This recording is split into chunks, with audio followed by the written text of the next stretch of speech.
come today here to the Global Digital Forum. We would like all of you to start for the official beginning together with us. And let us start it with the national anthem of Ukraine. So we are kindly ask you to stand up because we're going to hear the Ukrainian national anthem.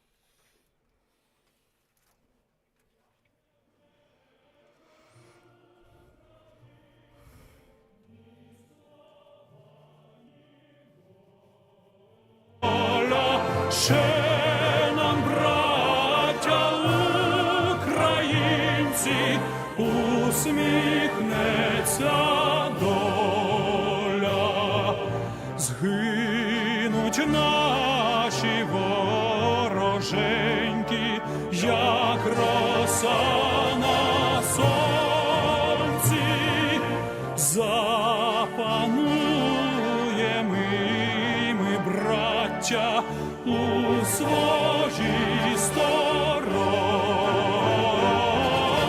душу й тіло ми положим за нашу свободу і покажем, що ми браття козацького роду. Душу й тіло ми положим за нашу свободу і покажем, що ми браття козацького роду. Glory to Ukraine. Thank you. Thank you all of our participants and partners. So let us get our forum underway. So we are welcoming you to Global Digital Social Forum 2024 Opportunities for Communities, which is organized by the Ministry of Social Policy of Ukraine with the support of the World Food Programme, the UN and UNICEF, the Children's Fund. And the main topic of the second annual Digital Forum will be expansion of the opportunities for communities for the recovery and development of the human capital.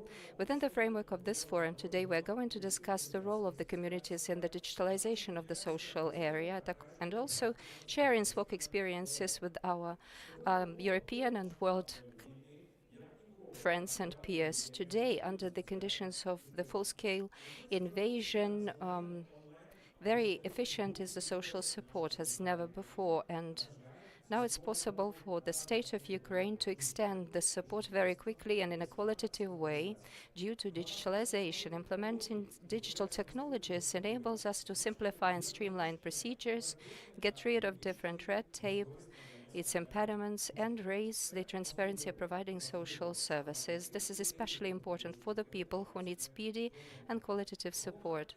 The main idea of the forum is to unite all of those involved, especially the stakeholders, and develop joint and common digital projects and solutions that further on will be implemented in the development of the social area. Now that we depart from my script, let me introduce myself. My name is Vitaly. I'm very happy once again to make your acquaintance. I will be moderating this event, but that's the least I can do for you today. And at most, I would also like to be a big helper, the first helper at this event. Should you have any questions that relate to this forum, that relate to the agenda or the speakers, the participants, you are kindly invited to approach me and I will be happy to oblige you with the answers. Also, I would like to stress this one point. This is an international event. If you haven't heard this information, during our forum we are going to have speakers who are foreigners. And for your convenience and for your comfort, on the left of our main stage, you're welcome to show your badges and you will be able to check out earphones to enable interpretation. It will be very easy for you to handle that. There will be two channels. One is Ukrainian, another is English. Also, let me inform you that for all, without an exception, as the participants of today's event, we have sign language enabled, and would also like to welcome our online participants who are present with us online via YouTube and Facebook on the account of the Ministry of Social Policy. We have some attendees, and we thank you for participating. And even though you're not present with us bodily, we still thank you. Now talking about the air raid alarms, which unfortunately one of them we heard it this morning. I hope it's not going to be repeated, but if we have an air raid alarm, this isn't going to affect us in any way because we are in a safe place already. It's a parking lot, so we shouldn't be disturbed or perturbed by that. So it seems to me that I have shared all of the preliminary information. Otherwise, without much further ado, it's very bad for me to say that if I speak as a moderator too much, it'll contribute not to very good outcomes of this event, but we are supposed to give each other a round of applause in order to launch Global Digital Social Forum, Global 2024, and today's stress will be placed on communities, opportunities and possibilities for communities.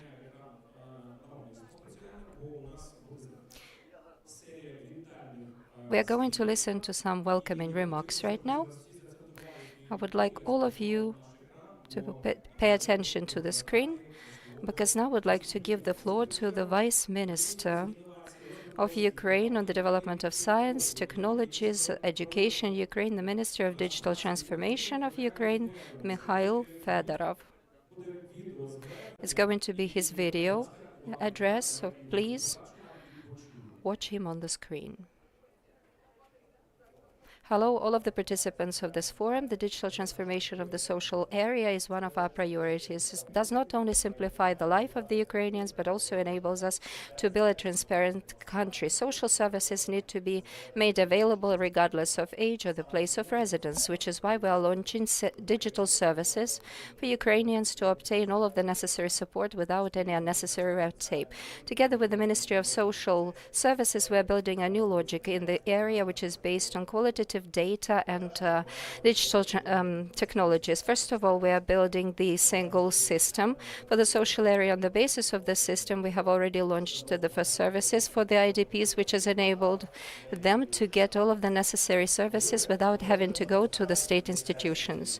Second, we are also making it possible for them to get payments very conveniently. People are not collecting or taking a lot of time. Instead, they can obtain all of the necessary things like Malatka services for the pensioners, different services for the pensioners, for foster parents. Is just part of the services in the social area that we have been able to implement. But digitalization is not only about quality and speed, but it's also about transparency, anti-corruption effect. Due to digitalization, the state can also correctly track the usage of money, because our task is not only to make the lives of people easier, so eliminate corruption barriers and raise credibility in the governmental institutions. We have already taken several steps towards this, but there are still many steps that we have to undertake for Ukrainians to gain the necessary support in a couple of clicks instead of collecting the necessary papers or standing in long queues. Glory to Ukraine, glory to her heroes. So our round of applause. This was a video address from Mikhail Fedorov. Now, dear friends, I will also have to speak about our loyal friends, our general partners. Also, would you kindly applaud to them? The World Food Program of the UN, UNWFP, and UNICEF office in Ukraine, also working under the umbrella of the UN. We are grateful to them for their ongoing support, as well as for supporting the organization of today's event. And because if I have started talking about partners, I think it will be appropriate for us to invite the representatives of them. One of these representatives is physically present with us here, and then we will see other ones online. So the first one, to your applause, is Richard Reagan, invited to come up here. Please give him a big hand. Представництва ВПП ООН. Director of the UNWFP office in Ukraine. Please, these applause go for you. Yes. Good to go? Yes. Okay. It's kind of like the lambs to the slaughter since I'm the first one up, huh?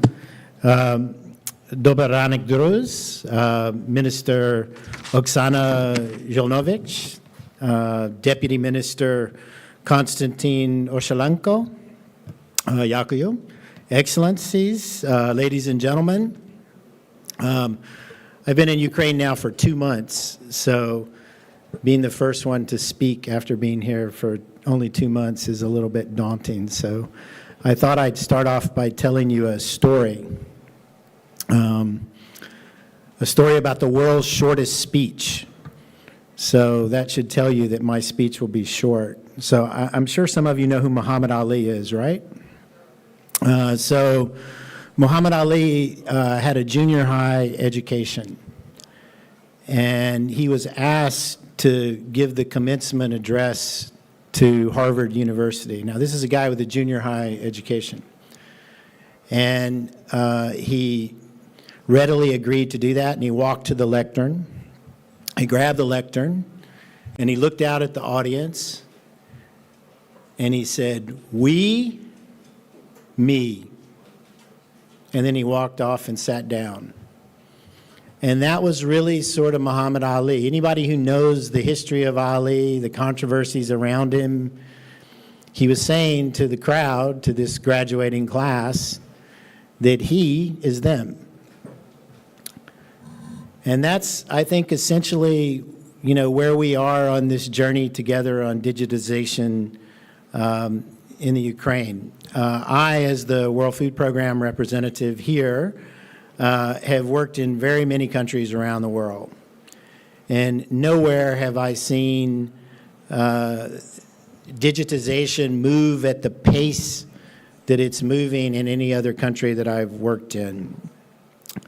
The program and the potential for the UISSS system, I think, is enormous. You know, I'm very hopeful for the future of the Ukraine when I see a functioning system like this and the importance of it, and I see a government that's packed with the talent that this government has to implement a system across its social protection services like this system. So we're very happy to be a part of it. WFP wasn't in the Ukraine before 2022, and my hope is that we won't be here for very long. Because once the conflict is over, which I know it will be, I'm confident that it will be very soon, then our organization would leave the Ukraine. You're the 5th largest exporter of food in the world. You can feed 400 million people on the planet.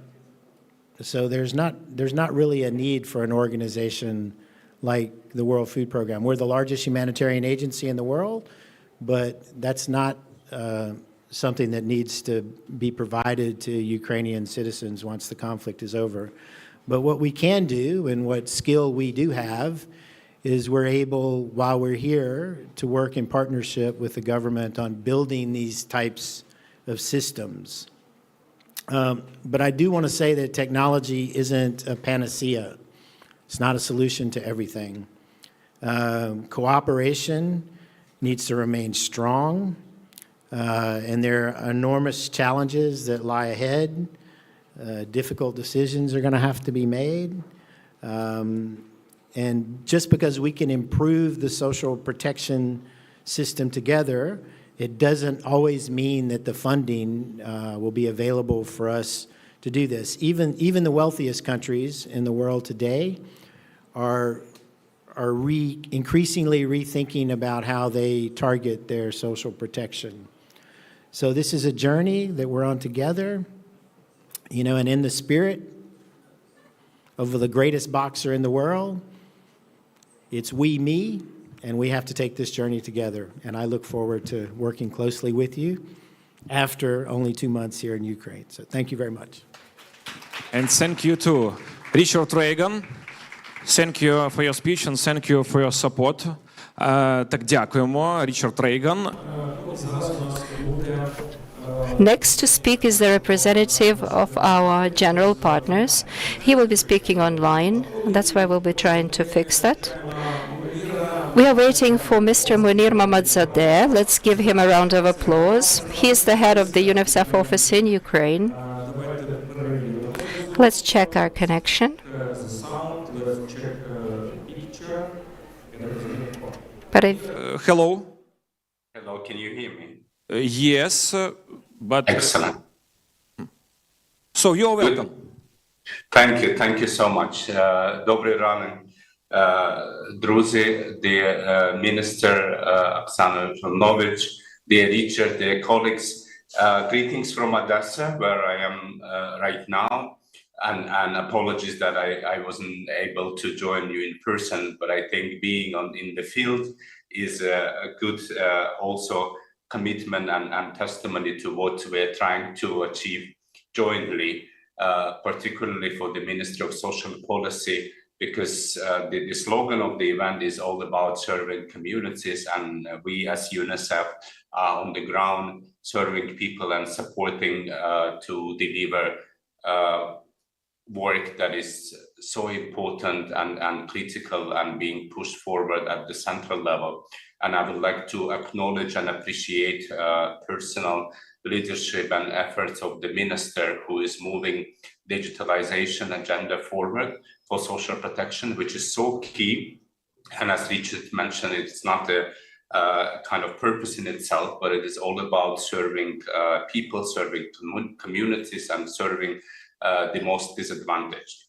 And of course, UNICEF has had a long and successful partnership with the Ministry of Social Policy, but also a Ministry of Digital Transformation. And by working actually together, we are looking forward to further improve the lives of children, of course, but also entire families and communities across the country, particularly in the areas where our support is needed the most.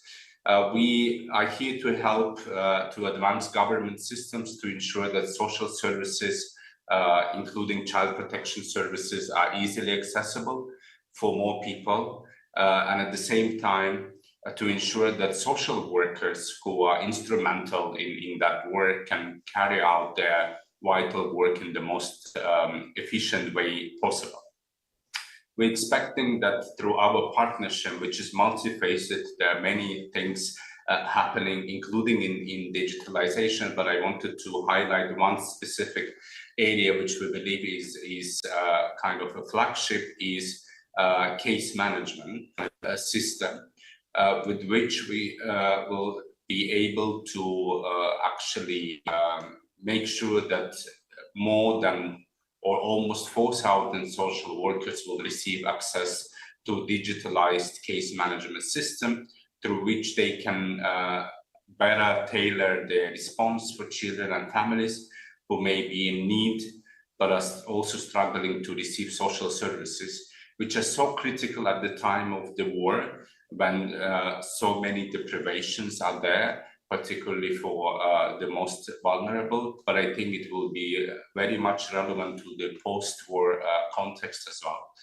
And this improved digital architecture will enable social workers to ethically assess the records of over 20 million people in an existing database, and in turn to benefit from this improved information on how to respond and provide the best support possible for every child and family who needs it. So digital solutions also give families more control over their profiles. So it is also needs to be done in a respectful way, in dignified way. So data should be also protected. It will help them to be able to request and apply for the specific services they need. So you don't need to run to different service providers to get what you're entitled to, because especially when it comes to children, we treat social protection, including cash and services, as an entitlement. So it's not an option, or it's not just government spending. It is an entitlement for children to receive assistance. And ultimately, the digitalized case management system will ensure more reliable connection to services and support for over 5 million children registered in the system. So this new approach and the digitalized systems have been tested in Cherkasy, Poltava, Dnipropetrovsk and Vinnytsia regions with encouraging result, and I'm grateful to local authorities for that. And we're looking forward to support this at the national level in terms of the rollout of the system. So let me conclude by reaffirming UNICEF commitment to supporting the government to improve access to social services for families with children, particularly those most in need, and again highlight the importance of the digitalized case management solution, along with all the other initiatives that the ministry and central government is pursuing to make the exchange between people and government services more accessible, efficient and transparent. Дуже дякую. Дякуємо і вам. Thank you, Ivan. And let's give him another good round of applause. Just all in all, let's reiterate, make a point by giving a good hand to our general partners, which is the World Food Program, which is the UNICEF, the Child's Foundation of the UN, and thank you for your long support. And now I would like to invite a partner to the Ministry of Social Policy and Social Transformation, social sphere of our country. This is Victor Lach, who is the president of the Foundation Eastern Europe, and give him a good hand. And the floor is yours. Welcome everyone. This is the Eastern Europe Foundation. I'm so happy to see you, and thank you for working for the sake of social development and that of the human capital of Ukraine. There will be lots of arguments that will be discussed from different angles and different contexts, which includes the concept of social capital and human capital development and digitalization. I would like to share two arguments and perhaps a third one. I want to talk about the future.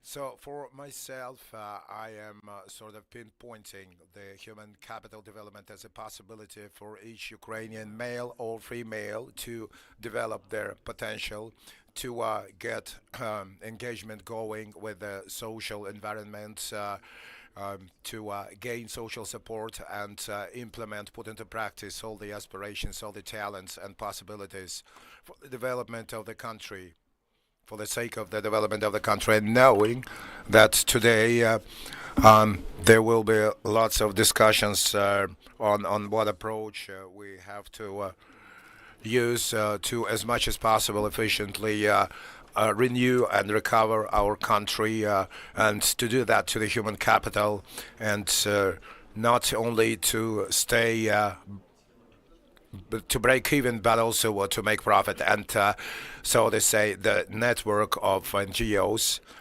always stands for the main principle, like 20% of all the programs for Ukraine's recovery should be targeted to the development of human capital.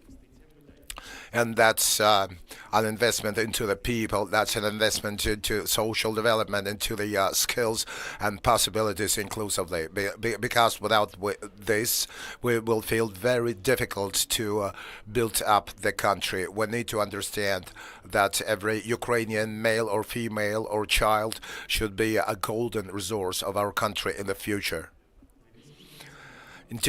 By 2030, 2040, or in 2030 and 30, long time still got to live through, but we know that we're going to be faced with very great challenges when that generation that is growing up now and learning online will provide for laying down the foundation of the country's economic development. So we're going to support, we want to support this new generation, and I want to reiterate that will most probably face a great demographic crisis, and in the second place, they will face a situation when many people would have gotten some knowledge online. So let's think about this over this session.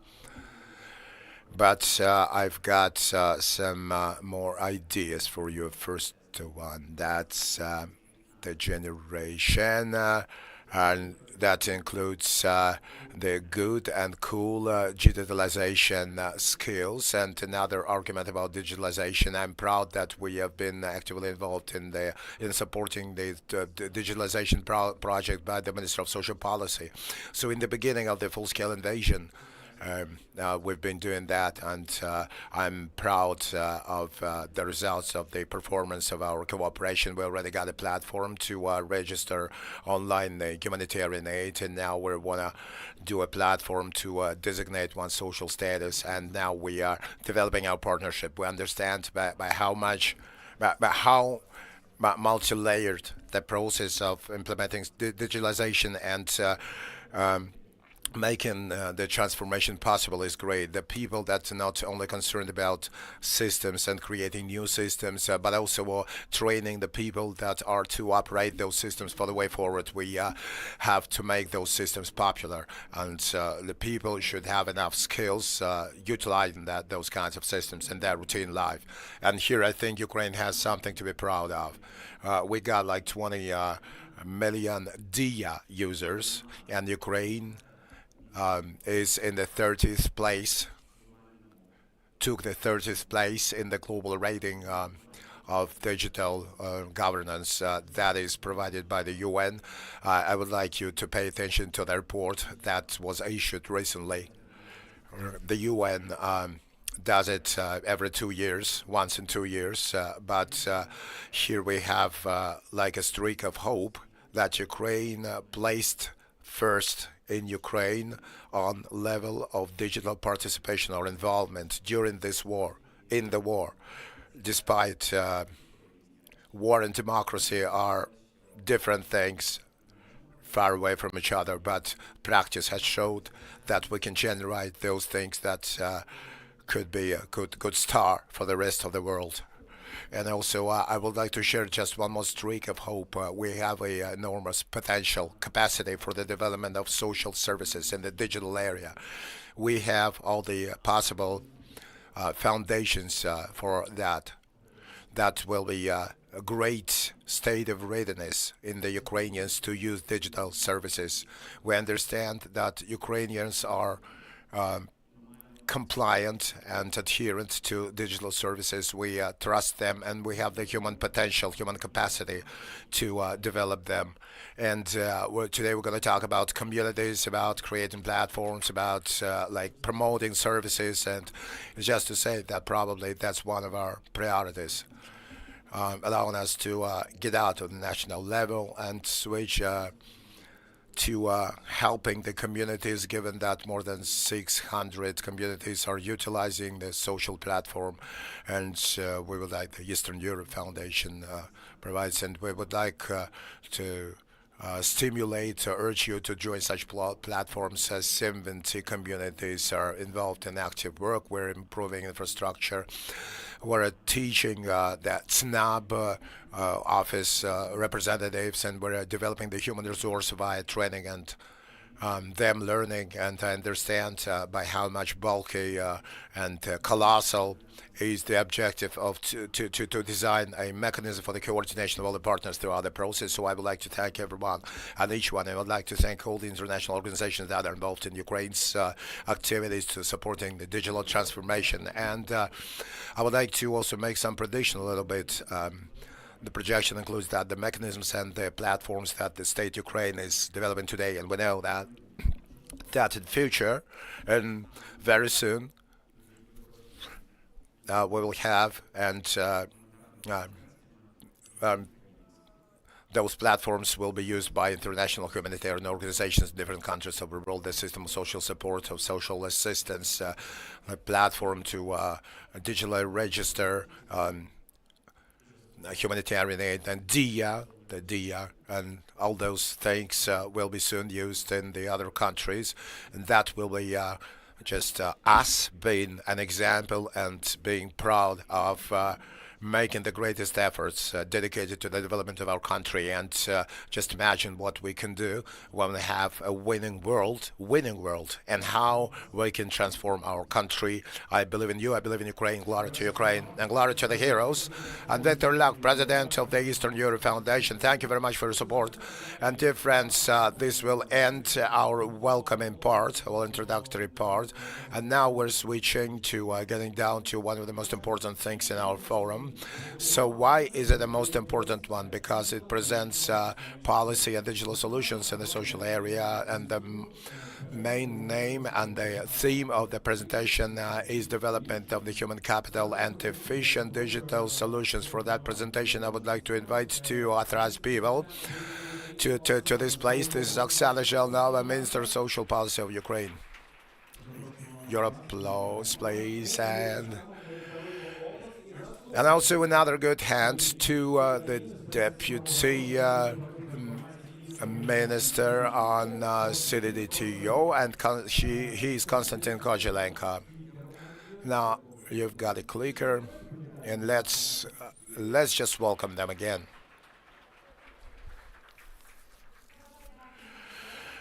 Good afternoon, good morning, dear colleagues. I would like to thank, first of all, everyone who is present in person for this high turnout. The topic of development of human capital, social supports.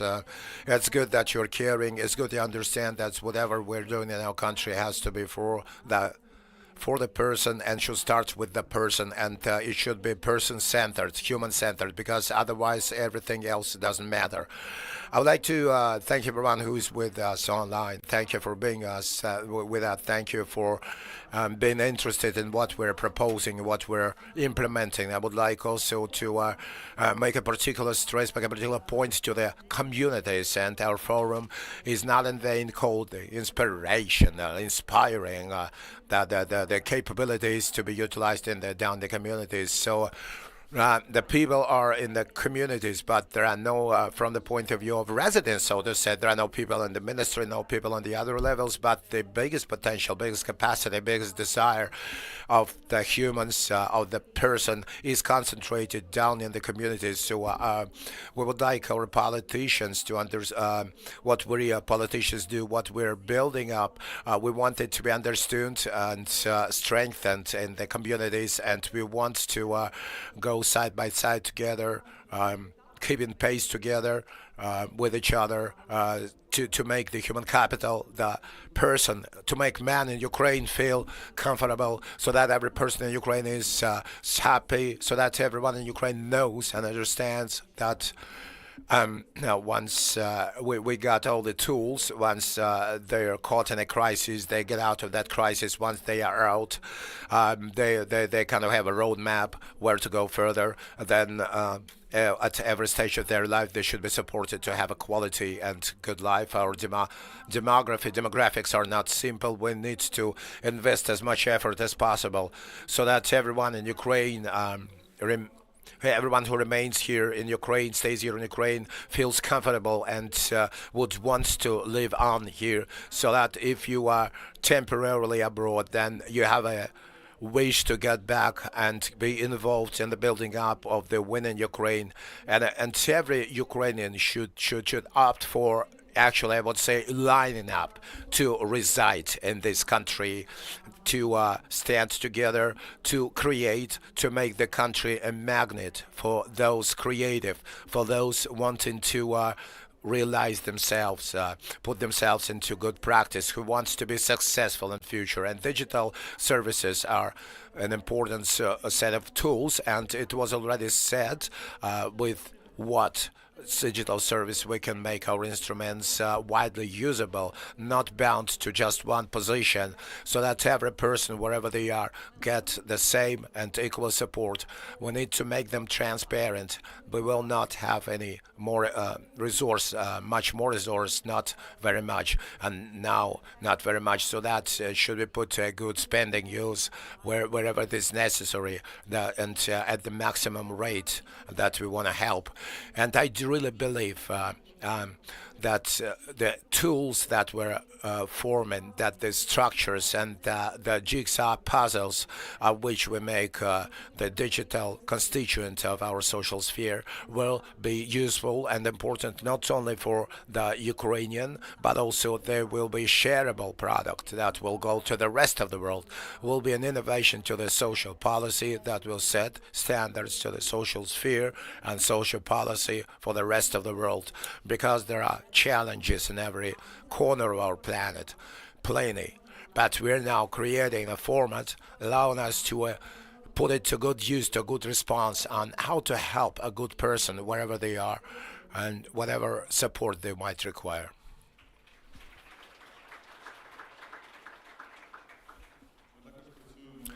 We're also working on potential of living in a country where information systems are efficient and interrelated, where there are data running around instead of people with paperwork, where those systems provide for not just transparency but efficient performance. And this is why we're very careful.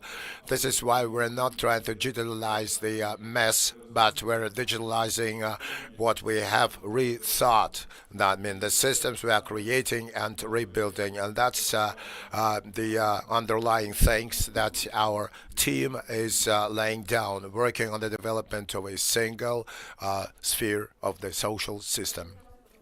Very often I keep saying that what we are trying to do by creating a new philosophy of our social policy, that's in the first place to decommunize the latest, the sphere that has a lot with the Soviet things.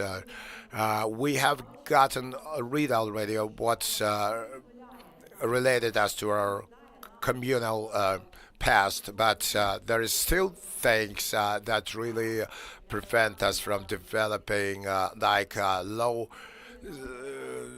self-esteem, and at the same time feeling that you're entitled. Like at the same time you owe me, and you've got to do it because of me instead of me, and that was stands from Soviet times and was the only possibility for the aggressor country to survive. But for Ukraine, which is part of our essence, social policy is a possibility to develop, not a possibility to survive. That's a possibility to get support to get the best. That's the possibility to get support to become more happy, more self-reliant, and more self-attenuated. And there is no other such sphere that would concern this great number of people. Maybe not everyone knows that, for example, a tool is an element of the social sphere, which is social insurance. That's the first of our systems that touches everyone, which is 13 million more or less of those insured. Everyone who works, every employer, employing people and hiring people, they all use those instruments, those tools, and we started to transform and change our social insurance very actively, because it's very important for us to make it do things in the line of duty, of its duty, because when there's a great risk coming over, the people should renew and restore, recover their function and ability. So we're changing the philosophy and we're implementing more digital services. Costa will continue with that later, but we also are in dense, high contents. We're doing what we have already planned for the people, and soon the ministry, together with the Ministry of Health, we're going to present a new law for broader and further rehabilitation, and being on a sick leave to spend as much time as possible just to acquire brand new competences and create more after they have gotten a trauma or disease. Today we're going to talk not only about decisions that we're only having in mind and are designing, but they already proven that sick leaves, 25 million have already been issued. How was that implemented? That's one of the examples as a joint project of the Health Ministry, Digital Ministry, the Eastern Europe Program, Pension Fund, Social Policy Ministry. They just give the people to the possibility to go to the doctor who will enter data to the system, and then it goes automatically. Then information goes to the pension fund, to the employer, and the payouts go automatically without your need to line up and a lot of paperwork to be filled out. That's just one of the examples that helps you live more comfortably and for the organizations to work more efficiently already. The next area which is of great concern for us is rehabilitation. Until recently, rehabilitation was intrinsically connected with disabilities. However, it seems to be too late. Rehabilitation is needed when an individual just has been injured or developed a disease from day one, and we have changed this philosophy because social policy is not something which is completely separated and exists on the other side of the wall. It's like the water of an ocean that penetrates every area, which is supposed to bind all of these areas, which is supposed to ensure the qualitative development of need into its fulfillment. Therefore, in multidisciplinary teams in the hospitals, we already have multidisciplinary specialists.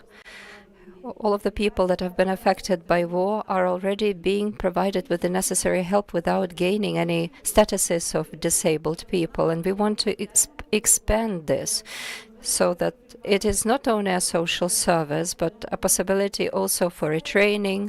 All of these things have to become as available as possible within the process of rehabilitation. This new vision or program is called e-potential because it's most important to preserve the potential of every individual and enable them, regardless of their sicknesses or injuries, still work with their capacity, and for that digital solutions are invaluable. So how do we do it technically? Again, we are going to unite two systems.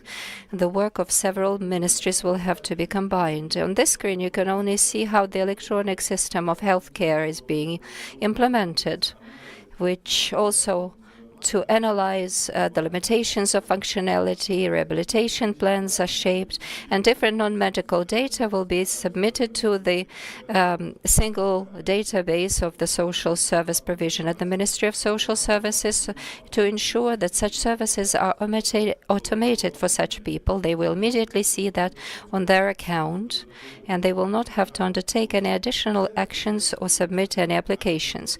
It's just one bit of a picture, because we will be united with the systems of other executive authorities, and that will allow for these people to be involved in different leisure activities, sports, employment, much wider than the two ministries would be able to see that. Rehabilitation and rejuvenation of people are impossible without ensuring that somebody who's in a crisis still feels that they're not alone, that someone can support them. They feel someone's shoulder, that there is the light at the end of the tunnel, feeling that this light is not over, whatever happens to us. And so this feeling, this sensation is all part of our work. It's the content of social work. This is the work of the case manager who will be providing social services. Therefore, our task is to make sure that any social support needed for an individual will definitely begin with social services, at least as consultations or advice, so that people will understand what is the full pool of different things that they can harness, that they can tap into, what their roadmap is for them to overcome those difficult life conditions that they find themselves in. And here for us, what matters is the interaction with the communities, because this service cannot be delivered nowhere else but in communities. It has to be as close to people as it can be. It needs also to be most favorable, so that people who are at the bottom of their emotional resources can undertake the step and overcome the difficulties and barriers that they're surrounded by. For that, we are implementing the shaping of the service, not just maintaining the institution, but shaping a particular service with a separate cost, which will allow specialists also to get qualitative payments with a separate standard, which will enable these individuals drawing on these services to understand what are the integral parts of that are, with the whole social integration, so that will allow us as the state to understand whether it contributes effectively. Is it helping these people just as we have been designing that? Is there a qualitative measurement to understand how our services are improving the lives or affecting the lives of our citizens qualitatively? So these are the things that will also make all of these services to be of higher quality and will eventually contribute to making sure that these people get out of their difficult circumstances. So here, Cifra or digital is invaluable. So we begin to work with the social stories of people, the resource where people will be able to see what aids are available for them, what social services are meant for them. So it is today that we are presenting the social portal today at sots.gov.ua. If you follow this link, you will be able to see how it functions. We begin with social services together with UNICEF, together with the World Food Programme. We are doing it together. And in fact, it's just the early beginning. We are going to continue and expand this functionality so that everything that is needed for people for their social support can be found by all of the individuals. It's only a small share, because filing an application is just the early beginning of this journey. And then to enable this journey to be qualitatively processed, of course, qualitative case management will have to be kicked in order to coordinate and channel the delivery of the service. Today there will be a special presentation, and the working group of this project will be speaking about that in great detail. But it's important to mention that for people it will be a fantastic opportunity to evaluate whether or not the service delivered is of high quality for them. Also, we have different dashboards enabled at this portal of the Ministry of Social Services. You'll be able to see yourselves mapped on the map of Ukraine. And this year we are going to launch a new site together with UNICEF for the Ministry of Social Services, so as to present this convenient, user-friendly site where you will be able to draw upon a lot of useful information. Also, separate attention goes to Ukraine for Every Child platform. Again, it's just an early step, the very first step in the development of children's system, which we are developing together with the Center of the Different Forms of Children's Upbringing. We will digitalize the full process of children's adoption. This is the first step, which is already available right now. You can utilize this platform, and you can already obtain a lot of information via it. But in greater detail, when we speak about this platform, children, there will be a special presentation dedicated to that. So please don't go away. One more thing that I would like to add for myself. It's not only about this service and this platform, which is to be new, meant for people. Today, we are really proud of the fact that all across the full board of Ukraine, we have more than 200 centers dedicated to contributing to people's lives improvement. And we are very happy that we have been supported in the fact that all of us need psychosocial support. We need more knowledge on how we have to interact with everyone and with children of our own. We need to coordinate our activities at the volunteering level much more. We, as the state, go to the communities and we begin to procure this service for the first time from the central budget. And another very important service that I would like every community to have is to be able to renew family bonds meant for the veterans and their family members, because so many people are living separately, living through horrible things in their lives, separately, on their own. And it's necessary for us to talk through these things in order to reinstate our mental psyche, and in order to once again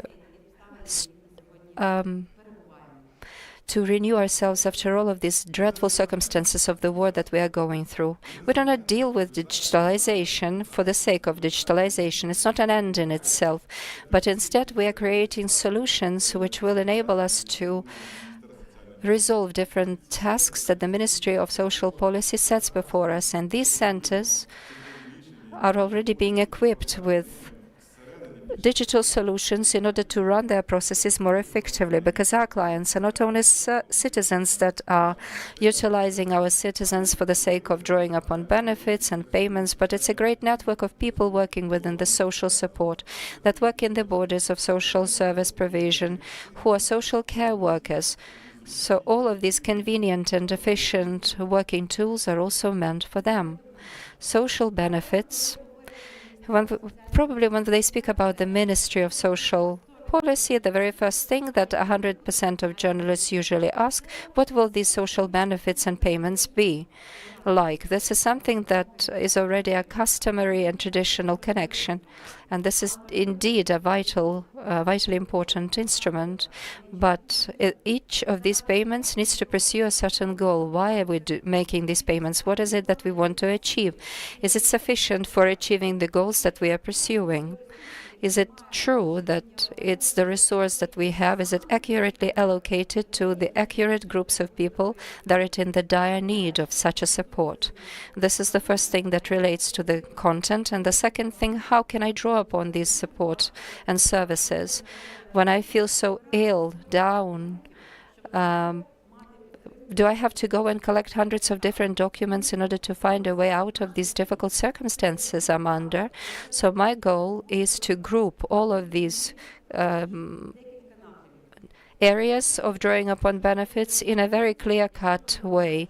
So if people definitely have no chance of survival, this is the support that they are going to be directed for, so that all of the people understand what it is that they can aspire to and receive. If people need care, if they cannot take care of themselves by themselves, they require payments, and these payments need to be sufficient, and this needs to ensure a dignified life. We are aware that when we bear children, and these children are a lot, that we incentivize this behavior. This is a really very much wanted behavior in conduct for our country. So there are multiple areas when we have to make additional investments, and we will be incentivizing these payments, and we will be offering these payments to people. They, of course, have to be fully automated, so that the professionals that work with these benefits and payments do not turn into accountants that constantly have to fill in different accountants' forms, but have as much time to communicate with people as they can. It's also for people, for them to be proactive when they say, I need it, and the rest the government will do for them. So this is our final end, our final goal. And the third point, which is brand new for Ukraine, and I'm sure brand new for the humanitarian international interaction.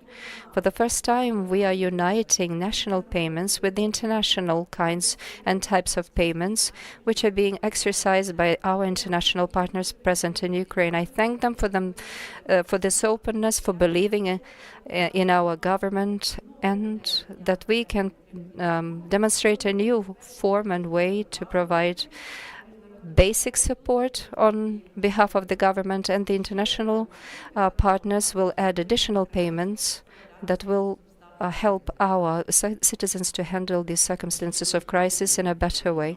Of course, these are only the first steps in such an automatic way. So we are still at the stage of baseline social support. We are launching this project together with the Ministry of Digital Transformation, with UNDP as support. Instead of 5 different payments, this will be just one payment, more sizable amount, and it will be possible to get it without additional submissions. It's an automatic version that, with the help of different exchanges taking place within the database, you just make a submission and you can get the feedback. And this is not the first of such products that we have come up with. Of course, in DIA, we have also some services for the IDPs. These are payments meant for the entire household, for the whole family. On Portal 4, we also have some support meant for the for people with children, the whole families. So there will be some more social services popping up on DIA portal. You will be able to reach out and see them being placed right there. Subsidies, it's also functional. This year it has been updated and expedited. Instead of half an hour, it's only 10 minutes to fill in different forms. And you can go for the same information exchanges because, once again, data runs instead of people running, thus saving you time. Subsidies are utilized by people on DIA portal and on the pension fund portal. This is convenient, user-friendly. You don't have to go anywhere. The service is already available. And overall, we have already transmitted into the system 17 different types of social services, and more than 3.5 million people are drawing upon the system. And within this single information system, we make it possible to eliminate unnecessary documents and get just electronic documents from other governmental institutions. For us, it's an opportunity to ensure that social care workers can be provided with a single system meant for all of the social payments for them to function, and we keep developing that. And finally, last but not least, and a very important element is, of course, humanitarian relief and assistance. And honestly, for the first time in the 30 years of our operations, this humanitarian aid and assistance has become transparent, fully transparent, because I think as soon as it appears on the public dashboards, we will definitely understand who brings what into Ukraine and disseminates and spreads it to what people. And a lot of philanthropists who take a lot of their time to order the necessary delivery services and distribute the aid. It will not take them a lot of time to see in paper form the names and the identification numbers of every individual that draws upon their support. This is not going to take the unnecessary working groups who would have to go through all of these papers manually in order to identify what was humanitarian assistance and what not.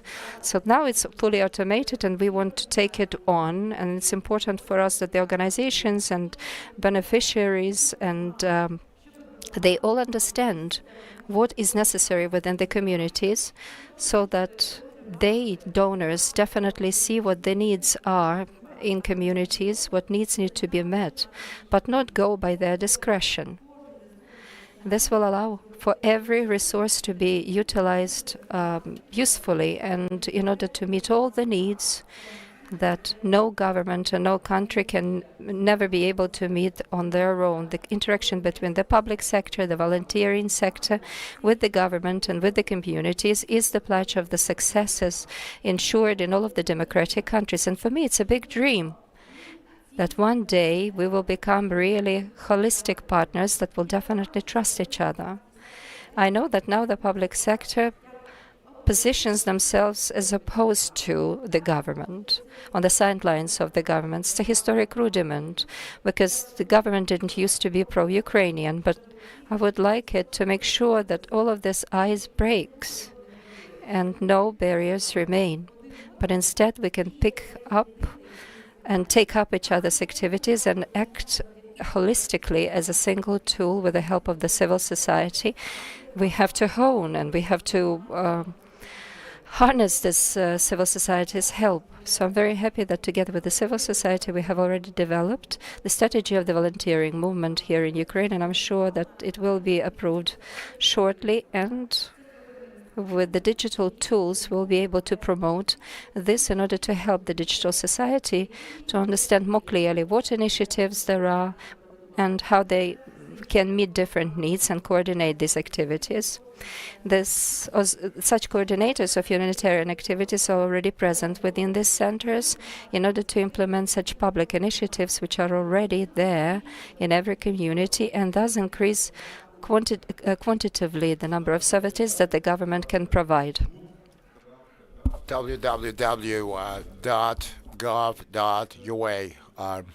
On this, you can find the system for humanitarian accounting, humanitarian aid accounting, and it works wherever from your handheld devices and computer, and it was double-fold. I mean the target, transparent accountancy, which was achieved. On the other hand, to provide that without breaking down, without slowing down the volunteers' efforts to provide them with a comfortable tool where that kind of registration would not be complex and burdening.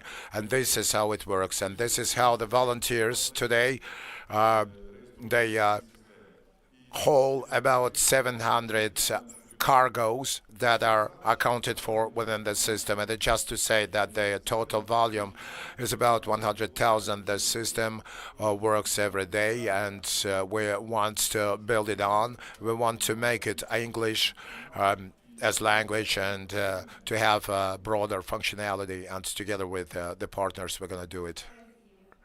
Pensions providing good old age, which is important.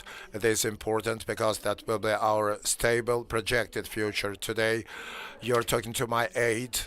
I was talking to my aide. She's a young girl, and she said that when she prepared this presentation, she said, I did not pay my contribution to the pension fund. I did not, because I wasn't sure that I'm going to get a good pension someday.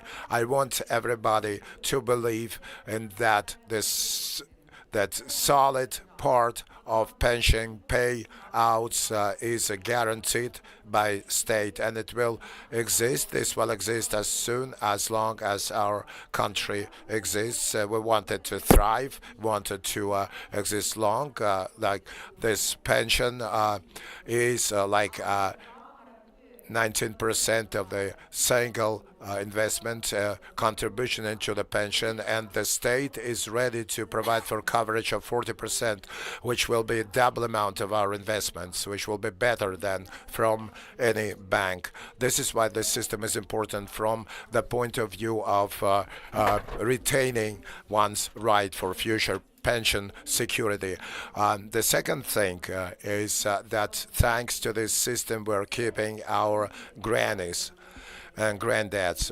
Whatever we pay as our solid single contribution will be redistributed among our pensioners. Whatever we are short of paying is not distributed. So we are bearing our social responsibility to those who nurtured us and educated us, and now because of their old age needing social support. What we want to do within this pension reform?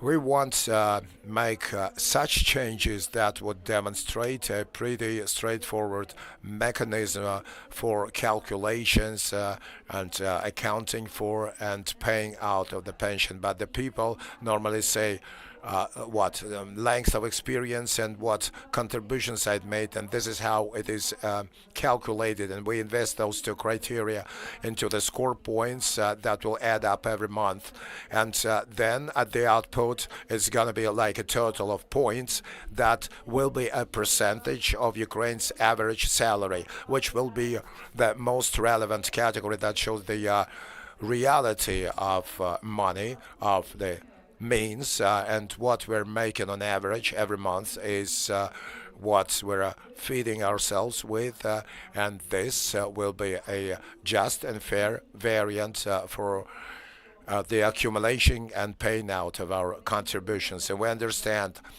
that today we have a one-on-one ratio of the payers and receivers of those payments. So we need additional instruments, tools to guarantee 60% of reinstatement so that everyone who's retired feels more sure. So we're gonna do a cumulative system on the level of legislation or working bodies, and I'm sure that the new Solidarity will work from the July of 25, and right after the war is ended, there will be a cumulative mandatory pension system that will be functioning, and that's our plans that will become reality, I'm sure. Now we're working with the pension fund, and we want many useful services to be available and to be functional. Because I'm a deputy on digitalization, I'm one of the users, one of the 22 million users of the application, of the pension fund application and portal, and that makes really useful resources where already now you can get useful information and use your pension calculator that will be a function that we're going to improve, and then QR codes automatically, certificates and excerpts. You look into the workbook, e-workbook, and download it into your phone on Android, iPhone, that's available on every smartphone, should be. And about the pension fund, I would like to say that subsidies are working through in the pension fund. And the pension fund is like a capable paying agency is developing. The services are becoming broader and more available to the people. We have overdrafted some of your time and attention, so we want to sum up what we're proposing on policies and digitalization. But I think that the main summary, the main lessons to be learned here, that nobody will be left unattended. Now our objective is to provide every person with support needed, but it should be aimed, targeted, that will help that person resolve their life complexities and have their own economic self-resilience, self-reliance, and good life. And yes, many things will be talked about today, and we invited international speakers and partners for sharing their experience for us to understand how that happens in reality, where we only planning what we're only implementing, but you'd better say it once than hear it multiple times.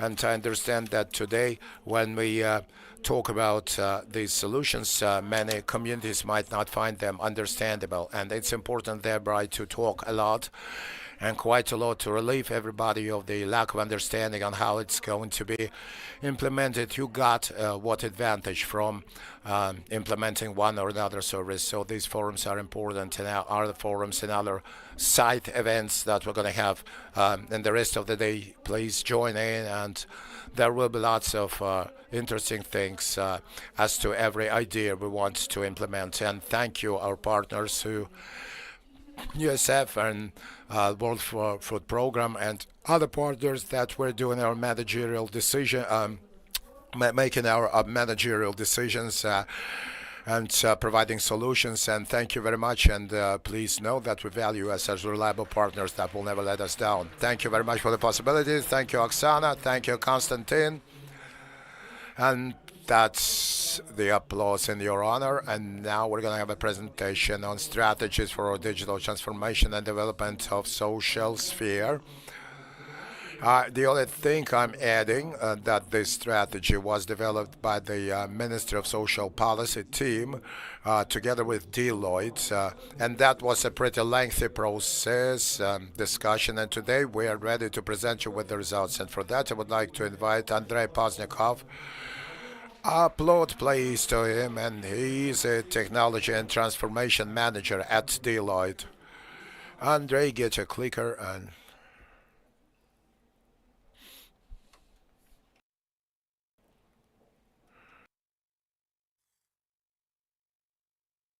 yeah, good afternoon. Thank you for the invitation. It's a pleasure to be in this stage today and present the strategies of digital social area, social sphere, development of digital social sphere in Ukraine 25-27. We're going to be talking about the fact that strategy is an important element, important step to further development of social sphere in Ukraine. And it sort of lays down the foundations of transparency, inclusivity, and efficiency when it comes to the development of social services. And at the expense exactly of the fact that the strategy is not developed from scratch, but as we have heard, that there's lots of activities going on today in the Ministry of Social Policy,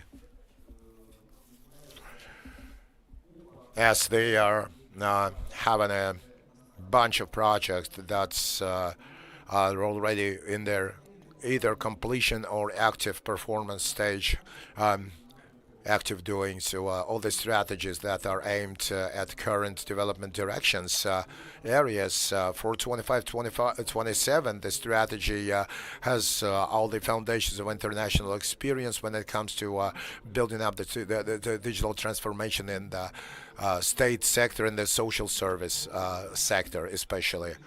And what the strategy includes as well, we're going to talk for the development 25-27. The current development areas, what the focus is on. First of all, comprehensive support to the person, and what it includes.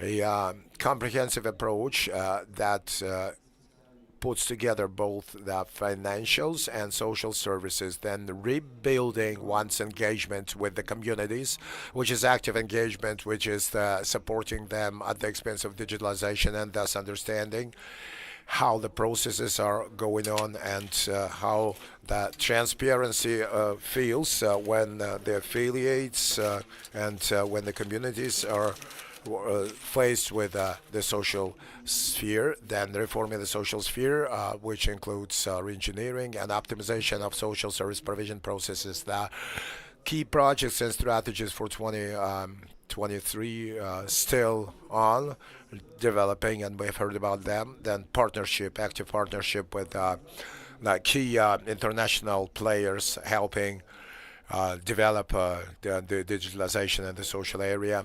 And of course, we have invested the underlying principles of digitalization for the European countries in our strategy. Why European countries? Because we're moving down the integration with the European legislation, and we need to look at what developments they have achieved. And as was already shown, we're one of the top 20, top 10 countries on the digitalization, and today, even in the times of war, and we have something to demonstrate to the European and American counterparts, and they have something to consider on how to maybe sort their activities out. So the main principles of the European legislation, that's with transparency, openness, and exclusivity of providing social services, as was marked in the strategy of development for 25-27, making a decision based on quality and clean data that was measured, that was used to measure,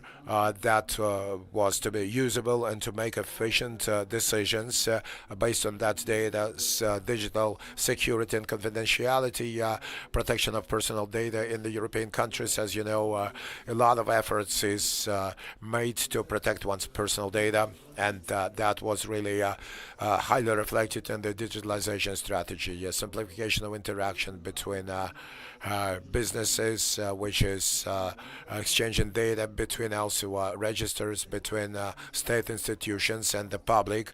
This international experience is also part of the strategy. The world trends that are included today, and what is included and what they provide. The world digitalization trends include a list of certain instruments, tools into 5 categories. First of all, that's interdisciplinary team with different skills, which sort of puts together the experts, subject matter experts and analysts and experts on digital solutions.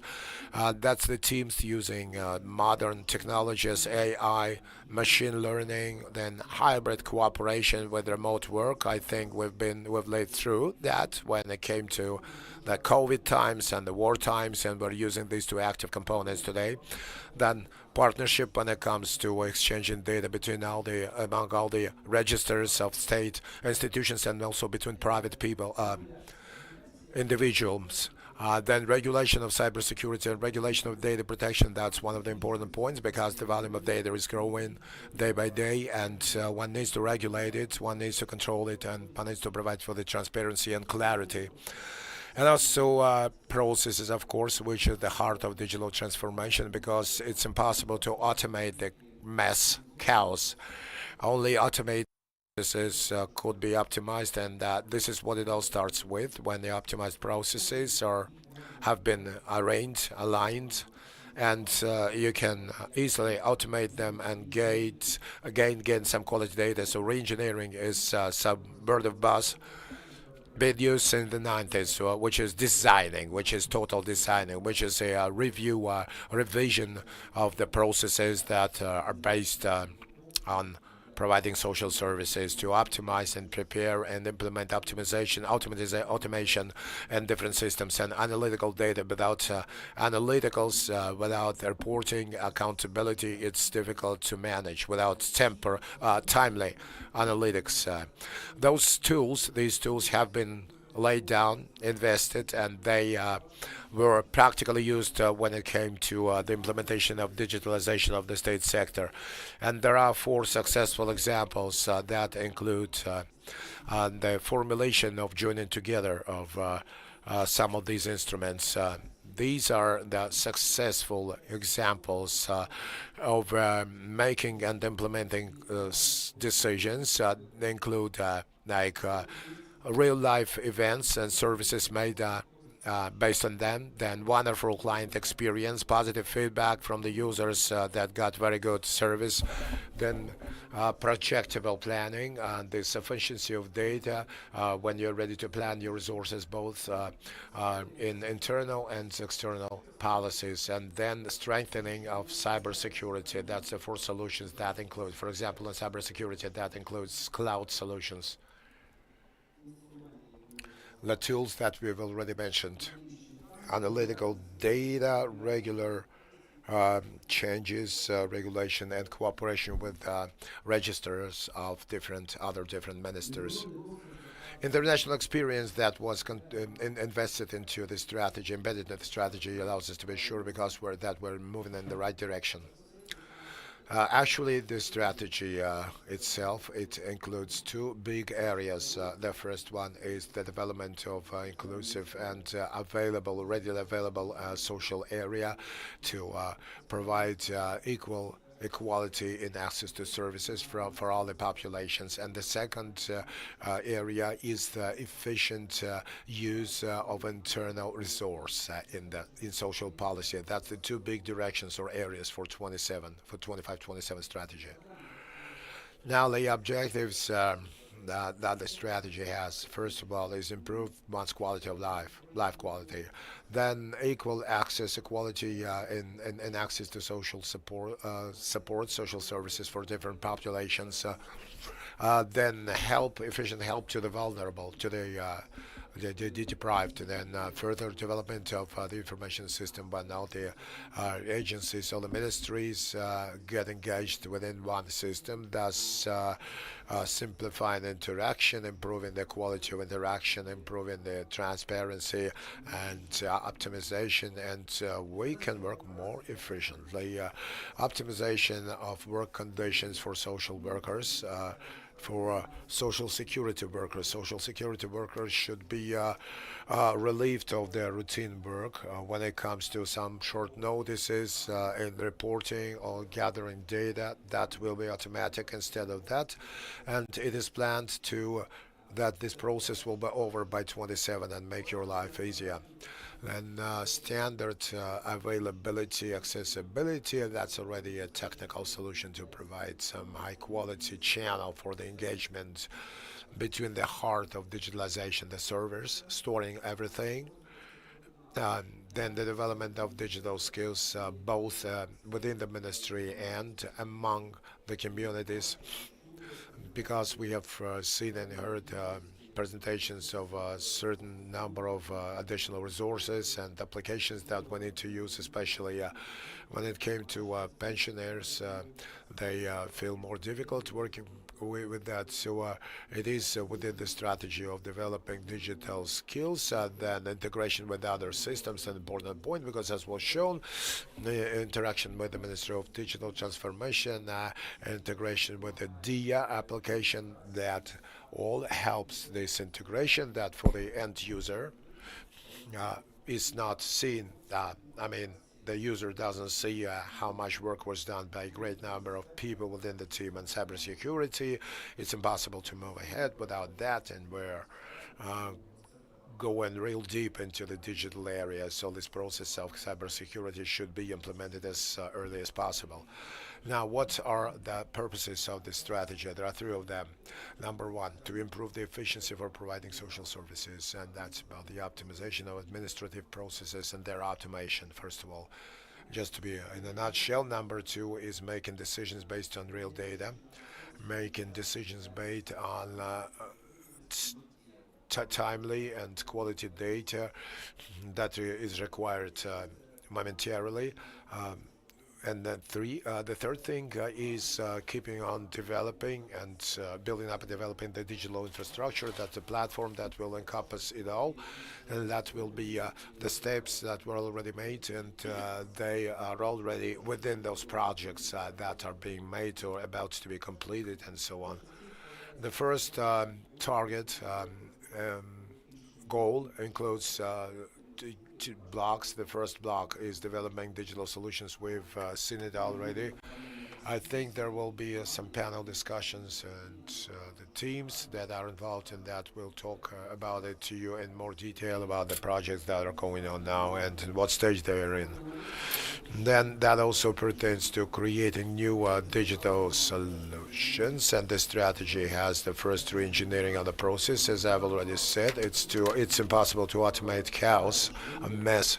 This is why it's very important to revise all the processes comprehensively to get rid of the past, of the Soviet past, to revise those processes from the point of view of automation of modern technologies that exist in the world,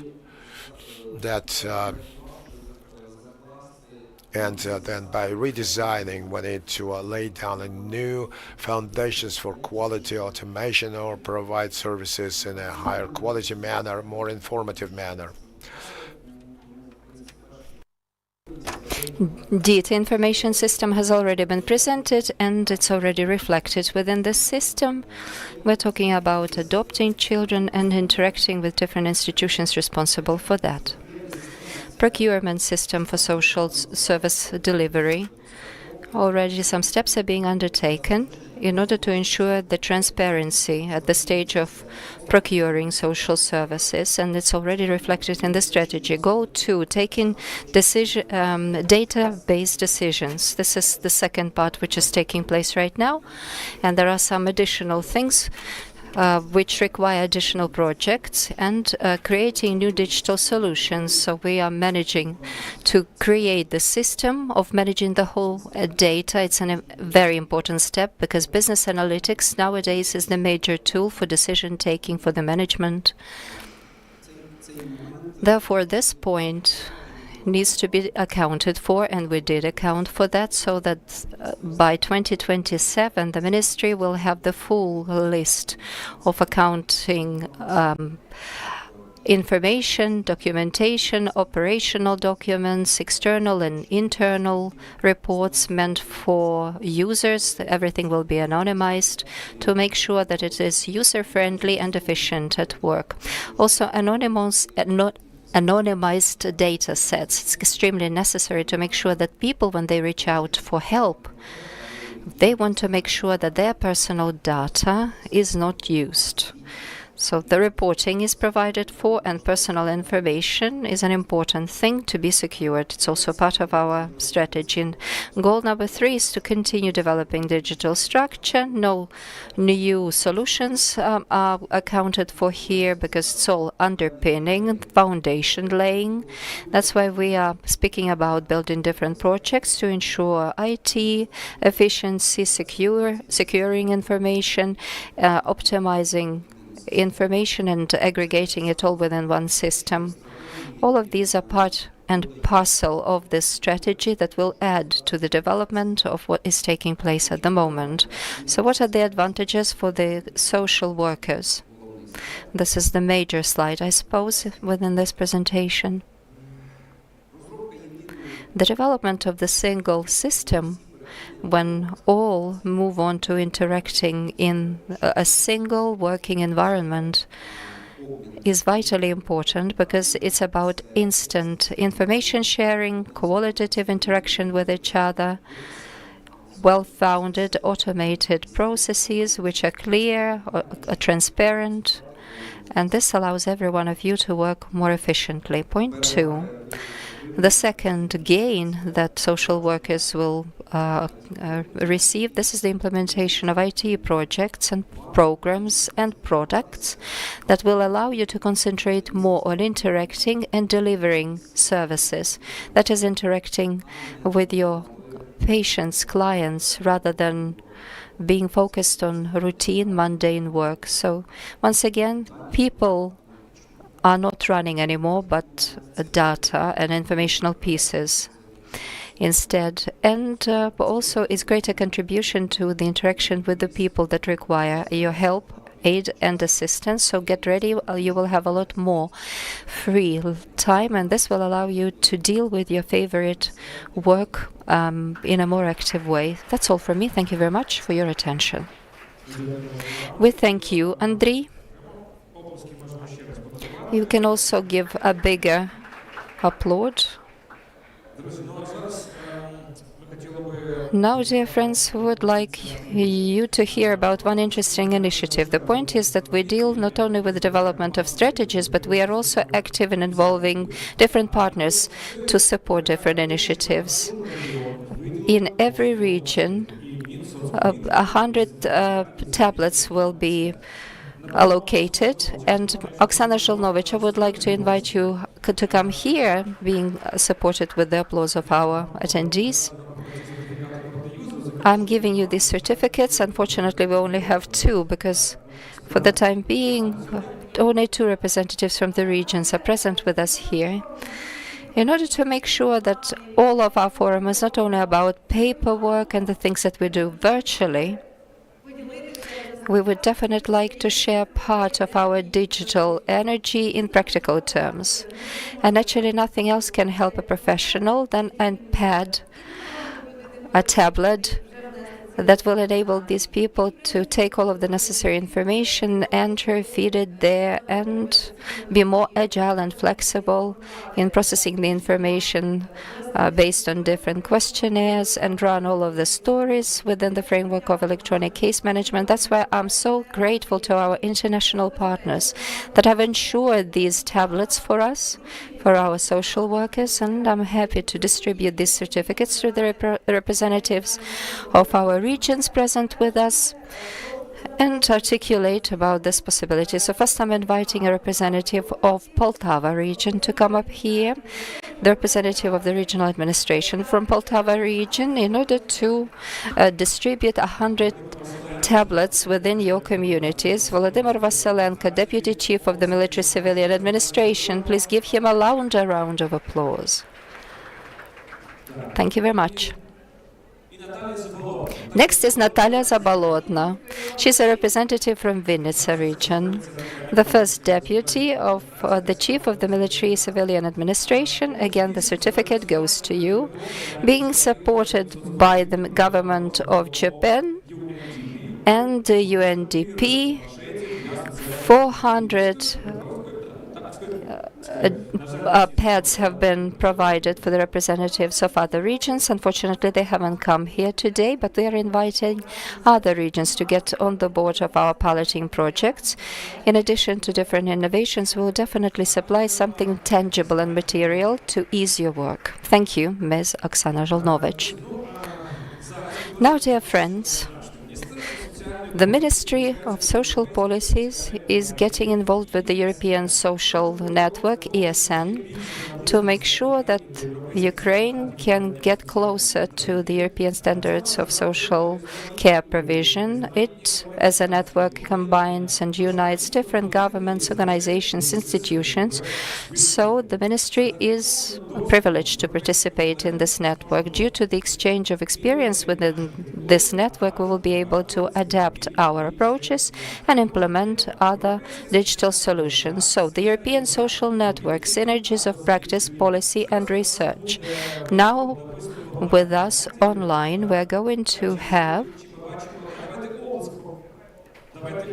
Alfonso Lara Montero. Let's give him a round of applause. He's the CEO of the European Social Network. Hello, I hope you can hear us. hear you. Can you hear me? Yes, yes. You can begin. You can start. Lovely. First of all, I'd like to thank the Minister of Social Policy, Oksana Zholnovych, for welcoming and for inviting myself on behalf of the European Social Network to be with you today. And of course, Deputy Minister of Social Policy for Digital Transformation, Kostiantyn, Koshelenko. Someone I've known now for more than 2 years, and indeed, I am very happy that we have started this cooperation and that he has come on a couple of occasions to our conference, and I very much hope that Minister will be able to join us. I'm now sharing with you the presentation. I hope that you will be able to see it. It's coming up now. So indeed, I'm gonna just take 10 minutes of your time because you have a very busy day. First of all, I'd like to say that I would love to be with you here today in Kiev. And I am very sorry I didn't manage to travel to Ukraine. But we have our seminar coming up, our annual seminar, which is on child protection. I know that this is a topic very close to the heart of the minister. Which is taking place in Bucharest from Monday onwards. And unfortunately, I'm unable to join you, to be able to be there with you meaningfully and be able to be with my team and with the 165 guests from all over Europe who are coming to our seminar. However, I do look forward to coming to Kiev. I'd like to highlight that from the European Social Network, we've been supporting Ukraine since the very start of the invasion, and we would like to continue doing so over the next months and years. And what we would like in particular is to be able to support you in the development of social services using the expertise that we have across the whole of Europe and beyond, and also to support the sector, particularly in the formation of the professional networks when it comes to social services directors in particular, which is the area where we have most expertise. So we are a growing community of public authorities at local, regional, and national level, and organizations responsible for social services. I've been working in this area for more than 15 years now. I joined ESN 15 years ago. And when I joined, the main core of our members, we were at the time around 60 members, were directors, associations of directors of social services. But actually, we've evolved to represent millions of senior professionals across the whole of Europe, to represent public authorities, departments across all levels of government. And also from the year 2018, we also have associate members who represent a number of different types of organizations working in the area of social services. And I'm gonna take you through that in a second. We were founded in 2000 in the UK, and since 2018, we are based in Belgium. And our mission is to inspire social services leaders, like many of you, to improve the lives of people in the community. So this is what I always tell my team, and I always say to everyone I meet. Our focus is to inspire those who are working locally to improve the lives of people in their communities. And we have, as I explained earlier on, mostly our core members are public authorities, social services departments, and associations of social services directors in public authorities, as well as those organizations that are working in the area of regulating social services and inspecting social services. We also have associate member organizations who are professional associations, who might be providers, not necessarily working in the public sector, and also applied research organizations and universities. So we connect our members as an international platform for exchange. You can imagine when this was developed 25 years ago, next year will be our 25th anniversary. The conference, the European Social Services Conference, has been in place for 33 years now. This was a social innovation in itself because there was nothing like this at European level. And indeed, we are unique. We are unique because we are the only network at European level that brings public authorities. You can have networks that may work in the area of provision of services, for example, services for homeless persons or services for children, but we are unique because of bringing the public element, the element of planning, of managing, of financing, providing and evaluating and inspecting social services. This is unique across Europe. And also the fact that we cover all segments of the population. We work with children, but we also work with adults with disabilities, older adults, homeless. So it is a cross-section of the population, of course, with whom, as you know, social services work.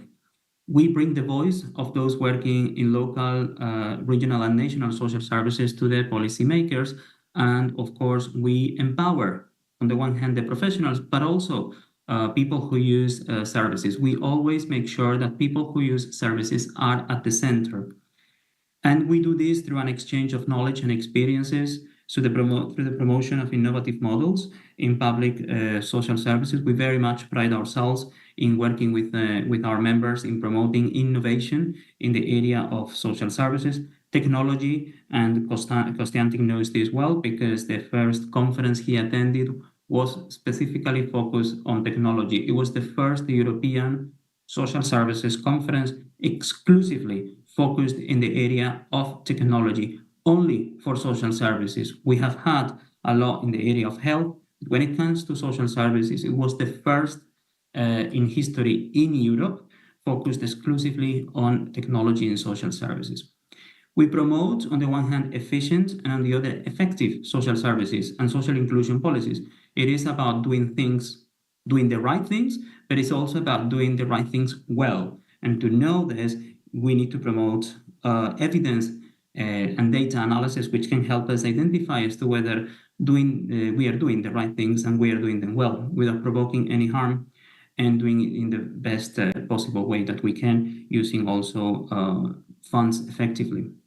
It is about facilitating the exchange and the implementation of best practice, and I'd like to emphasize also implementation. Within our program, we have a specific set of a specific program for peer learning, where we not only exchange knowledge, but specifically we ask those who participate to develop a learning plan, which then a year after, they need to provide an implementation report so that we understand how what they learned was implemented in practice.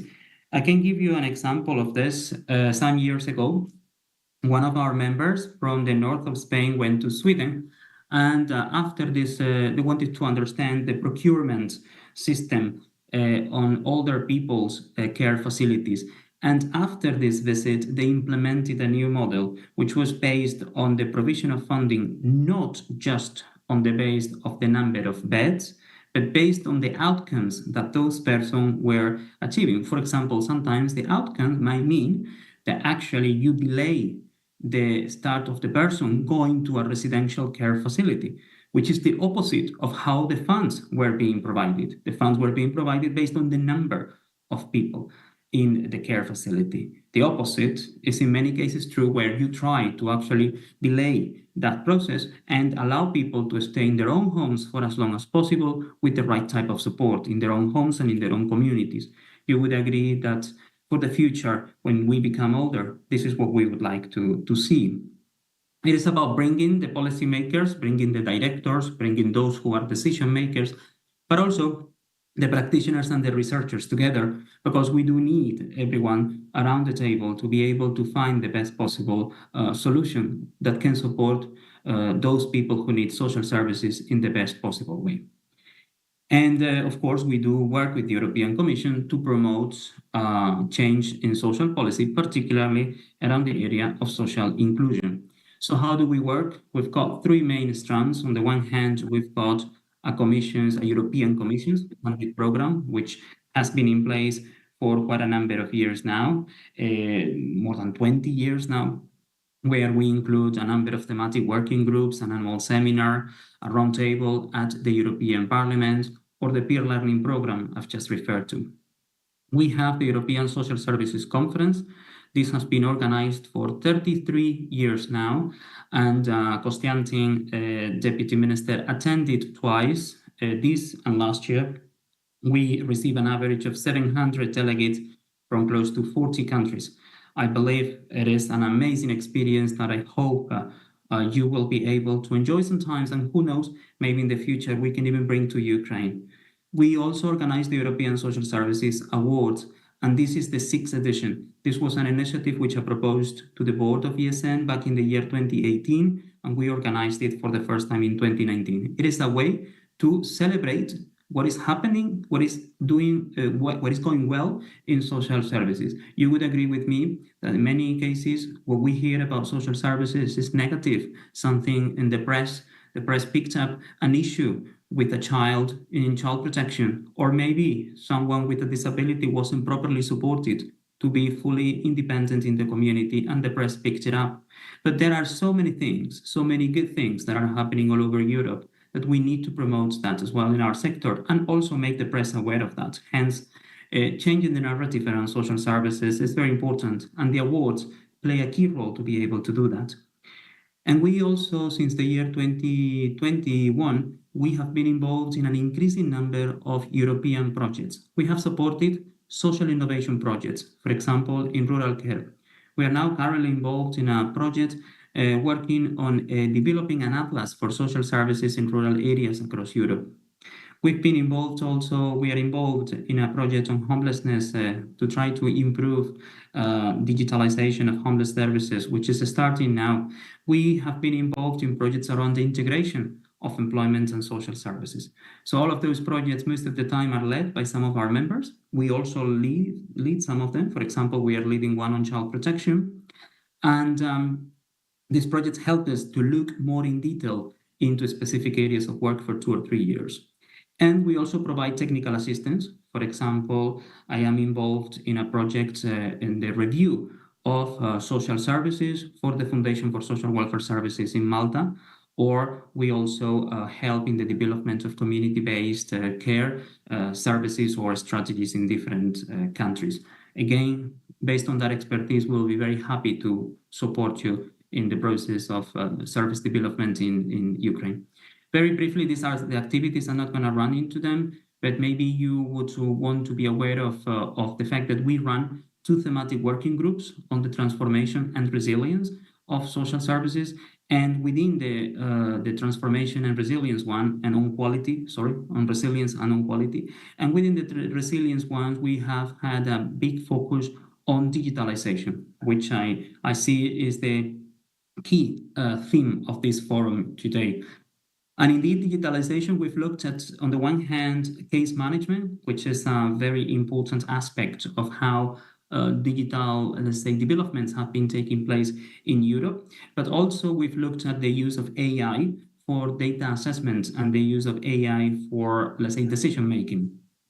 Not that long ago, I wrote an article on that, and we are working with the Director General for Digital Development in the European Commission to look at the possibility of developing something at European level widely so that we can promote or we can assess digitalization specifically in the area of social services.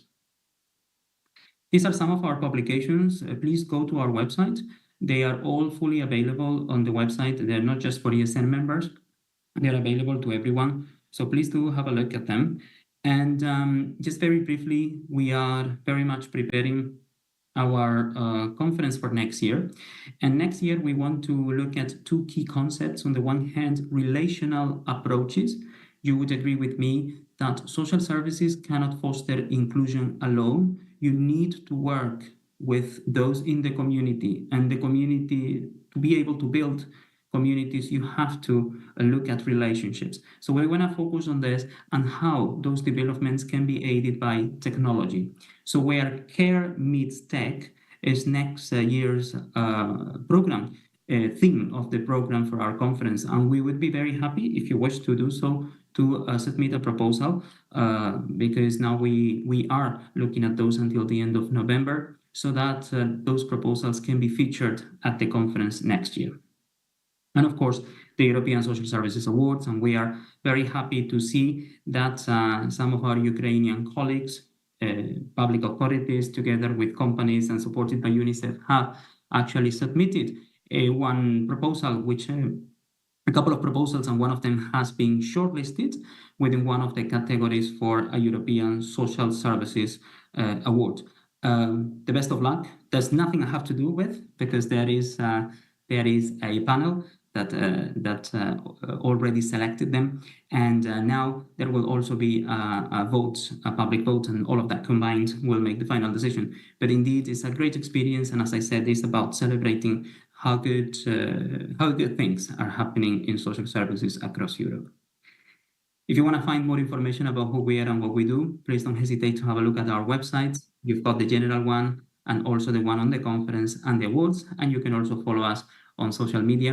Don't hesitate to connect. And if you want to get in touch directly with me, the ministry has our details, and we are very happy and very pleased to say that the Ministry of Social Policy of Ukraine is joining ESN, will becoming a member of the European Social Network.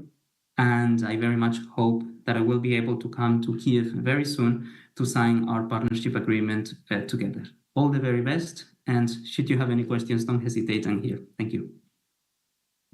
Thank you. Thank you very much, Alfonso. We are also proud of joining to ESN. Дякуємо вам, друзі. Дивіться, ну зараз Dear friends, the good news that it's over and half an hour coffee break will follow. So you can walk around, you can speak in person and unofficially, but please do not forget about the following thing. The first one, that you can attend the expo zone that is actually scattered around all the area, and it's attended by different companies, the national, international, like software developers and orthopedics manufacturers, and also there will be a media press approach to the Minister Oksana and Richard Reagan. They will be waiting for you, and there will be your questions as well asked, and we're grateful to those who are online with us. We're having a break now, and we're waiting for you back in half an hour. And that's for you, for offline and online participants. I would like to give you some guidance that we have a panel discussion on innovative solutions with the communities. That's actually the only one panel discussion in our forum on Global Digital Social Forum 2024. That's it, dear friends. Now time for coffee. Bon appetit, and see you in half an hour here.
A break, 45 minutes, as was announced according to our agenda. So, dear friends, please, if you are being held up, please take a long walk of 20 meters from the food line, and you're all welcome. And it's might look a little bit not serious, like a moderator just making a pitch, but now I'm on the stage, and that means that we are really starting our first part, second session. Maybe everyone who is in among the lobby, in the floor, could you please give him a round of applause? Just to pep ourselves up, and I can hear that the other people can hear the applause, and they're running in. Now let's continue this second session. It will be logically divided into two logical parts, the first one of which will be panel discussion. So we're going to start with the panel discussion. Now, this topic under the panel discussion is digitalization of the social area, of social sphere. How do they implement novelties on the level of regions and communities? First of all, I would like to invite over and just get you acquainted with the moderator, who is Kostiantyn Koshelenko, Deputy Minister of Social Policy of Ukraine on digital development, transformation, and digitalization, CDTO. Let's check on the com. It works okay. And now I would like also to invite all the participants to this panel discussion. Natalia Zabolotna, please give them a round of applause. She's the first deputy head of Finnish OVA. The next participant is Igor Panchenko. Please applaud. And this is regional digital transformation expert. Number 3 is Vladislava Zhindich. Please give her a hand. And she's the head of the operational department for automated systems information analysis center in Mykolaiv OVA. Upload, please. And the next one is Elena Kazimyakina. Let's welcome her with a round of applause. And she's running the Central Department of Social Protection of the Population of Dnipro City Council. And one more, Svetlana Hritsai. Another hand, another good hand. She's the director of the Center for Provision of Social Services, Globing City Council. We have like 1 hour, 15 minutes for this panel discussion. It would be very, very nice not to be too long. And I would like to welcome everyone again. Applause, and the floor is yours, Konstantin. Thank you. Actually, this is the same as the coffee time. This time is also important, just as important, because you know that great projects are being discussed and implemented starting from your coffee. And it's a very good time that we managed to gather together with the partners around the digital transformation and digitalization and digital development of the social area, social sphere. There's lots of partners, lots of friends in the social area interested in different directions, and only together achieving different objectives, developing different systems, we can achieve a powerful result for Ukraine. As you can see, we're planning strategically for the next year. We're embedding our, working on our development plan together with Deloitte, and we're trying to count on our international partners like the World Food Program, UNICEF, other different partners acknowledged in our projects. But the lack of resources is remaining here.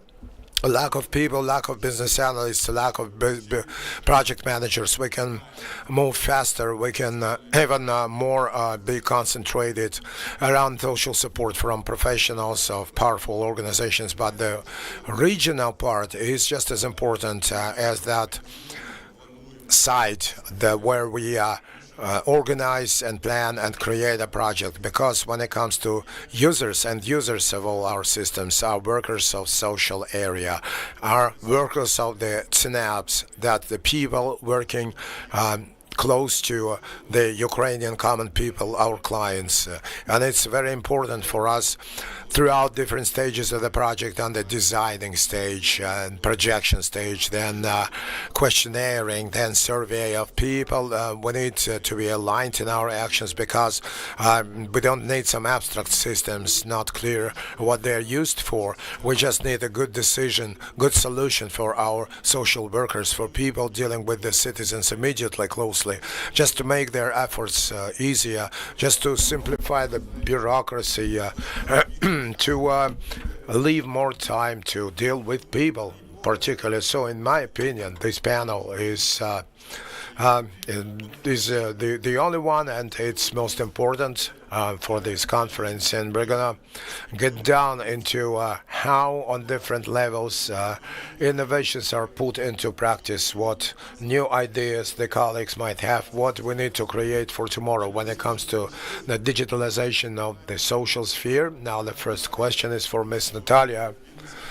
Because in the Vinnytsia Oblast, we started in this year a pilot project of our electronic case management. That's an important tool for provision of social services, and that's a pivotal thing. And the first cycle of our events was implemented in Vinnytsia. Now, could you please talk about how the social area is developing in your region during the war, and your attitude to digital innovations, and your vision about what the region needs right now? Thank you very much, and I need your clicker. Then please put on my presentation, but I will start by saying that, of course, saying about and looking at what is being demonstrated from the point of view of digital solutions, it's just to say that the people working within the social security system, implementing social policy locally, they remember when we started with our social security bodies to be created down the communities. You remember that time, and you remember as later from those communities, we as the workers used to take documents in black plastic bags, and those were like the orders for subsidies, appointments, and so on and so forth. And I'm not lying, I'm telling the truth. And those black parcels in which we black packages in which we the bags we took the documents around, we hold them around. There was no other option for that. And what we can see today as the result of putting into practice our digital solutions in the social sphere, it is not about just to make your efforts simple. It's about the protection to the documents provided. That's about the fact that you don't have to bring the same document 100 times into the same office for one or another appointment or destiny. So I would like to congratulate, of course, and commend all the social sphere that this has been one stage, one step to improve this area of social services. Thank you very much for that. And in the Vinnytsia Oblast, where one of the first peoples that we took the approbation, the test, breaking in, and we at that time understood the challenges to each community, and we went out, reached out for all of them, saw them in person for the just a document on social assistance, and some facts that since October we started to actively test the UISSS. That was actually welfare or benefit for IDPs, and but at that time the social security departments got that access. They started working. We are now moving around. There's already 6 kinds of assistance, welfares, and there will be even more welfares, and we also heard that another welfare will be implemented, and it's not simple, but after me, I guess there will be people who are appointing and who are getting documents locally. And in this context, we looked from the point of view of the oblast level and the level of oblast administrations, and we understood that it was important for us to submit documents in a timely manner, not to lose them on your way there. If a document submittal of documents one depends on the bus schedule, for example. Like it's impossible to connect to that rayon, to that area, for example. That's a barrier. So, but there were some interfaces at that time in the social area that were used one or another way. But what they have done with the case management, that was absolutely started from scratch, because when it comes to social services, they were not administered digitally up until that time, and with this implementation approval. So whenever when it was proposed in the Vinnytsia Oblast, we decided to be the pilots to test the different gaps that might come up within the system, because this so-called approbation does not provide you with a ready-made product. You can see, and you can see it's all good. The approbation is when you are getting into the product gradually and keep communicating to the developer for working it around, for making it really workable and working. And it was first beta testing, then it was a startup and professional test, and now we understand that Ukraine has now gotten experience to the so-called industrial version that will work. We need to understand what kind of tool it is and what we need it for, because in reality, when we talk about providing social services, we need to include a few key things to it. If we talk about case management as a digital tool, we understand that in one place we can see the case totally managed from application up until the time of the resolution of his or her issue, with clarifications and things like that, depending on the subject matter. So today, to be frank, people working at the bottom line, and at the bottom there, they know what it is to provide a social service, and there should be some sort of paper resource, additional resource, just to confirm to what goes together with social services, like taking the application blank forms, putting your signature in journals and so on, and then where from the oblast level, where can you look at a need for a social service from top of the oblast level administration. For example, we talk about new needs like residence or assistant of a child. Do we have access to some database where you just get in and click? For example, I've got so many applications, social passports in their communities, like for April it was. We're getting that from the communities and how the community formulates that need in particular. And there were, for the oblast level, and that's actually the tool that we're looking at in that context, that we're going to see a need on the oblast level.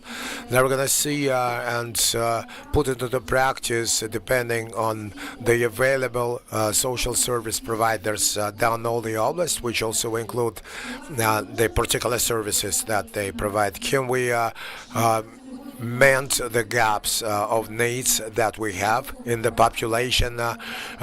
Do we have to really provide that service, and do we have to outsource it from another oblast? And now, because of that, I want to thank everyone who is part of the development course of that digital tool, who developed, who tested it with the colleagues. So we need to move like that before.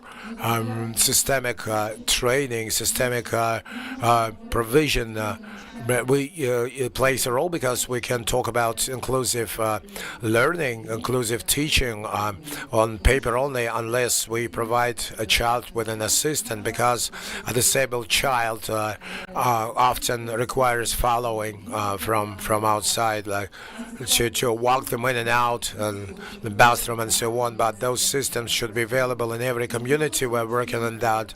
Temporary rest, recreation for parents. Talking about communities, we need to understand that not every community is able to provide a social service.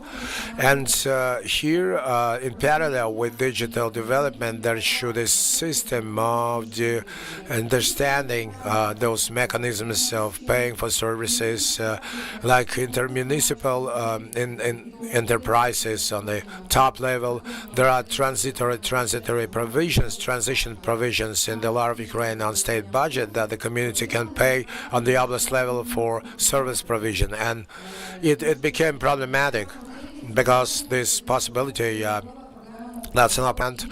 On the other, that's challenges pertaining to the community's readiness and their readiness to understand the responsibility for provision of social services. You can see that 61% in Vinnytsia of the parents or guardians, they got temporary recreation, and that they took care of disabled people.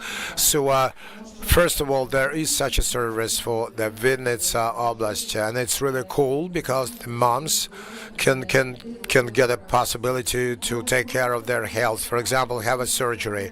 They can simply go out. They can simply go to the theater, because otherwise they stay 24/7 with their children. 2024, and it's now a time when the communities can announce their services. We have a whole of 5 applications for those services. So we had on the whole 155 people per year, and now we only have 5, which is the active case management performance, and it will demonstrate those 145 families or children that haven't gotten this service yet, because they really need that. And it's not because they don't have the needs, you don't order them, but it's because they think it is a necessary thing or unnecessary thing to allocate the money. So when the analysis is ready, we can make the conclusion that the community is short of providing or fails to provide their population with the services they need. Today, the Minister of Social, Oksana, spoke about services for war veterans, and that makes the same. We are actively working with the communities to make them understand that the service of social adaptation for the vets and their family members is a must-have one in each community.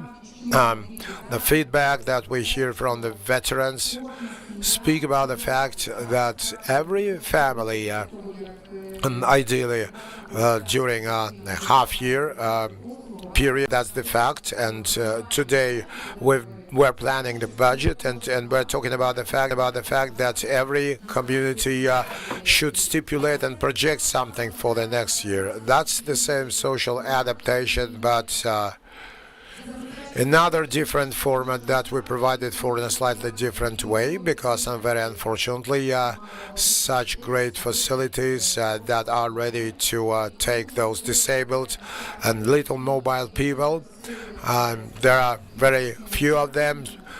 There is a camp where we invited people that were heavily wounded, but here it is the program of social adaptation to top it up with skills, and there is, for example, in them an obstacle course, and there is a boy who is from Bakhmut, and he's a Paralympic player. He's dancing on wheelchairs, and he's been like that for since 22. And he will teach those guys of higher mobility. So this is an additional filling for the traditional program of social adaptation. In addition to that, here mothers and wives are also learning how to care properly about such boys and men, because this is a special set of skills. And I'm sure that case management, which has been implemented, will truly allow us to have a fresh look at the gaps of service deliveries community-wise, in order to plan the implementation of such services as well as their procurement, both at the level of the communities and at the regional level, also involving the variety of different programs which are being offered at the nationwide level. That's why, yeah, I know. That's why once it gets implemented, of course, we want to make sure that not a single community or not a single person will not be provided with the services needed. Thank you very much, Mr. Natalia. Thank you for your experience, for our common work. You know, let me also share a small secret with you. Implementing such a system, which is the single system of social delivery, within regions is also only possible with the support of two individuals. It's always about the deputy of the regional military administration on social services, and it's also about someone who's responsible for the digitization. Both of these deputies, when they join their efforts together, we can move very quickly. But when this attention is lacking, of course, things begin to move, but with a lot of impediments. Therefore, we very much value such people who take a plunge when they speak about digitization things really from the professional standpoint. It refers to everyone, not only digital specialists, also to social care workers, because it talks about people, effective solutions firstly, and digitization comes second. So the next participant in our discussion, Igor Panchenko, he's a regional digital transformation expert. He's a practitioner. He knows it from first hand because he has worked as a regional CDTO in one of the regions, and he delved deep into all of these issues. Right now, he's engaged at the national level doing the same things. He will definitely share with us how it is possible to organize within regions such effective work. When digital transformation takes place smoothly, because it covers not only social sphere, it's all about training, infrastructure, and many other multiple things. So this index of digital transformation, which for the second year running the Ministry of Social Affairs has been trying to implement in Ukraine, allows us to balance different things in different dimensions. So Igor, the floor goes to you. Thank you. Please, my presentation, have it on. I'll probably start with the chronology. Indeed, I believe one of the revolutionary decisions taken by the Cabinet of Ministers in 2020 that ruled that every ministry and every body of the executive authorities and local executive authorities had to come up with a CDTO, a special representative dealing with digitization processes. Every time I spoke within communities, and right now that I am in communication with all of our partners in this regard, I keep repeating to them, digitization is not a separate area or realm, like education, medicine, economy. No. Digitization is the area that needs to run through every area of our activities in order to contribute to optimization, streamlining service delivery, making these services more available and accessible to everyone.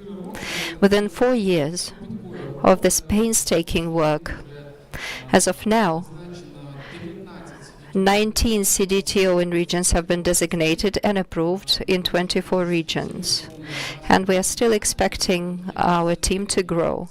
And this synergy within The ministry between the CDTOs within the ministry and regions contributes to this major shifts region-wise, and also it is due to this cooperation and the clear-cut strategy at the national level. We are capable of implementing a great variety of projects, and the higher quality and the more constructive the vision and the strategy itself, every ministry in the area of digitization is, the better outputs are. One of the illustrations I would like to present to you is something that was done during these 4 years due to this synergy. At 130 infrastructural facilities for the first time ever were connected to broadband internet connection. It was the project for governmental subvention, and with the help of CDTO's cooperation with territorial communities and regional military administrations, people finally have access to optical cable internet solutions, and it's extremely necessary because when there are power outages, people still have this internet connection due to this cable. Opening Wi-Fi zones in public spaces, both in the centers of administrative service provision and in different administration centers. It's vital because, once again, once the power is out, people still have to understand if they go to such facilities, they can still have access to the internet.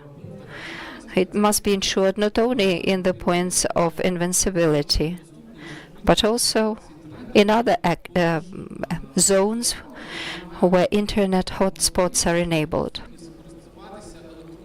People can take advantage of different electronic services provided there.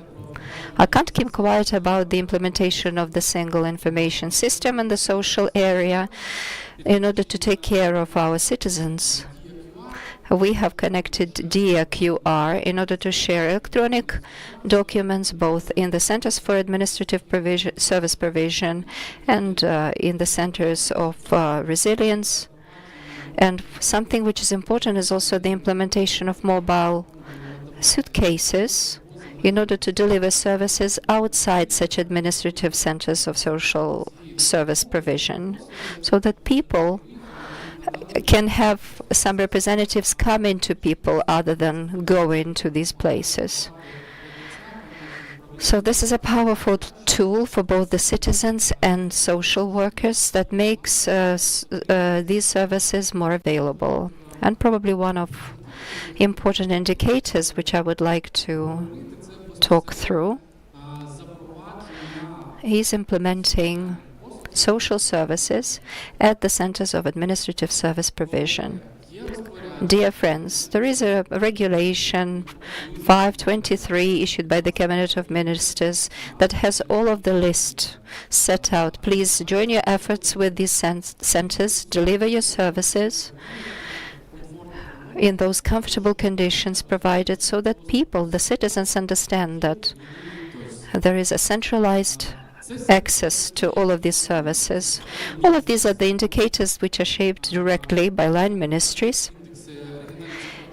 And this indicator, the index of regional digital transformation, is generated by the special regulations approved by different ministries. However, CDTOs are there to implement not only the governmental policy, but also shape regional policies, and they respond swiftly and promptly to any problems should they emerge in their regions or in territorial communities in their regions. And due to this well-aligned work, more than 200 different projects of the kind have been implemented regions-wise.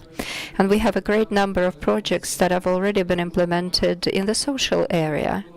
Even in terms of the timeline, we can see how these projects came about. But when the war ensued and we had to come up with some services, solutions, accounting practices for humanitarian aid, a great number of regions, and Vinnytsia region included, had to come up with these portals in order to formulate the full set of the needs that the communities had, in order to submit them to the donors who are responsible for supporting these communities, for them to understand what it is that the IDPs needed or any affected population wanted, in order not to duplicate different efforts. Then in our timeline, we also got to see that in 2024, some regional, local projects began to come up, which had to do with veterans, veteran affairs. In Chernihiv region, the west of Ukraine, they came up with a Telegram bot. In Cherkasy region, they came up with a portal collecting all of the information about all of the services available for veterans. In Dnipro region, they began to provide training, IT training meant for ex-combatants. And such projects are so many, I cannot list them all. Regions and CDTOs in the regions, together with the heads of regional administrations, are prompt in responding to multiple challenges. And probably it takes additional synergies, not only top-down when strategies and policies are formulated, but also bottom-up when the majority of regions are beginning to come up with some similar initiatives. Then the line ministries definitely need to understand that it's one of the indicators demonstrating that this needs to be made centralized, just like this centralized information system for the social care, where all of the rules of the game are standardized and all of the procedures are uniform.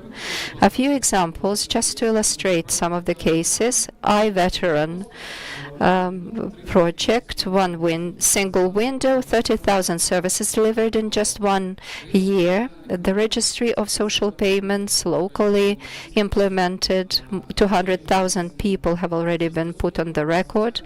Social services for Kharkiv region application, 104 institutions, 144 downloads of this application meant for the people living in Kharkiv region. And IDPs also get different kinds of services. 144,000 people have already been put on the record, and more than 30,000 rations and different kinds of humanitarian aid have been delivered to the people that work with the single system of accounting practices for the humanitarian aid. My point is that currently it's very, very meaningful for social workers in local governments, in the subunits of regional administrations. You have to work with your digital leaders, with your local CDTOs to come up with quality digital projects, because they do not feel, these CDTOs cannot understand the full scope of painful needs that people in the fields have. So my recommendation is reach out to these local CDTOs, tell them, to your digital leaders, to deputy heads responsible for digital transformation, so that together, with the help of digital tools, you can resolve all of these issues. Thank you. Thank you, Igor.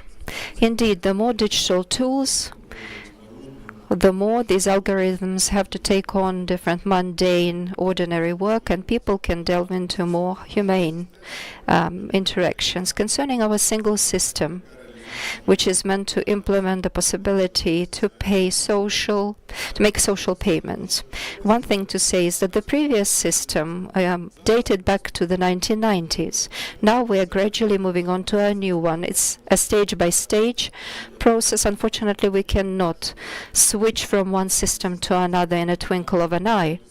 This is an evolutionary, transitional process instead, unfortunately highly complicated, because now people have to work in a very contemporary situation, still supporting the old one. So this is an additional burden for our computation center, the system that provides for administering the whole of the service workload, and this is extra workload for the people within the regions, because until the old system is made obsolete and outdated and disused, and everything gets digitized, then it's a lot of duplication of efforts. And now I would like Ms. Vladislava Zhintic to share the experience about some of the positive things that the new system has already contributed, some of the positive shifts that you already have 17 different administrative services being administered within the single system. What's your vision of the further development of the system? What is your take concerning how we are supposed to support? What regards and recommendations you have? Good afternoon, dear participants of the forum. Today, I am taking this opportunity to tell about my favorite work, about my center, where I have been working for more than 20 years now, and share about my experience of cooperating with our departments in terms of implementing new automated systems and complexes. Let me say a few words about my analytical center. It was set up back in 1996, and it has 4 departments: the technical support department, the people who install software products, make networks and servers work, then the methodological department, people who deal with press, organize different training opportunities, and run sites for our department. Our center is in subordination directly to the Department of Social Protection of the Population at the Regional Military Administration in Mykolaiv region. Nowadays, there are 29 individuals, 29 employees working at this center. We also have one more department which controls payments, and it makes sure that there are no overpayments made. And program support department is number 4. One of the core assignments at our center is to ensure and provide for the work with computer software at the governmental level, designed to implement tasks to protect and care about the population socially. Within the departments, the Social Protection Center in units responsible for that in the communities and in our analytical center. So we need to align and further support these different software complexes and systems. Also referred to our function is statistical data shaping and monitoring. We are in touch with 9 departments of regional and city municipality level, which unite 29 remote unities and 52 communities. And each of these organizations and institutions, each of these departments is a standoff separate unit in terms of allocating and making payments. So our region is fully decentralized, and regions engage in this work from the beginning till the end. Our center only supports them with software services, provides training, consultations, and helps to eradicate mistakes.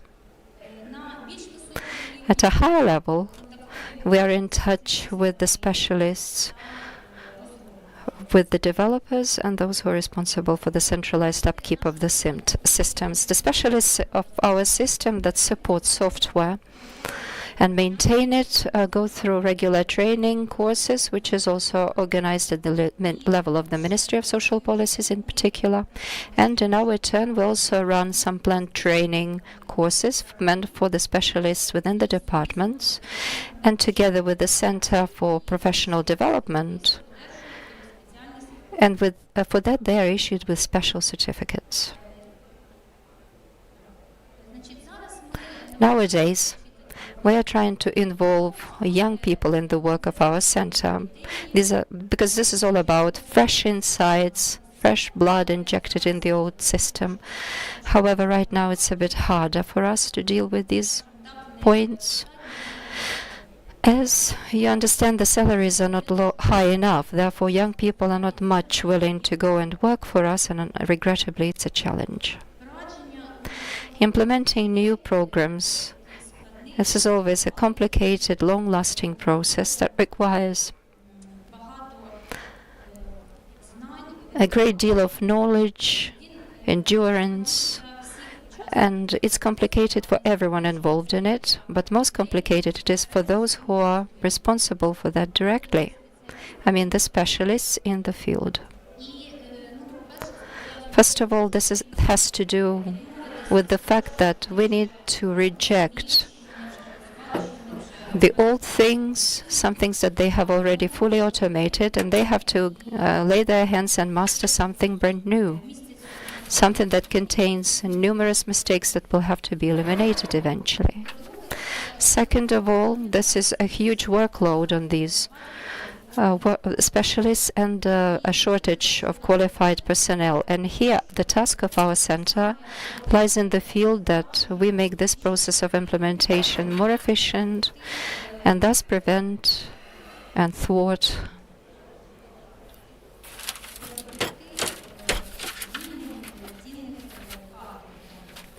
losing very important personnel. Ms. Vladislava, thank you very much. It's a significant contribution that you're making. And I've just been asked by our moderator to control our time and manage it. So it seems to me that you have shared a good piece of your work.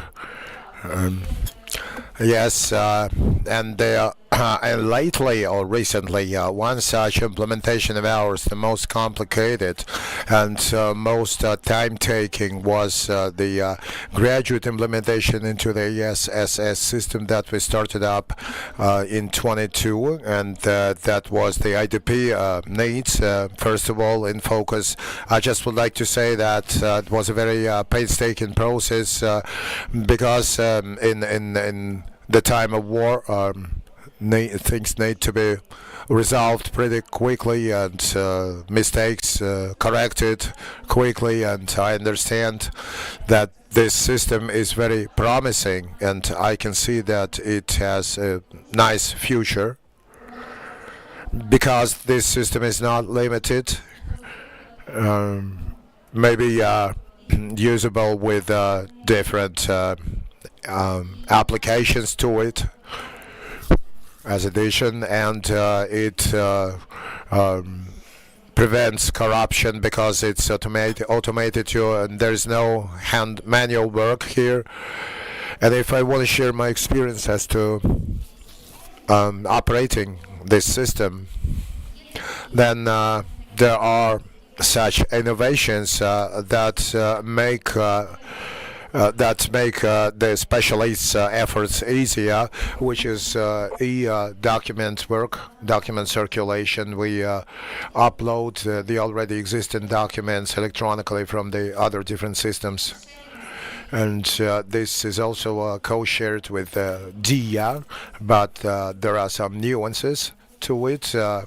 As an expert, I would say that's a nice idea, but down in the regions or locally, there could be problems with the recipients or end users themselves that cannot use those applications properly, and they complain about time taken from them. So we need to adapt it and make them more knowledgeable, those end users, as to that issue. I think this is joint efforts, will be due to joint efforts by the community, and also it's learning e-skills, and it's not actually in other oblasts should be unfolded, but in the community itself.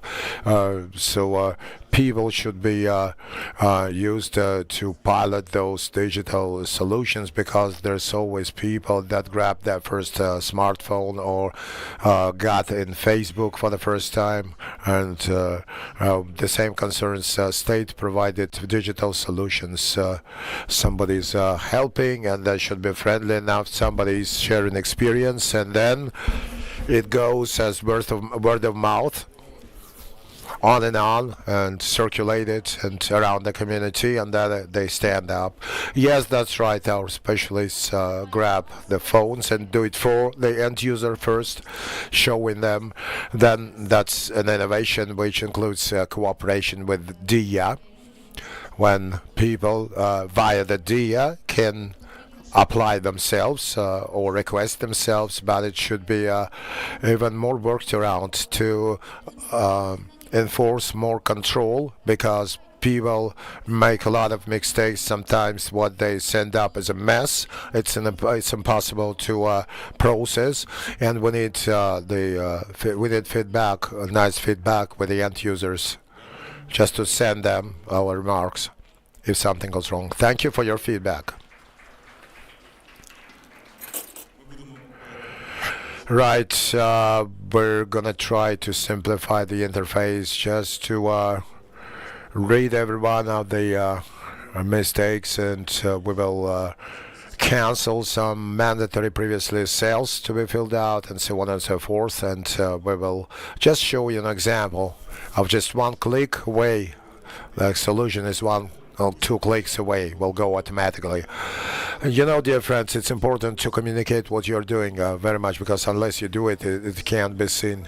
That also includes our event today, and it's for us to talk about and share our development problems with the partners that are sharing those pathways with us, that are making this digital transformation together with ourselves.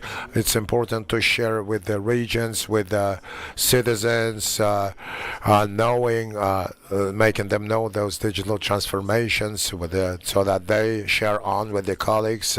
In the Dnipro City Council, there is some very open-minded, understandable communication, and it's available on TikTok and YouTube, and those are the resources that they get their knowledge on social sphere, on social area. And it's not only for Dnipro population, but also deputy ministers.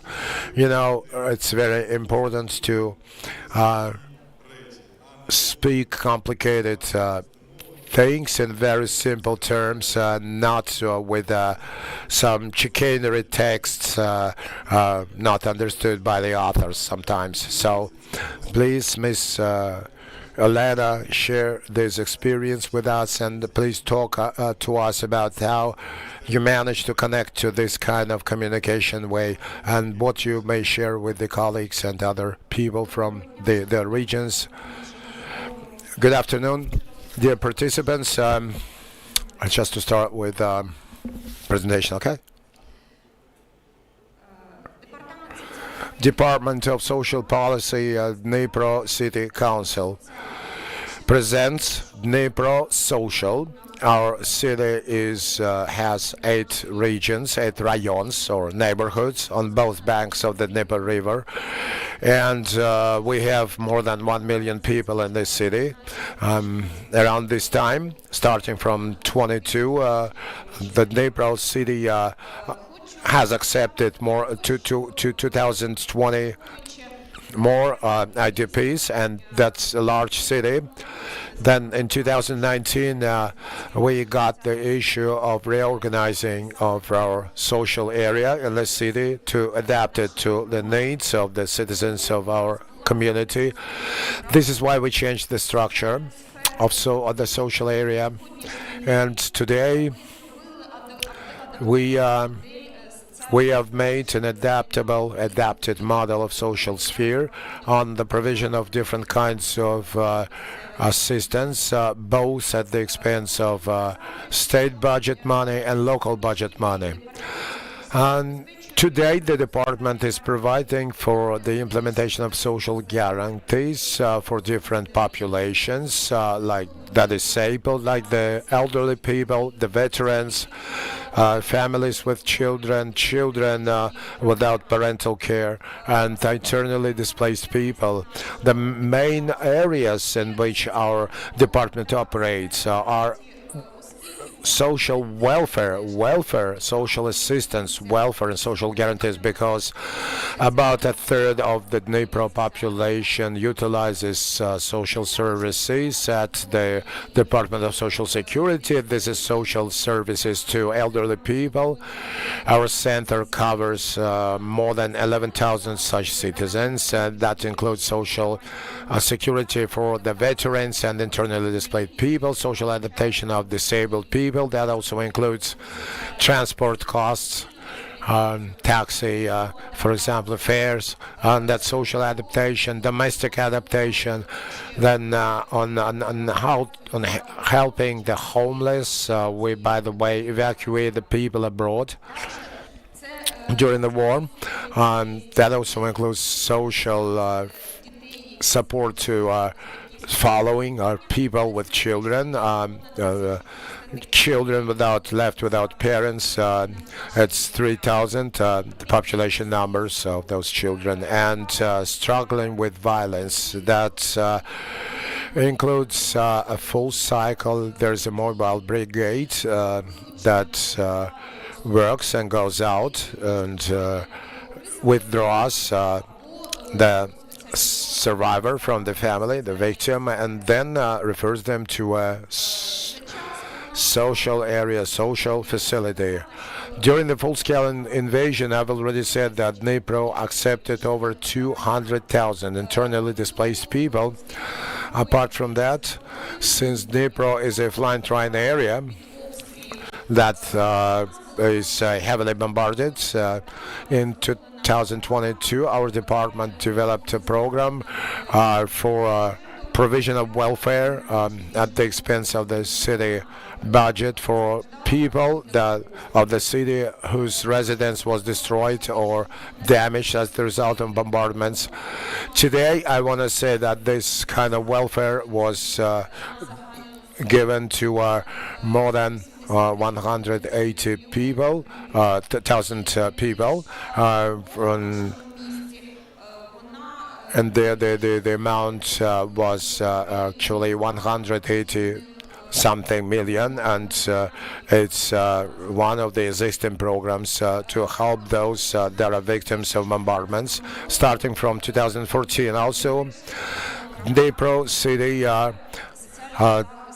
was the first one to get engaged in a program that provides social security to the war heroes and their family members. It's been adapted to our realities today. We understand, though, that the communication with our citizens is not possible without the use of modern technologies. Back in 2019, our department decided to be part of social networks and manage them, and they sort of put them together under the slogan of Dnipro Social. Dnipro Social is a website and social networks where we talk about all the services provided by our department's units, and also on how to get them, where to get them for the comfort of our citizens.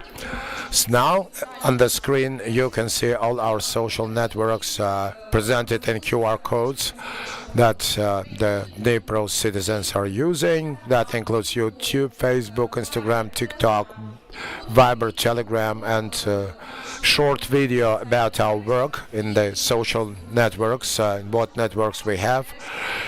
You may also see on our YouTube channel. What it all was starting, what was being started with marketing. I will not read what we have here, what is drawn here on this chart, but believe me that we analyzed a long time, and we made sure that every social network has its own audience, and we tried to adapt our content that we were using on our social media pages to adapting them to our citizens, to support our citizens, for us to achieve our communication goals with them. Now, what challenges we ran into? We understand we're a local self-governance, and in each structure of state self-governance, that's always money, that's always something you need, financing, but we did that without financing. How we did so? We learned how to promote websites and social networks existing in the internet, but we also used those methods that the social networks used themselves, and we did so. Apart from that, there was a challenge to provide to be available on web availability. It was not so smooth, but we're working with that today, and so plans include completing those efforts. And most importantly, we did everything without special equipment that is usable for such cases. In other words, you were using just a simple smartphone that has made the content that existed now, but we're trying to buy other pieces of equipment like lighting, stands, racks, and so on. That means a lot, and everything starts with a picture. Image.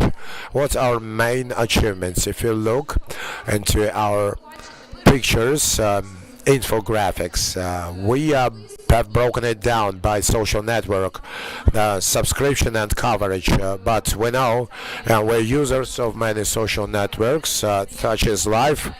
We learn things from social networks.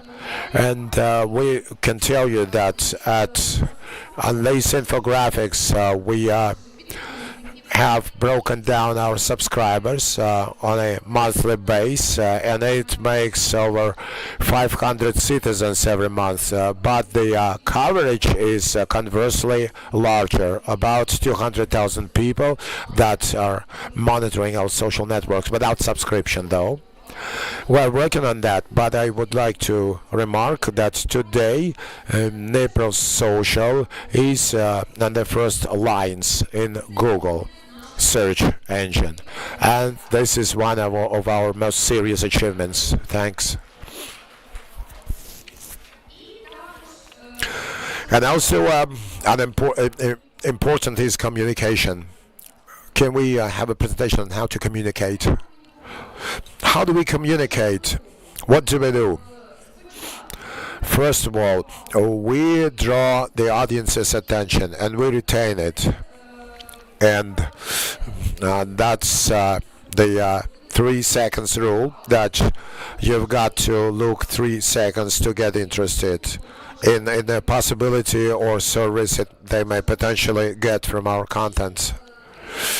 And minimum 5 times there should be engagement. So 5 engagements, a minimum from that people to our social networks, so that they understand do they need it or not. And we use that in our work. What is the influence of the digitalization on today by the citizens? First of all, better access to services locally. What is meant by that? The people scroll social network pages, they look through the information, and if they're interested in a service or two that are listed in our material, the person will be interested and look at it, and thus there will be less time for administrative processes and costs, by the way. So the person will know what package of documents they would need, where to go with that package of documents, and then it will make shorter the process of providing the service a citizen might need. And as always, that will be a higher transparency in our activities, because as a rule we make our content, record our content inside in the premises of our departments, and we involve in video shooting our experts that work with the citizens, and they provide immediately, directly, some or other services of social manner, and the person sees the decisions made, where it is made, and that makes our work more transparent. Our plans for future. Of course, that's an expansion of the scope of innovative solutions for the smart city, that's social services and smartphone. And I also said that this is improving one's web availability in all the platforms of communication. That's millions of views. You can't do without them. Thank you for your attention. Everything will be Ukraine. Ms. Elena, impressive, practical, usable, useful for all us, universal, classy experience, very nice advice. We're going to do more rad projects, we're going to do more good causes, good doings, and we're going to communicate, and it's going to have more effect. Miss Svetlana, in the Globino community, there were a bit of interesting things that happened in this year. First of all, that's case management, and thank you very much for that. Yeah, that you were involved in the pilot. You already know what it is, and you are using this experience. And secondarily, you got one of the first resilience centers opened up, and that's not actually a digital story, but it's a human story. Please share your experience on these 2 points or issues. Thank you very much. Everyone is welcome. High five to everyone, and we got here communities, and that's the first line. That's contact to the people, and we're providers of social services, and that makes those people that gather support and be always hand by hand with them, and we are always looking at the visions of the Minister of Social Policy to be in the know. And our most important objective is we are really tuned to the needs of our citizens in our community, starting our efforts in the social services center. We said that we were just too little, 3 years old. We only started working in late January 21, and our main objective was not to lose contact with the people and improve the quality of providing services to them, and get their feedback on what they can see about the themselves. So the decision was made to change the categories into the groups, populations that get into complex, complicated circumstances, to provide for them easier bureaucracy. And for that time, since that time, we've been standing like that. We need to help the people. The first challenge was the pandemic, COVID-19. Next challenge in 22 became the full-scale war. This is why we continued that story today as well. Apart from that, I will bring you up to case management, why I started that way. We undertook responsibility and the work and the efforts. That's all the packages of documents starting from the application. We formed them and we passed them on completely for decision to be made into the Social Security Unit, which is close by. This is how we planned it. We can put that into practice via that SNAPS, that's Administrative Services Centers, but only because of those people we ventured for that. And it was nothing first, but when we connected to already scaling up the services and like aids to the veterans and followers of the invalids, of disabled, I can share many more things, but the issue that we had was very important, and was a comprehensive service on resilience, which has proven itself in a very good way, and which has become that kind of support that today, in this period of time when Ukraine goes through difficult times, primarily the population requires support. Then we sort of thought, and myself, I thought as a leader, where to look for pathways and how to simplify the work at the expense of service provision time proper. And then we came into the pilot project on beta testing. The story started very, very actively, very smoothly, very jumpily, and the first meetings were in the social security policies, Minister of Social Policy. There were military administrations, and there were communities that took part in that kind of testing, beta testing. First, they familiarized with themselves, and then they took the training, and they had a nice instructions that we read together, that we step by step implemented. Now, what important things we found? First of all, that was less time for compiling documents, because when back in 22, I analyzed how much time was taken to compile act a document. It was 1 hour and a half. Now we got the experts getting it ready in 5 minutes. Yes, we have something to work on, but it's a very important thing because it's a huge relief, yes, and everything will be happening very quickly. But most importantly, we're going to have more time to be close by the people and provide them with services, social services. Thank you for that very much. That's an important thing to do in this current time. Different roles are played, different positions taken in different regions. We are all united with one aim, which is to build up a temporary and good system of social support to the people. We're only starting. Next sessions, we're going to have more attention to our projects, more interesting participants talking about what we're doing. So stay with us, and thank you all panelists, and let's continue the forum. A good round of applause for everyone, for all the participants of the discussion and moderator. Participants, Igor Zabolotny and the others, Konstantin Koshelenko, who is the moderator. Applaud to them, please. Now we have a little pause. Now we're taking a small technical break, but we keep seated in our seats. I don't want you to get scattered. All we have to do is just change some things on the stage, because we're going to have the second part, which is going to be filled with presentations. It'll be a series of short presentations, but just as meaningful and substantive, as well as exciting.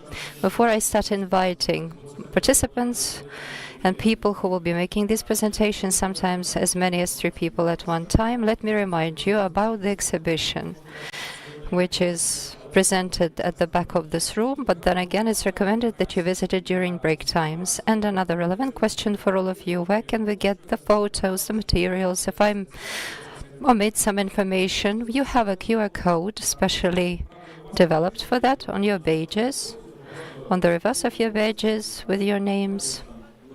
So I suppose at some free time, please scan them with your gadgets and you will have an access to all of this information. So now I'm ready to invite for a series of short presentations on key initiatives, the people who will be making these presentations. At the beginning of our forum, we made an announcement about the social portal of the Ministry of Social Policies. This is the portal for electronic case management, which enables you to file applications online to obtain social services. This is the idea of digitization of these social services. What was the ideation behind that? And the following people: Uliana Tokareva, give her a round of applause, Deputy Head Minister of Social Policy. We'll be talking about that, as well as Kristina Vitko, the chief of the expert group on the digitization of different social services, and Elena Koppel. Please applaud to them. She's a business analytics at UNICEF. I'm happy to lend my helping hand. You have the mics, you have the clicker, so the stage and time is yours. Thank you. First of all, I would like to say hello to all of the participants and attendees of this forum, and thank the large team that has prepared this event. Not only the team on behalf of the Ministry of Social Policy, but all of our partners. Thank each and every one of you that you keep focus of digitization of social services. And separate thanks also go to the team that has shaped the panel discussions to enable me today to see the heroes of the social services. Dnipro Social. I'm a subscriber to your channel, and I'm always tracing and keeping track of all of the videos. They're so inspirational at times. And I very much hope that you will also subscribe to my channel, the channel of the Ministry of Social Policies, and you will get to know more about our services for the city of Dnipro. However, now I would like us to speak about slightly different things. This is about digital case management. A very contemporary title, but if we think back to the law of Ukraine on social services, there is such a thing as a case management and running a case. It's a single process. However, there are numerous people who are engaged in that, who know it under different names.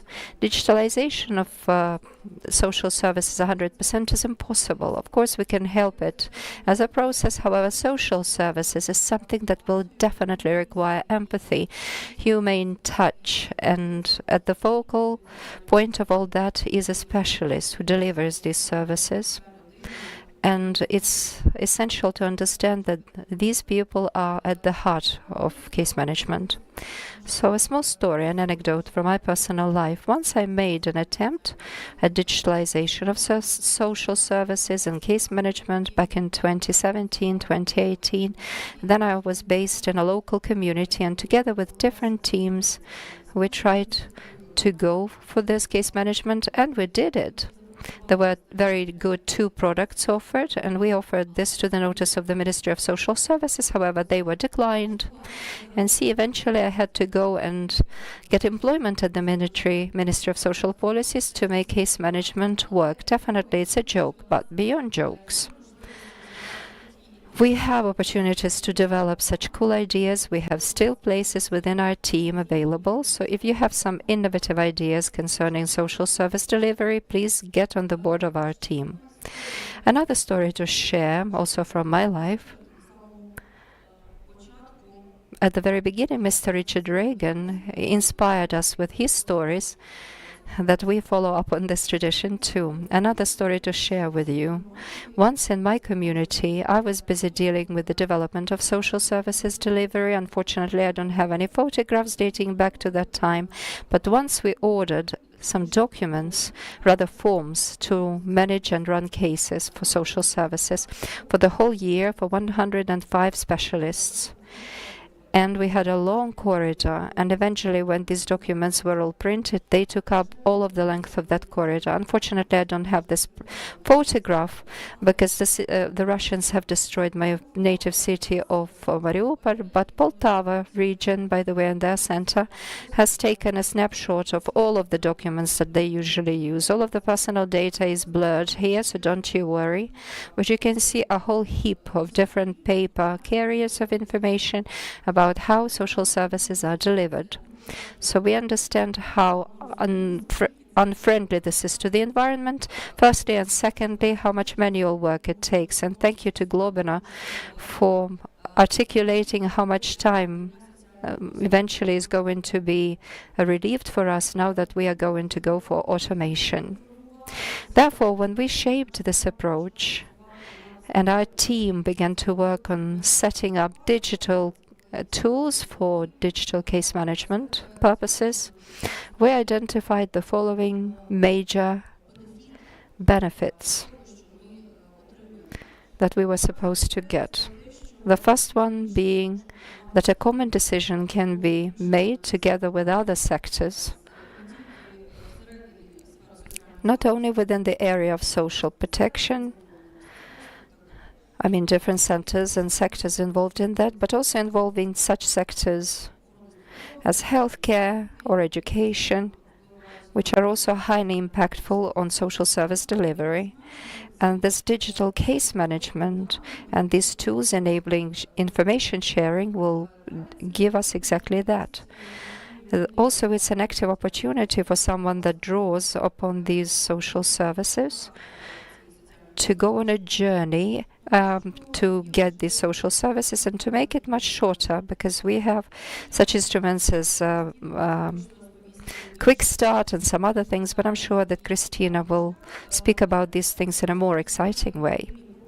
But this once again allows you to see all of your case, to see how the service is delivered, where a human need is needed, what different professionals and various sectors contribute to that. Next, we can also enable social services in that, as well as financial payments, because I I have to make this remark. I can't restrain myself from saying I'm grateful to the CTDO specialists, but unfortunately centers for administrative services do not provide any social services. They cannot provide any social services as such, because a social service is caring for people at home, so it cannot be provided anywhere but at home. Or it's a service delivered to people who have been affected by domestic violence, so these are some mobile brigades that will deliver them the social service. So let's not confuse administrative services of social character with social services delivery. So once when we pull all of this information about payments and services, we can actually understand if all of this help afforded to us has a positive effect on the people. And digital case management allows us to do exactly that, because in one single window we can see the broad menu of all of the services that can be delivered. Next, it's something that we can see. We can see the register of all of those social service deliverers.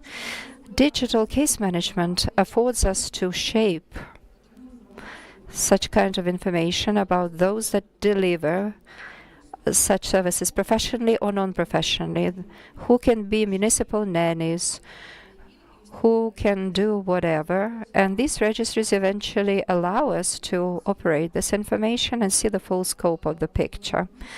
Besides, we can also see that digital case management allows us to shape the full possible menu from all of the sectors available. That is, our professionals in social area, a case manager, with the help of this menu, will automatically select all of the needed services, customizing them in order to meet the needs of a particular individual or a family. For example, this family or household needs child care and inclusiveness in that, whether this community has it or not, rehabilitation, whether this community has it, specialized medical services. Humanitarian organizations are also listed. So this full menu, the digitalized one, will allow the specialists not just to write these lists and lists of different requests, but to make a quick selection already presented within this case management, digitalized. This will also enable us to see the results of such case management.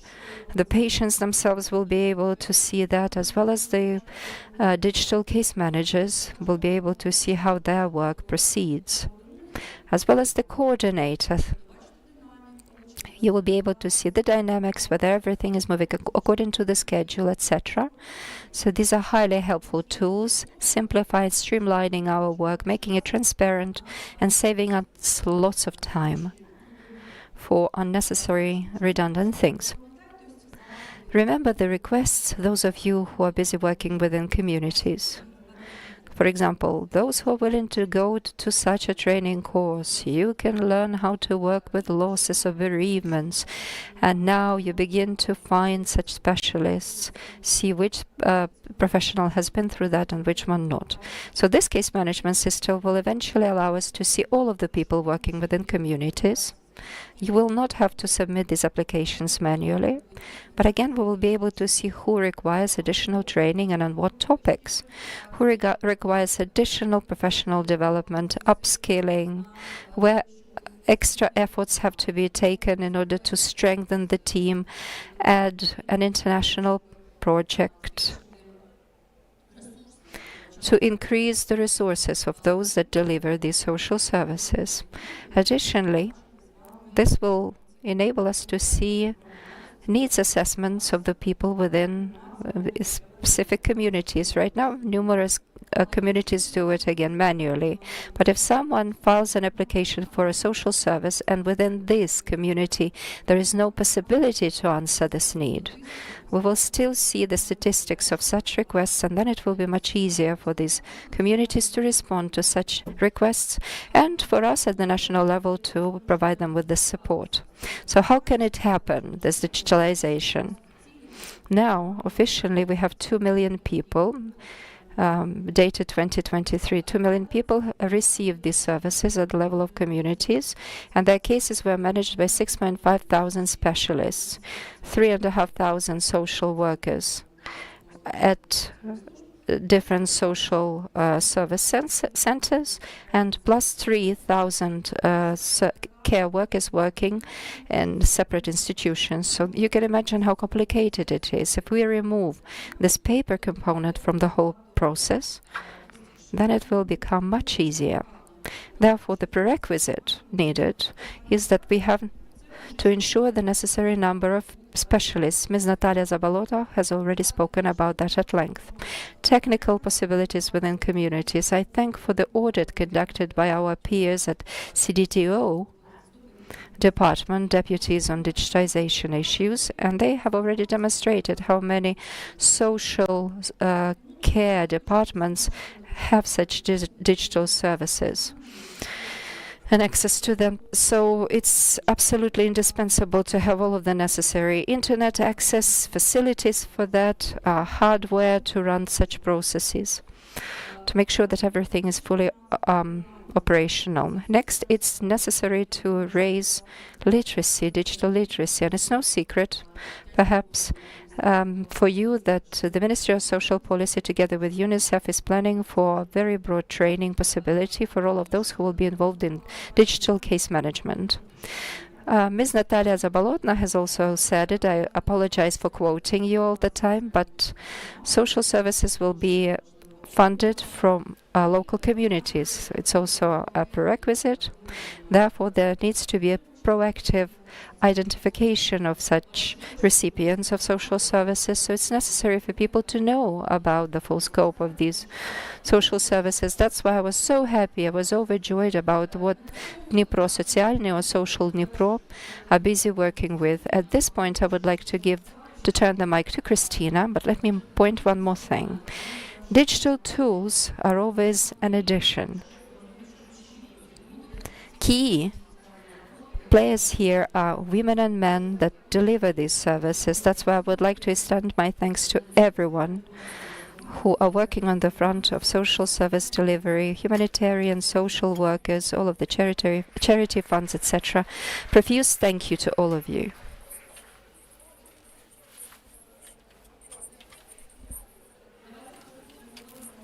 Now let us talk a little about digitization of social services.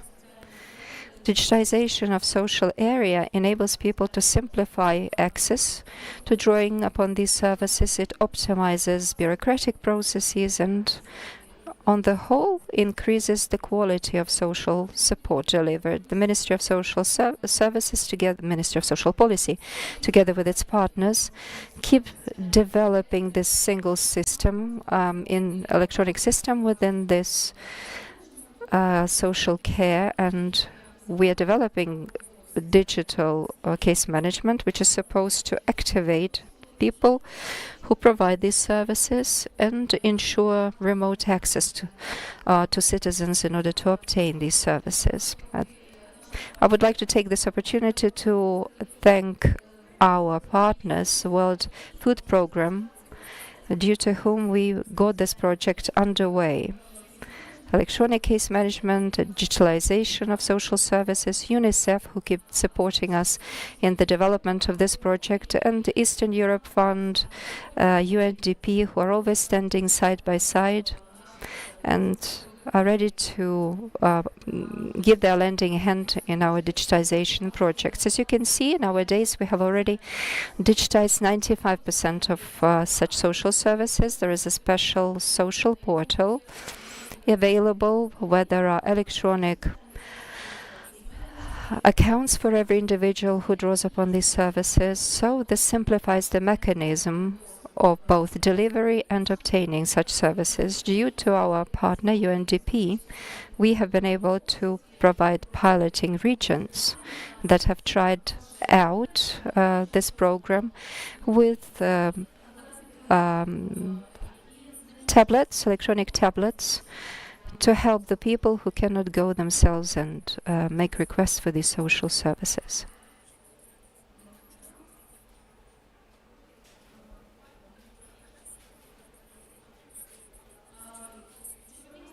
Digital tools, what do they result in? For the recipients of social services, it's all about availability, convenience, and comprehensiveness of approach to dealing with difficult life circumstances that people may find themselves in. And for social care workers, it means a digital electronic workstation which is available at whatever point in the community. You can expedite the processing of this request, and for the state it's the protection of personal information, possibility to assess the quality of the services delivered, as well as about prognostication about budgetary needs and the needs to be met. On the 1st of July this year, we began trying out and testing of the social portal, and as you can see, the demand for the usage of that is 59,000 visits during the tryout period itself, and more than 50,000 active users have materialized as a result. And as it has been vocalized today, we are beginning the industrial exploitation of the electronic case management across the full board of Ukraine. That's why it becomes available to whatever users in whatever corner of Ukraine. For the informational support of the end users, we have created a chatbot with the help of which one can obtain the answers to the most frequent requests. We keep updating it on a regular basis and fill it with the most relevant information. So what are the deliverables that we can already identify? Digital tools that the ministry has come up with enable us to see the story of a family. All the social history in one place about the people, about the family, and that's a possibility to accumulate information thanks to international, thanks to information exchange that is going on between our system and other state-owned resources, which simplifies the process of receipt of social services, and it minimizes the turnaround time for certificates and other documents. That's monitoring of quality of provision of social services and understanding what particular services are more or less popular, and that's the possibility to form this need and then further impact on social services development. As a summary, I would say that the experience that we are using taking over from different countries when it comes to digitalization of the social sphere and the use of innovative technologies. They help us create those digital services and online platforms that become a standard of quality for the provision of social services, and that's they relieve that kind of tension, and they improve the process of interaction between the citizens and the state.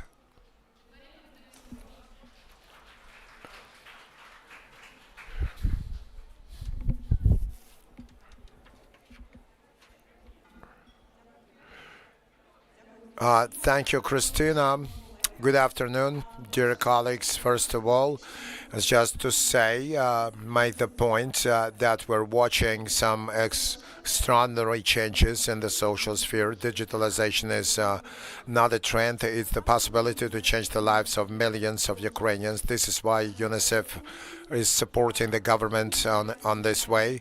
Available, affordable, and quality social services are indispensable for every person, every adult and child. This is why UNICEF, together with the Ministry of Social Policy, are already working on the updating and the functionality of e-case management and developing e-case management 2.0, which means now the system has to maintain additional roles and additional functionality. In particular, we're hoping that a standalone child expert role will be created. The child services, which will present serving in the best interests of the children, and there will be an update of the children's database and the system, and we just don't want those children to remain without care,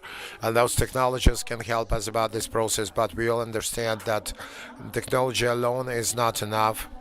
We need a motivated team of experts clearly understanding on how to operate the system.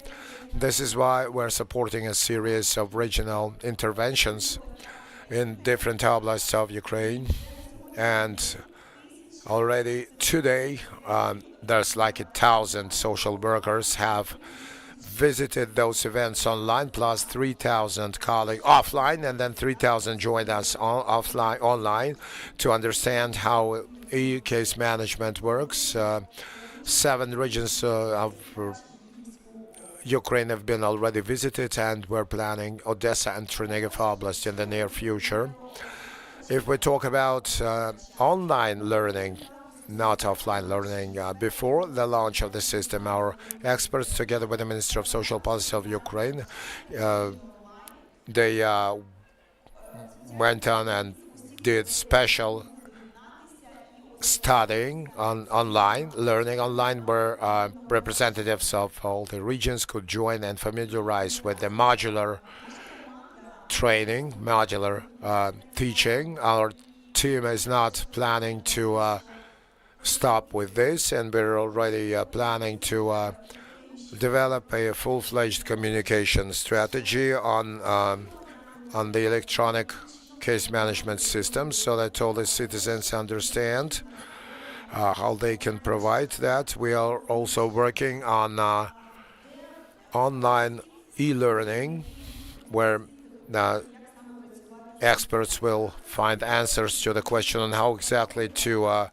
work with the system. Within those projects, we're planning to make at least 50 fact-finding, learning, training videos, and we're also planning to have a full-fledged communication campaign in Ukraine. All in all, it's just to make the point that digital technologies help us make social area more transparent, more open, and the social services more quality, higher quality, and more comfortable for every citizen. In our turn, we understand that those changes are also important because they take into account the child's best interests and take into account all their needs. This is why the children will have to feel protected and supported. Children are our future, and it is the children that the future of our country depends on. So let's develop the social area, social sphere, let's digitalize, let's support, and thank you for your attention very much. Have a nice day. Thank you as well. Thank you all three, and give them the same applause. Uliana, Christina, and Olena. And that's the digital transformation from Antwerp, Mikhail the Slovak, who will talk about his own experience. And please grab any microphone. Do I also have a clicker on this? Please. Yes, I will need it. Thank you very much. All right. I'm going to talk to you about the digital future of Antwerp, but what I'd really like you to learn from this or take away from this is how to deal with a large influx of IDPs, because that's a situation that we had some time ago, and take that as the key takeaway. And we're going to start from the digital strategy of Antwerp. And the digital strategy of Antwerp, if it works, 1 second. Yes, but I just have hold it the wrong way probably. So we started in 2021 writing a new digital strategy. We had a new chief digital officer, and he basically said, okay, look, we need a new strategy. Why? To basically provide an answer for rapid digital acceleration. And you're always going to hear this example, but how much time did it take for this technology to reach 100 million users? Let's say the internet. It took about 10 years for the internet to reach 100 million users. It took Facebook about 4 years. ChatGPT, which my other colleague from Belgium probably will talk about as well, AI, took about 3 months. So basically, the technology is rapidly evolving, and you need a strategy that is always there to help you tackle issues surrounding that technology. And that's what we did. So we made sure that we had a strategy, very simple, these are the highlights: uniform processes, similar user experience, and trust in the tools. Uniform processes, well, in the city of Antwerp, if you fill in a form for us, we always start with very simple things. Make sure that you have all your information on the first screen, your personal information, your address, and on the second screen, you will fill in all your attachments specific to the application that you're doing in social services. And then we make sure, that you're going more quickly through this process because you reiterate it. Every time you do something for the city, well, you follow the same guidelines. Same thing as well, similar user experience. Very important. How do we do that? We'd like to create trust so the user knows this is the city of Antwerp you're dealing with. So what do? Top right always has a button. This is the profile information for you. Bottom right always has a button. Look, if you're looking for help, this is where to get it, and you get in touch with colleagues or a chatbot or whatever. Next to that, similar user experience, we redesign all our processes app first. That's what we did. Because an app, a smartphone, doesn't allow for a complex process. You cannot put an entire map in there. You cannot put 17 pages in there or a long page. The users won't allow that. So basically, app first design. And it was already talked about by Ms. Oksana before, digital inclusion, knowledge of digital. It's very important for people to know or to understand digital systems and to have the right skills for that. And we also put that actually in the hands of our users, meaning we ensure that all users have the right equipment, have the right knowledge. We facilitate our process immensely. We design our processes human-centered, and also our employees as well get the right skills to also give to the people the right digital skills. So very simple. And I got assigned a very light process, the transformation of the entirety of social services, which basically is, and I've heard the story before during the panel, transformation of a 30-year-old program. We also have that. If you have really good eyesight, on the right, but you need it, then you can see our process. It's very linear, it's very process-oriented. It's the one truth that our people are always used to. Oh, and the user doesn't, the customer doesn't know where he is, of course. It's very us-oriented, not aligned towards you. So another thing that we did, I think in the wrong way, you see it on the right side. If you'd like to ask for an electronic ID, okay, we ask you, what type do you need? Type A, type B, type K, type L, type EU, type EU+. Well, EU+ sounds probably better than EU, but is it? I don't know. You have to click it. You have to find out. So it's very product-oriented from, yeah, we know this. And if you have the wrong one, yeah, well, you're going to know it at the end, but that doesn't help you. So we say, okay, fully towards a customer-driven point of view.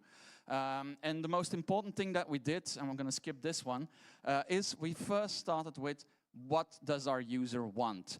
So we asked them, and we did a service design. Service design, basically mapping the human journey on a time scale. The time scale is the horizontal axis, very simple, and we see what is your mood, what is your happiness level at a certain moment, how satisfied are you with our services, not always completely satisfied, as you can see, and then we add, or we go look, how can we add to that?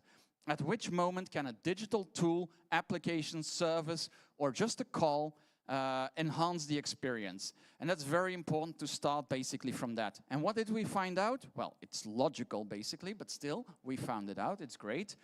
Basically our users, what do they want? Well, they always called at the end of the month, when will I receive an allowance or some social support? Is it already being sent? Come on guys, I have basically 0 on my account, so please let me know. Or what is my status, the status of my request? Can you tell me when it will be accepted or not? And what are the expectations that you have? What do I need to do to get that money? So very simple. So we say, okay, we make it into an app and we put it kind of as our first head tasks. First primary tasks. You will see, okay, your allowance will be sent at that day. Oh, it has been sent. Oh, by the way, we expect you to do this, that, and that. As well, simple process.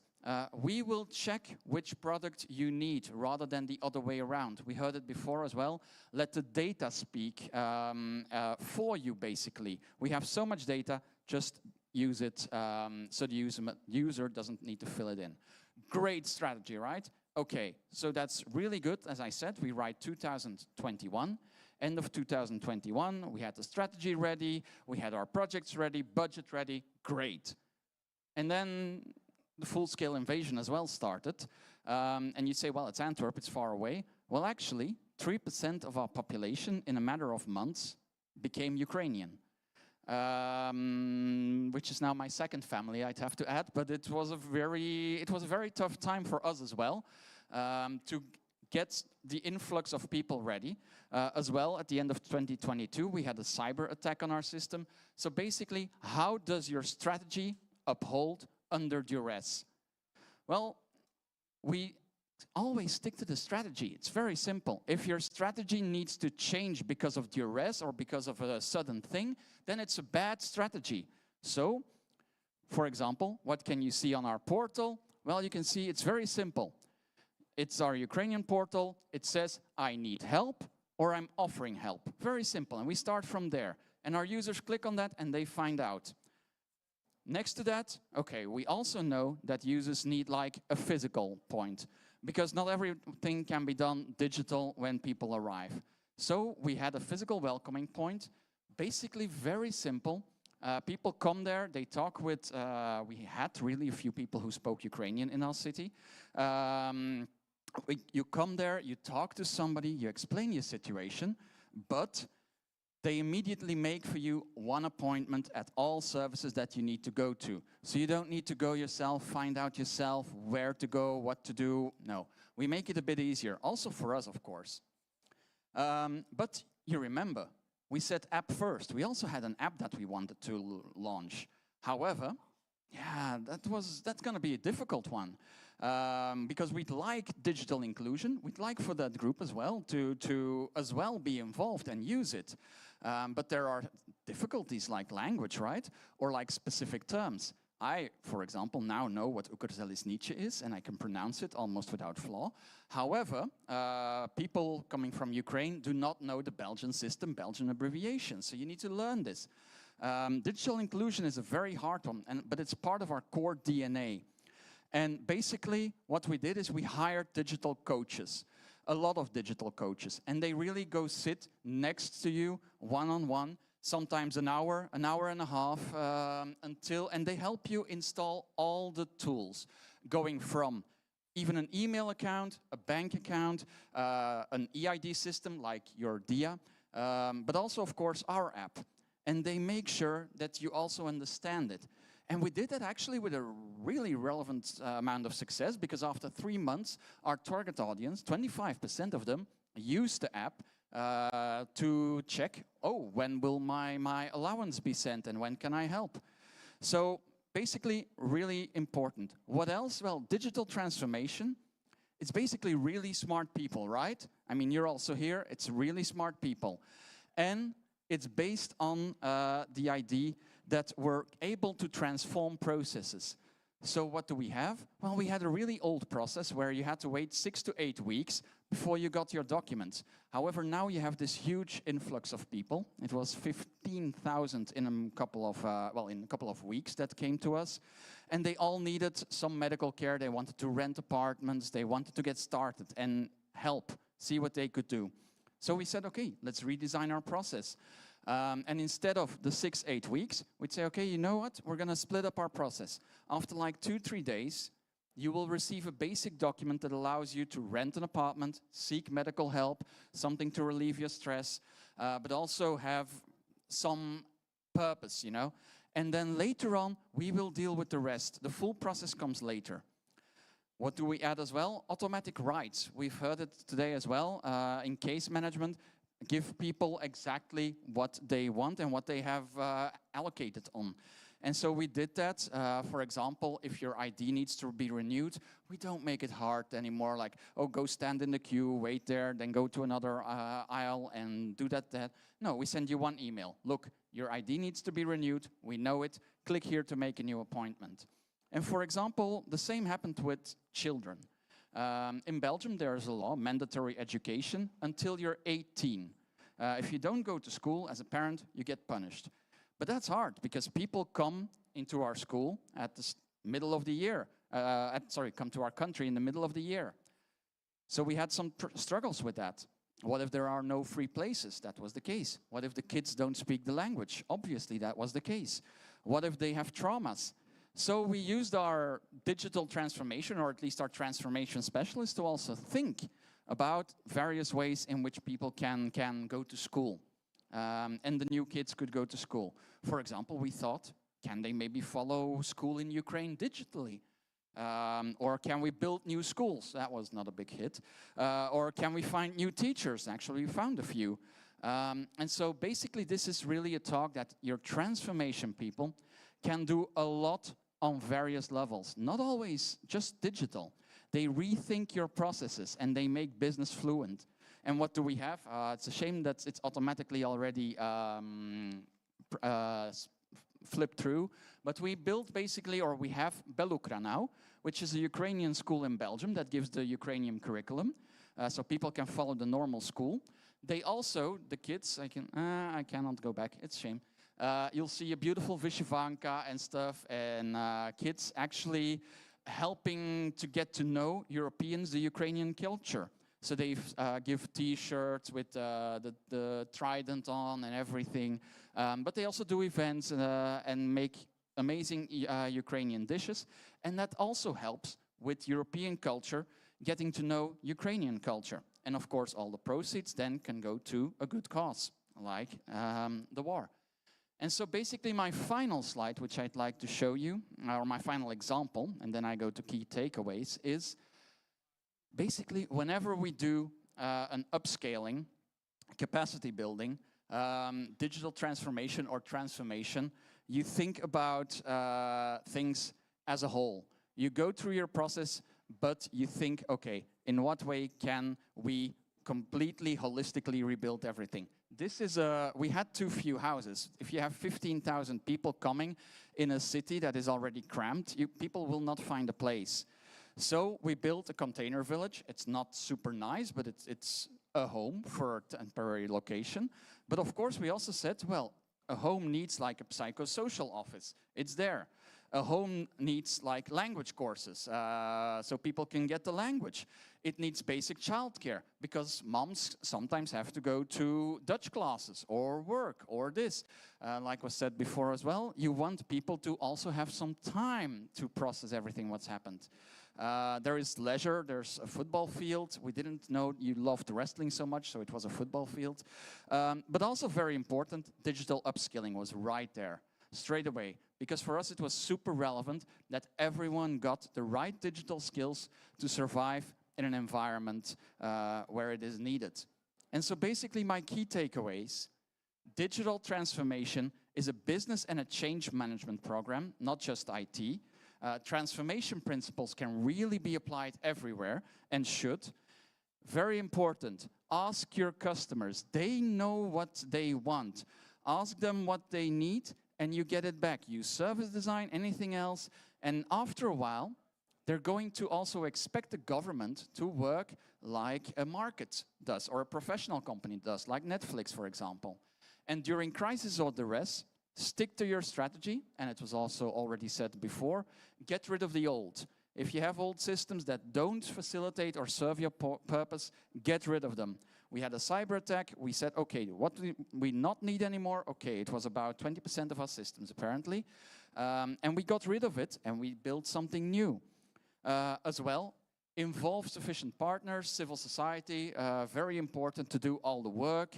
They do the legwork, they do all the psychosocial care, super important, super relevant, super human.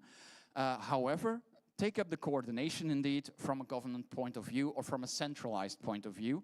And if you'd like to know more, come and talk to me. And for the rest, я хочу подякувати тебе. Thank you very much. Пан Кошеленко, дозапросити мені. Я хочу подякувати всім, слухати. І, звичайно, гарного дня і до побачення. Дякую. Слава Україні! Героям слава! Beautiful Ukrainian. Thank you very much.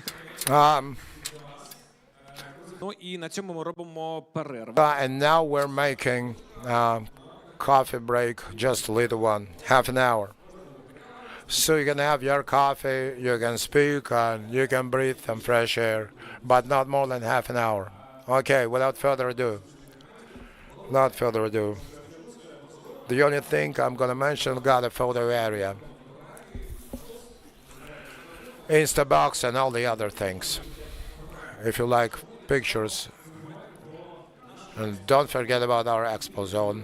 Attend it, and it must involves different companies and initiatives, national, international, with software developments and orthopedics manufacturers. Зайдіть, зверніть увагу, подивіться.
Будемо розпочинати нашу третю сесію. Якщо можна, будь ласка, заходьте до нашої зали. Тут, знову ж таки, недалеко йти.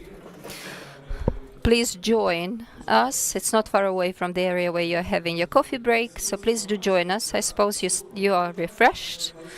Great. So once again, let's give each other a round of applause to cheer ourselves up. This is the final third session of our forum, and let's get it underway.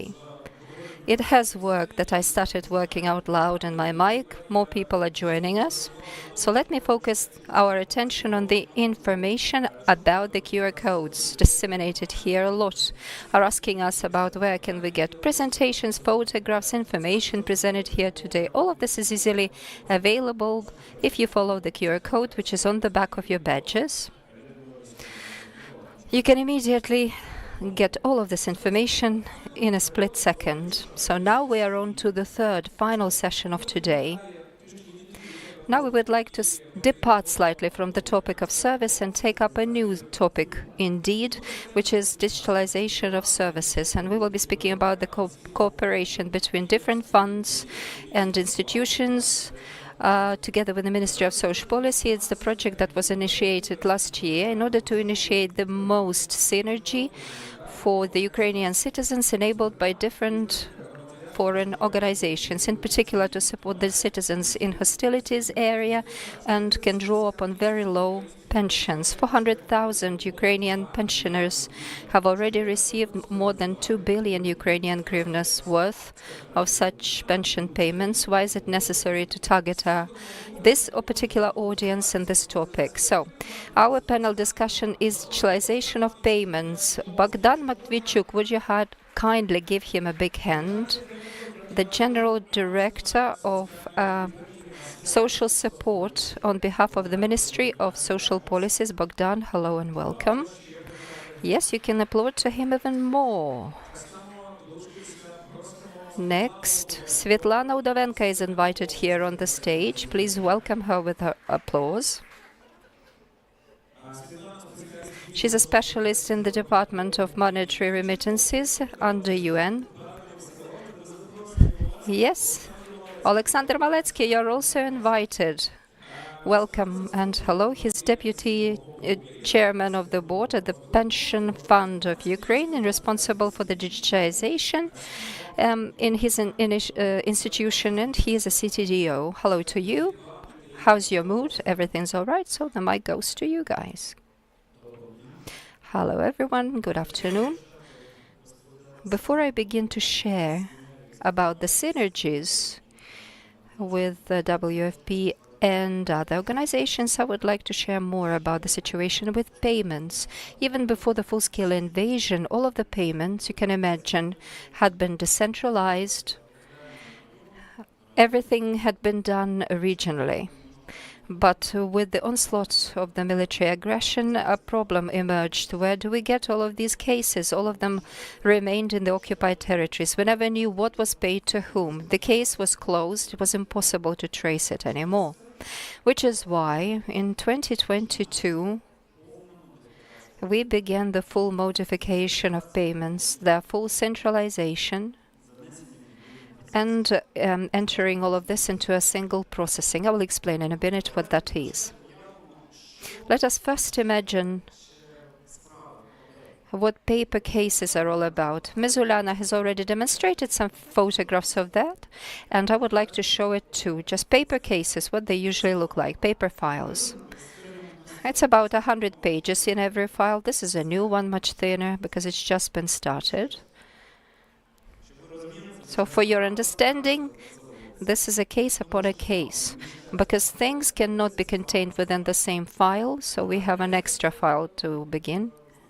Where is all of that contained? You're right, in the archives, just like that. Full rooms are allocated, where instead people could be placed and services could be delivered to them, but instead it's occupied with papers. So this is for you to imagine what it actually looks like. So what has changed in terms of log? now we have digitalized all of this stage by stage. We introduced 17 services like that. I worked in my position for a year, and they asked me, what question do you have? How can you help us with a payment? And they say, you definitely specialize with that. And I say, how? What? And I was really in a state of shock. There are so many diverse payments and different benefits and allowances that people don't even know about. Let us not scare people anymore, so switch it off. So all of that somehow had to be unified. 17 payments out of 54 available ones. It doesn't look like that much, like a third, right? In fact, it's 65% of the overall budget that goes to payments, and it's already been digitized. So due to that, what has we achieved? Now we are getting back to the synergies of cooperation.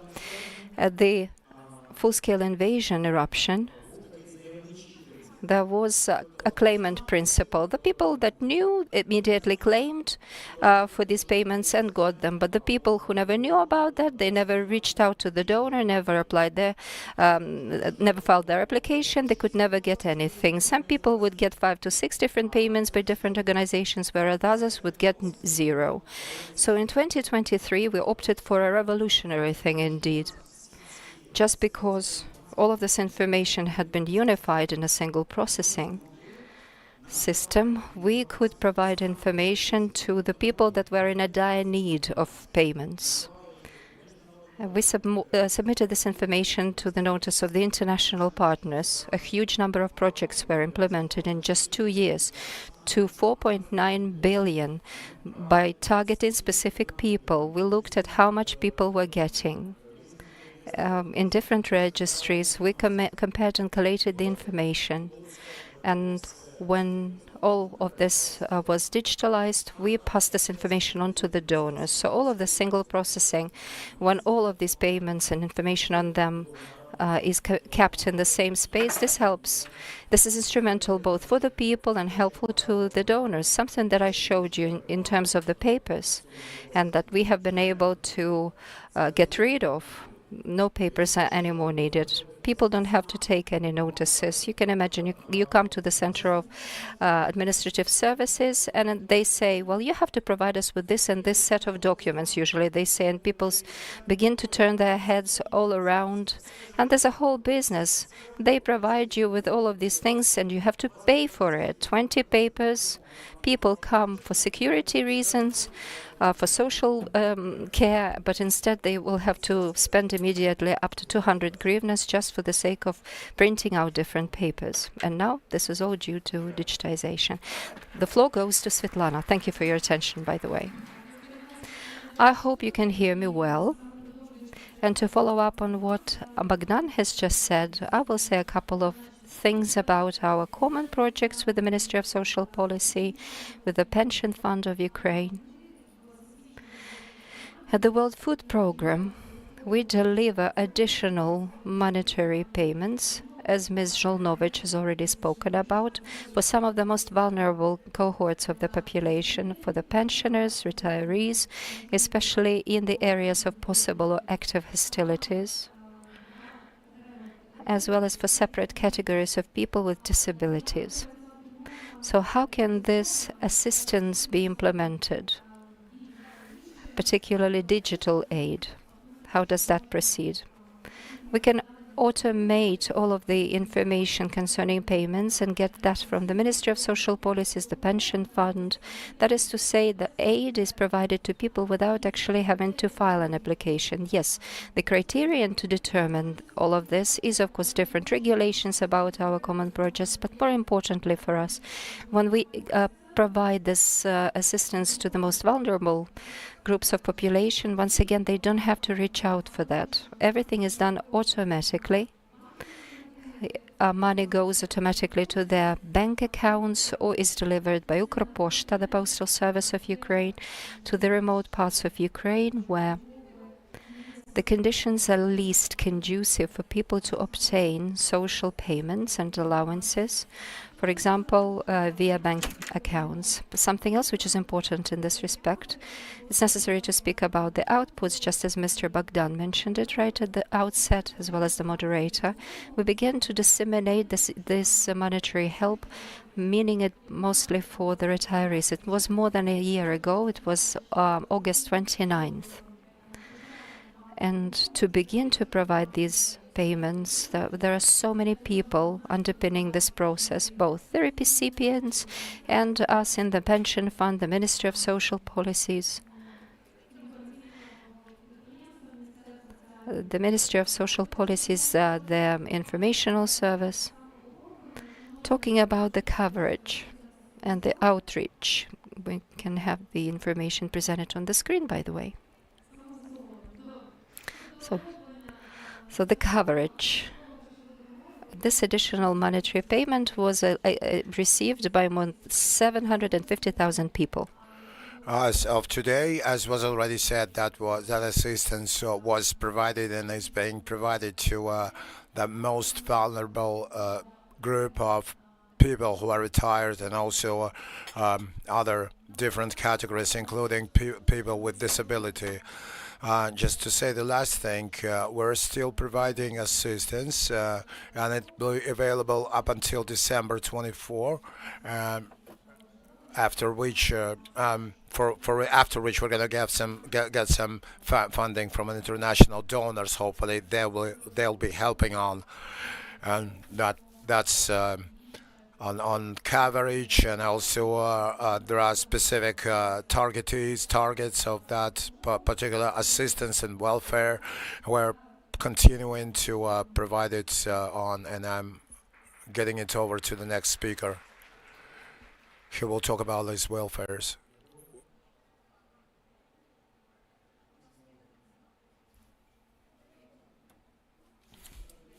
Very good and interesting experience and information. Just to continue what Mr. Bogdan said, a little bit earlier we started the building up of the decentralized system and digitalization and those interventions. So the centralization was started. So at the beginning of the warfare, our systems already worked full scale, and that was the substantiation. The basics are to do it very quickly, all the missions, all the objectives to achieve, and including the welfare related.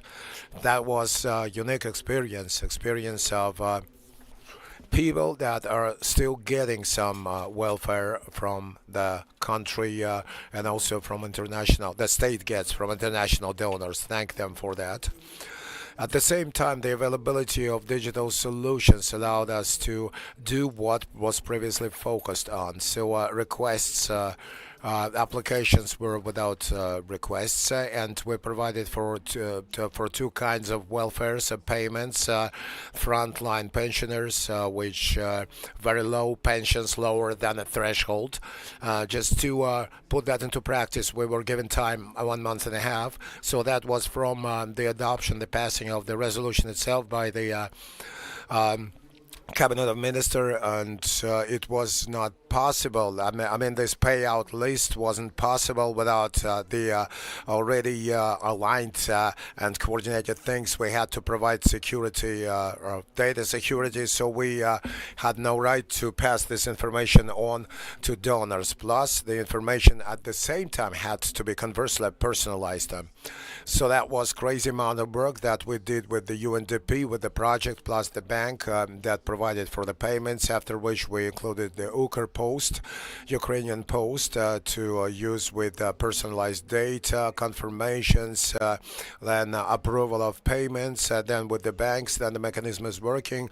Talking about the digits, I will just skip those statistics. It was said right, was 400,000 people, and more than 2 billion was the amount. That was the complexity of the project itself. Talking about the other project was Actually, people that get subsidies for fossil fuel, for solid fuel, and that was an interesting project related to the state, to the cluster, and the requirement was different for the cluster to be able to provide welfare. It should might have overlapped with the other welfares. We had to pass the data with the approval, consent for a data transfer, and that was like 2 weeks of work. That giant amount of work was done. The people were got their SMSs. We analyzed on how to communicate and visit with each other. We got all the information and we paid it all out at the expense of international partners' money. We provided additional support to thousands of people for almost 800 million hryvnias, talking about the decentralization of payments. Because that's a social area, there are certain peculiarities that have to be taken into account as a must. We're talking about digitalization. And the previous speaker, Mikhail, spoke about the fact that one has to understand that digitalization was not for IT. Digitalization was in principle for management, and subsequently, with that particular purpose, we're saying that making digitalization for the social sphere, for payments, we understand that there is some peculiar thing. It's not that we have used some product and we started using it and we forgot it. No, we are maintaining this particular product. It should be live. It should be followed all the time because it undergoes very different changes. Based on that, and with the system, with the other system for the social sphere, one can say that they have to plan an ongoing contact with the recipient, and for that in particular, there should be requirements for the system itself. Talking about Ukraine today, we're providing for payouts to all the pensioners, subsidies, redemptions, exemptions. Since the last year, we also started to pay people that were damaged in accidents professionally in occupation. That was 25 million sick leaves that were issued in the beginning. They were issued by our register on to make things work. We've got the powerful system, powerful registers, and at this moment of time, I would like to remind you of the fact that we have a powerful system of interaction. And on top of that, the most important thing we want to concentrate on is that now we need to transfer all of that to systems that are person-oriented, that disbursement the recipient oriented. We have a portal, we have an application, and I would like to say that please use them because now we want to make a direct contact, direct dialogue with the end user of those disbursements. If we talk about the mobile, the cell application, in this case, it's only to be said that only within this year, since January 24, we have 2.8 million, almost 3 million people, out of which most of them use Plus, and there's 4 million people that use our application. And now, when talking about the portal users, there's a total number of 20 million almost. I will not just list all the services. You will find them through the presentation, but the most useful and beneficial that we're working on now, that we're going to improve, is a person's control, manning the process, meaning you can control your request through which stage it has gone, how it works, what solutions, what decisions, and this process has been demonstrated and it could be monitored. So once status is changed, you can look into a document that was uploaded, and you can transparently control the work of the pension fund of Ukraine, and the same could be done with the mobile application. And it should be pretty comfortable, because one way or another, that's a matter that allows the person to control ourselves as a disbursement system that provides for all the disbursements. And now talking about this particular year, I could make an advertisement. And this year we have made plenty of versatile projects, but concerning some of them, I would like to say something. First of all, a project that's for veterans, and that's benefits, exemptions for them. We have a lot of things to do. The system is simplified. It allows the people to be first be simpler, and number two, get a benefit. It has to be like that. That's a project that started in this year. I assume that this project will be nudged forward in the future. We have some things that we can pull off, but that's a prospect, and let's move along. For that project, we made a surveillance of domestic municipal services, residential services. It was just out of experiment. In this case, we want to have as full as possible information about municipal residential services provided. We made a shop window and a display of that, and we want to fill it, and we wanted to act in the line of duty. That subsidies and benefits, exemptions should be as simple as possible. Another project implemented in this year, very complicated, that's related with physical defecation. Many people live in occupied territories, and those disbursements could be continued, but we needed to make sure that that person is still alive. That was a huge project that took a lot of resource, and identification was conducted with almost 4,000 people. That was a great number of great amount of work, and great experience we got, and that was positive. And now the talk is that this particular experience will be taken into account to use it later. Now, more talks.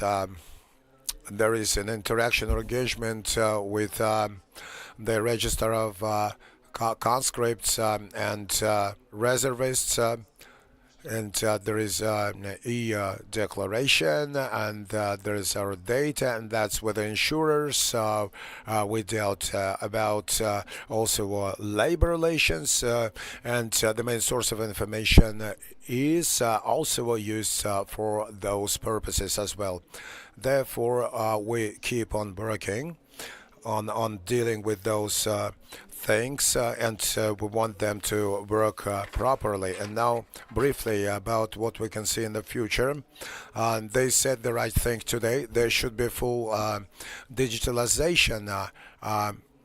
We're talking about dealing with the simplification of service receipt, and we're actively promoting automatic appointment, automatic fixation of things, and that will be a further development which would be based on the IT novelties of the recent days. AI could also be used to minimize the burden of the most complex processes, to make the system quicker and more move along.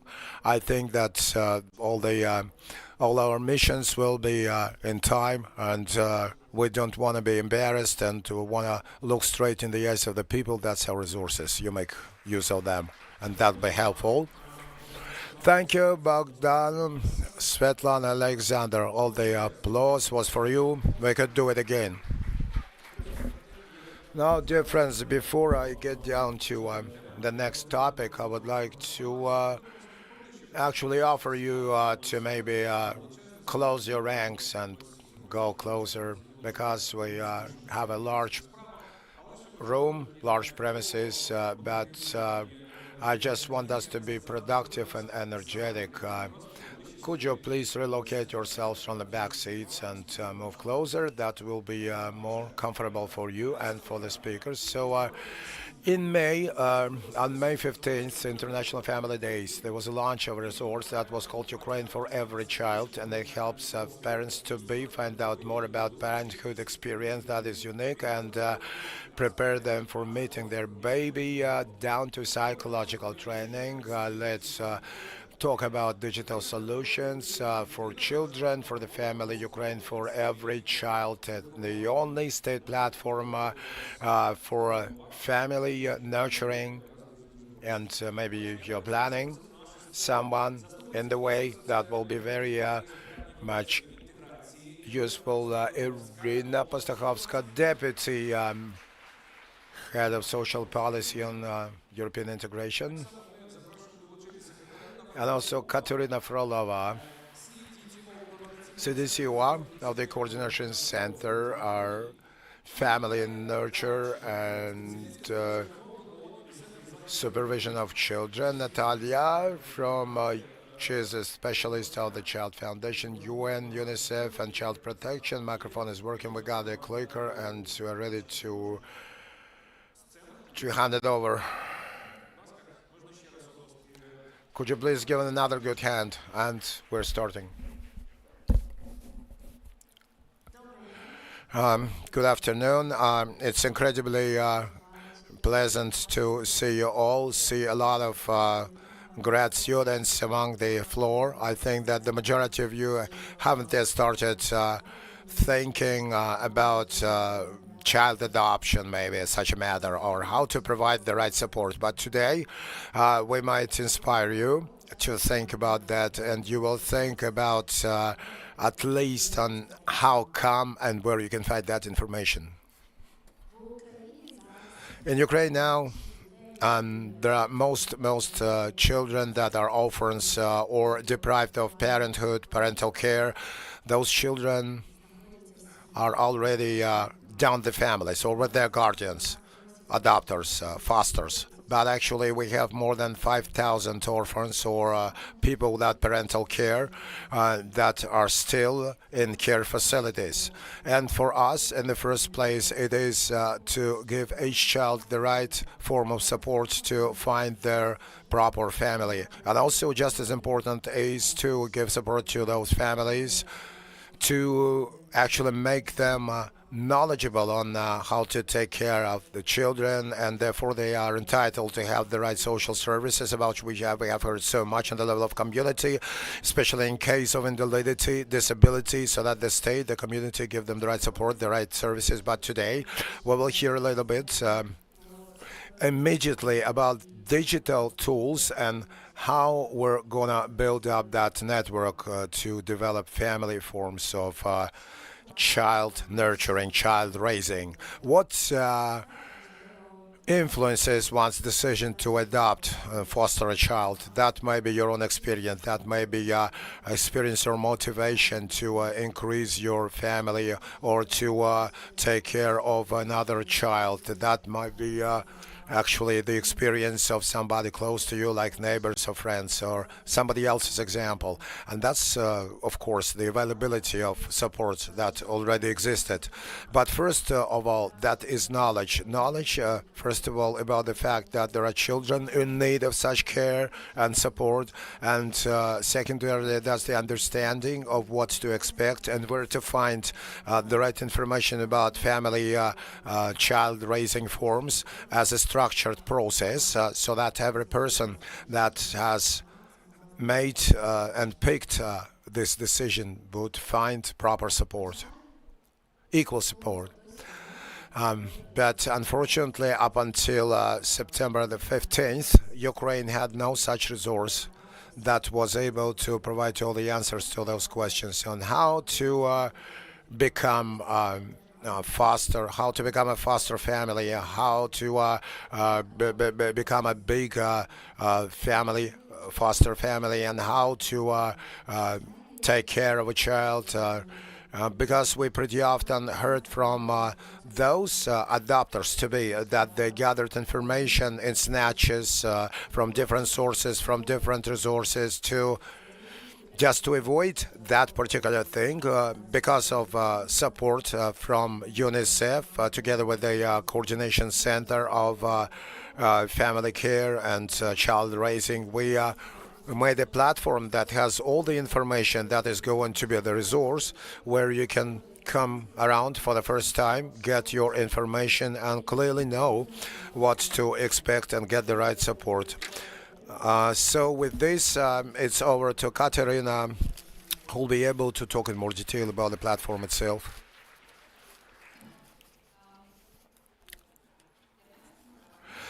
On the 15th of May, we launched this platform, and it was aimed to get rid of getting information in snatches, in pieces.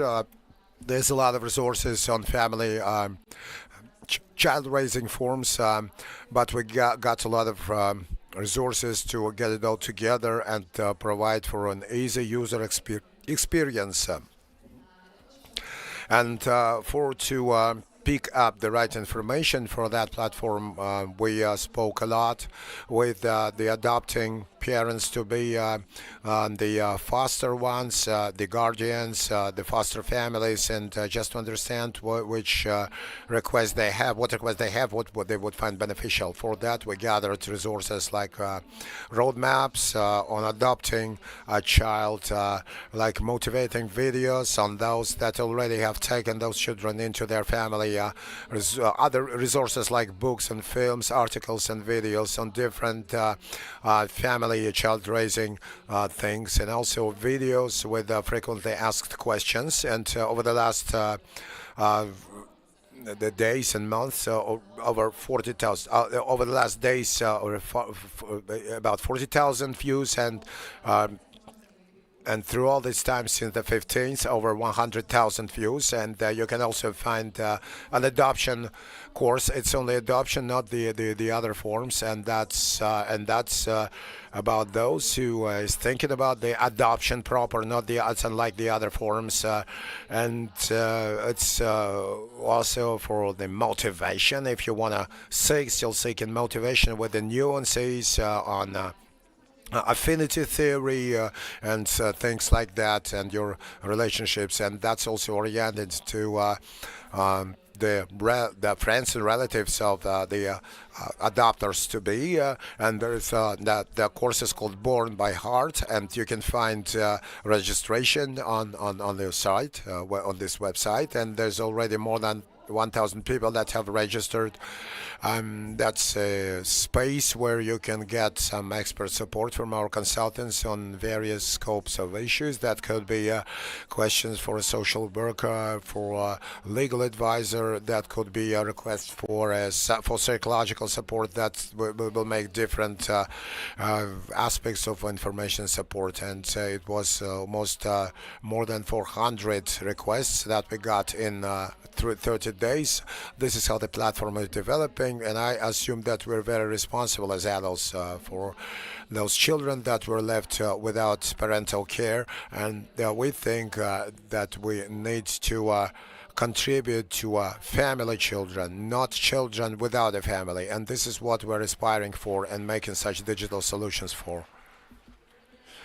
Good afternoon, dear colleagues. Thank you very much, dear Katerina, for UNICEF. That's, of course, a great honor to work supporting the government of Ukraine, the Ministry of Social Policy, to implement this reform. The main idea is that every person should be within a family and caring environment. And as Irina said, there are biological families, proper families, but there are families that give birth by heart, and that's family form of child raising, and that decision comes in different stages of one's life in different families.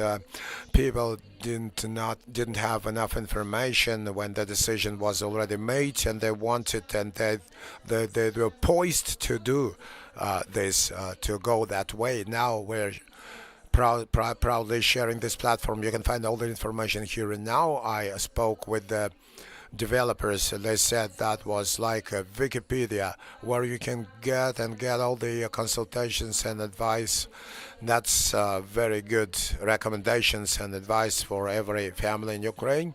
A little bit about the UNICEF program, because it is as much as possible involved in the various different aspects. And why we're talking about various different aspects, because we're talking about the child, and the protection of a child always happens on different levels. On the level of family, if family is capable enough and it provides for enough care, then all the other levels of support will not be available. It's very important to strengthen those relationships and develop them on the level of a community. If a community is resilient, if there is a moment of unity, mutual support, and so on, then then additional support will be required on the level of a state. The state provides for all the right legislations, all the necessary functional system to get the support on all the levels. UNICEF works on all the levels. So it's important to be as much involved as possible in each of these levels. What are we doing this for? We're doing this to provide for the child's entitlement for a family environment. And this program is called, UNICEF calls this program the better care for better supervision for every child. And includes three most important aspects. And the first one, the top one, is preventive efforts. That's strengthening of families, and that's first of all to retain the one's biological family, and that could be achieved by social services if there is a quality social service on the level of community level, if it's digitized, transparent, and understood for everyone. Maybe there will be less cases of divorces or separations or difficult conditions in which children get with their families. And now digital case management. For some families, that's an easy getting in to the system, not to wait in lines, but rather you get in and you get the right consultation. The second important component that we're guided by in this presentation, that's development of family child raising forms.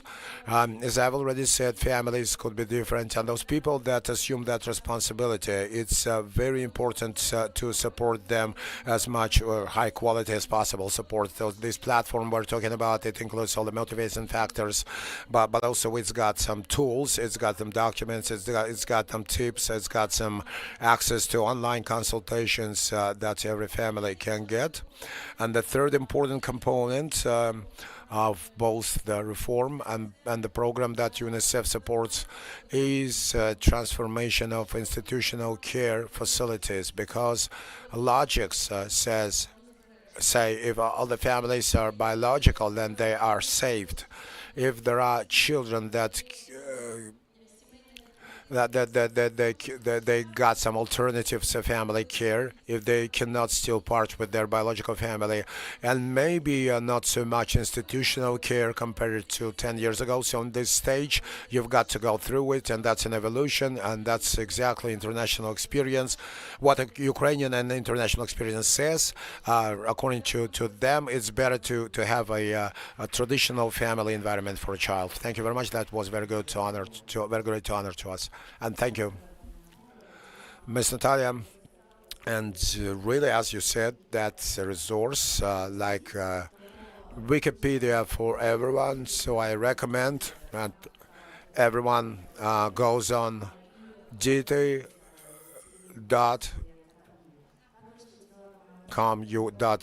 and find the right information. And just to say that it's only the first step for us to inform people, to raise the awareness of different child, I would say, settling form, different forms of child raising, and we're also building an internal system that we have called DITI that would incorporate the state child affairs service and child services locally. And also, as a candidate for adoption, you might have your personal office to keep track of your case and be ready with different questions. That was only the first step in this important reform. for us to provide a child with family, every child in Ukraine. Thank you very much, and thank you for your clarifications. And let's see them off by applauding.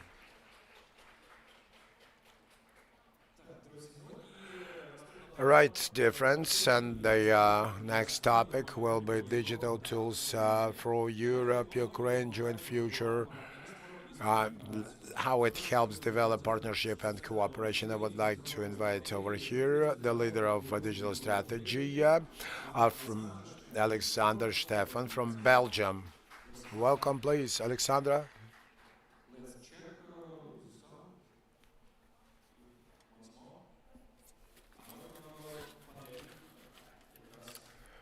And the panel as well. Добрий день, дякую. Я не розмовляю українською, so I will continue in English.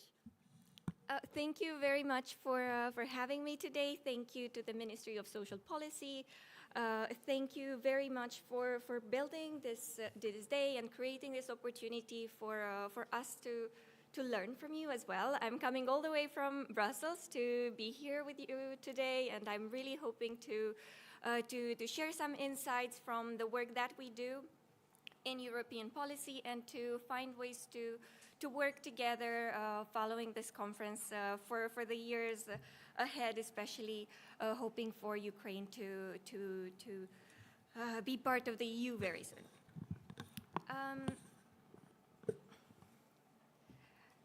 I don't think I have a clicker. But I think that this is below. Is it? Oh, great. Great, thank you. I'd like to say before starting as well that I am very admirative of the work Ukraine has been doing. It is a huge accomplishment to see Ukraine became the 5th country in the world in terms of digital public services. It's not an easy accomplishment, especially in the context that you are finding yourself in. And I would like to fully congratulate you. And as I was saying, we are looking forward to learning from you and finding ways to work together. So in the next 10 minutes, I'm going to share with you about the work that we do in Brussels at Friends of Europe, who we are, how we are different from other organizations in Brussels, how we work with Ukraine, and how we hope to involve you more and more in the future in our work, and especially based on the fact that we believe Ukraine belongs as much as possible to build a future with the European Union. So we have some ideas on how to improve social services, social policy in Europe, and we hope to do that with Ukraine. Let's see. Great. So who are we? Friends of Europe is first of all a think tank, but not the usual think tank you'd expect. We indeed have as our mission to create a Europe that is forward-looking, that's inclusive, that's sustainable. But I would say that what the work that we do is specifically different in the model of work that we take. We were founded about 25 years ago in the idea that we need to bridge the communication channels, the connection channels between policymakers, the private sector, civil society as well, and on the idea that it's collective intelligence that can help Europe move forward and not silos.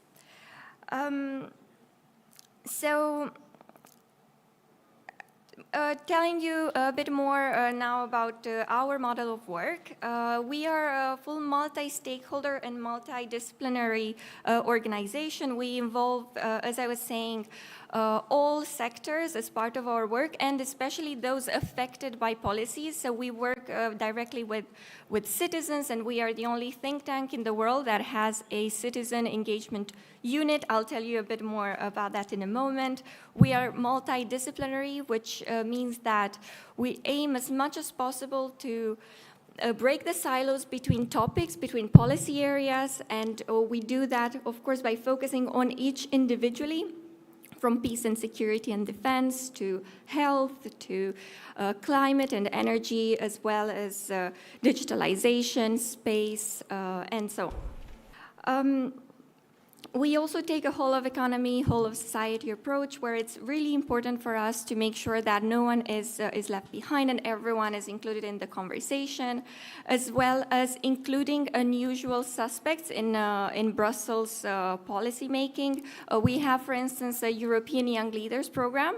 They do not come only from the EU. We have several Ukrainian European young leaders who enrich the policy-making process, who enrich with ideas. We have, for instance, a Nobel Peace Prize laureate from Ukraine. We have journalists from Ukraine. We have the Deputy Minister for Digital Transformation as well. And we always welcome the perspectives from Europe, from outside Europe, from Ukraine, and from various sectors of activity, be it from culture, as well as from areas as remote as gastronomy to astronomy and so on. So it's really based on the idea that politics for us belongs to everyone, and this is the only way we can truly reach new policies that really serve everyone.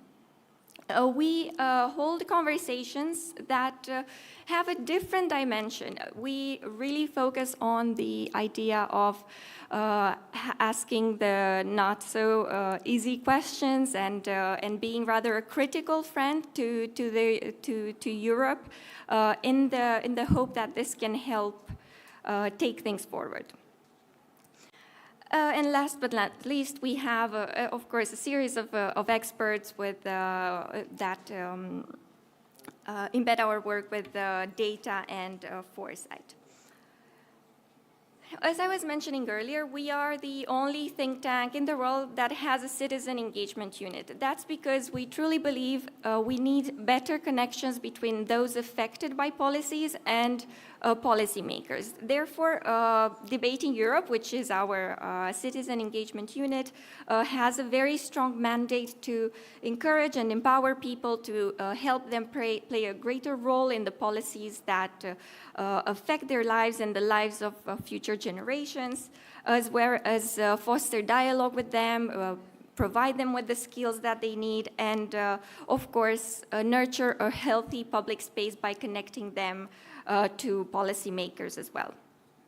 We do that via focus groups and surveys, and we always try to find out what are the needs, the expectations, the hopes, the fears of citizens, to make sure they are listened in the Brussels scene as well. Which leads us to the purpose of our work, and especially the purpose of an initiative that is right at the center of the work that we do at the moment. Following all these surveys and focus groups, we came to the conclusion that the policy model that we have at the moment is out of date, and it very often reinforces inequalities and perpetuates divisions. We find out from citizens that they often feel overlooked, especially in the policies of now, and I am really pleased to see all the efforts that are being done, for instance, in Ukraine in terms of social policies, which really take things in a very different direction and sets a real example for how social policies should address the needs of citizens, and especially with the use of digitalization. So the initiative we have put together in the previous years, following various iterations of reports, of conversations, of debates, is called A Renewed Social Contract for Europe.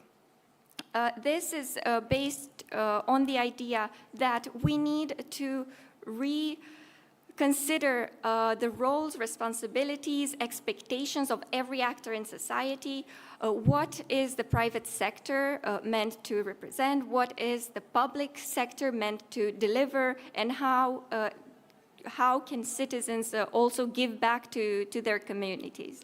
The overall aim of the renewed social contract for Europe that we have launched, this is in the form of a report, but it also is embedded in every single part of our work, is by 2030 to come up with a very strong set of policy choices that are implemented that support sustainable livelihoods, safer communities, and systemic change. While in very different contexts, we believe that Europe and Ukraine do face similar challenges as well, and we would love as much as possible to include Ukrainian voices in these 10 policy choices. For the time being, as you'll see if you get the chance to look at the report, Ukraine very much appears in the policy choice on strengthening European defense and resilience. But these policy choices, they are very varied. As you can see, they range from how do we tax for a good society to how do we involve the private sector for good, how do we reconcile competitiveness with social protection, as well as reducing carbon, making democracy work for all, and so on.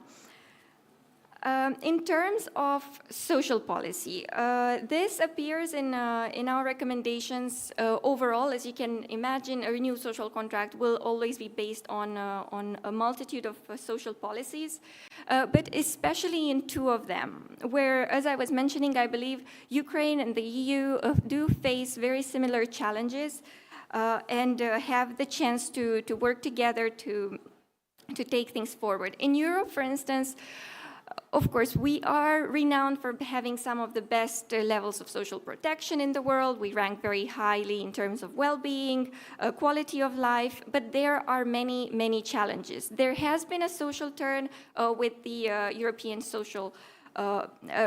Pillar of Social Rights, with the Resilience and Recovery Funds, and we now have a lot more measures, for instance, to tackle the pay gap or platform workers, women on boards, gender-based violence, corporate accountability, and so on. However, we do think there is a lot of work still to be done to accomplish a social contract that is inclusive of everyone and works for everyone. And we would like to suggest, as you see on the right, a few things following the consultations we had with citizens and the various policymakers, private sector partners, and civil society communities around us, and that is to have a universal approach for social protection. And this is where digital is very important, because we see AI solutions as the number one priority we need to adopt to make sure that the social protection is uniformly implemented and also follows a collaborative approach between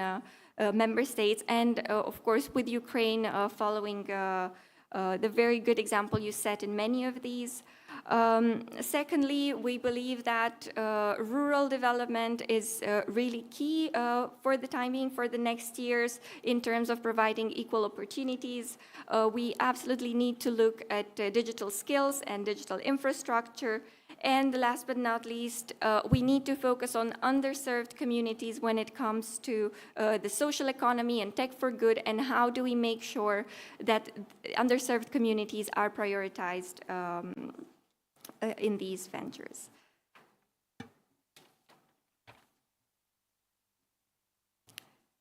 The other policy choice that we recommend for Europe is to make sure that competitiveness, which is a very key topic for this mandate, does not forget about social protection.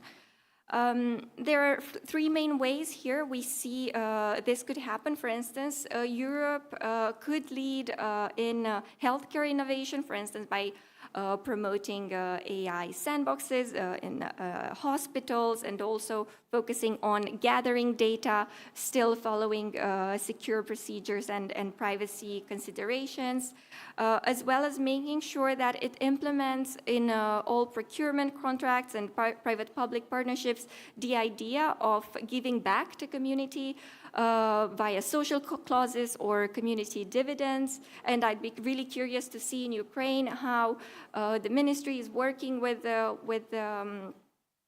their partners. We heard a bit about it today already, to make sure indeed that all communities are included. And last but not least, the labor market. It's a really key topic for the years to come, and we hear more and more from citizens that they are very concerned about their place in the world of work. And we, of course, need to think in terms of the macro trends that are affecting us, of the demographic trends, how to make sure we balance automation with a responsible migration to ensure a livelihood for everyone that is always also very meaningful in terms of the outputs that are there. As you may have noticed, the EU is at the core of what we do. This has been since we were launched. However, Ukraine has become a very big priority for us since the invasion in 2022. We have formally launched a Ukraine initiative at Friends of Europe, and this is part of the reason I am so happy to be here with you today. To share with you a bit more about what we do and how we hope to continue helping Ukraine. So we launched the Ukraine initiative formally earlier in 2024 in the hope that we can complement the official efforts of supporting Ukraine in the short, medium, and long term. We do this by having a steering group. So this is a group of advocates. These are former heads of states, former leaders at NATO, in the EU, and in the US, who truly take this opportunity as a community to make sure they advocate for support for Ukraine. We also have a strategic communications group, which is a multi-stakeholder platform that aims to exchange best practices and facilitate public and private partnerships in the idea of supporting Ukraine, scaling up successful initiatives, and also sharing information as much as possible to make sure there is success in this regard.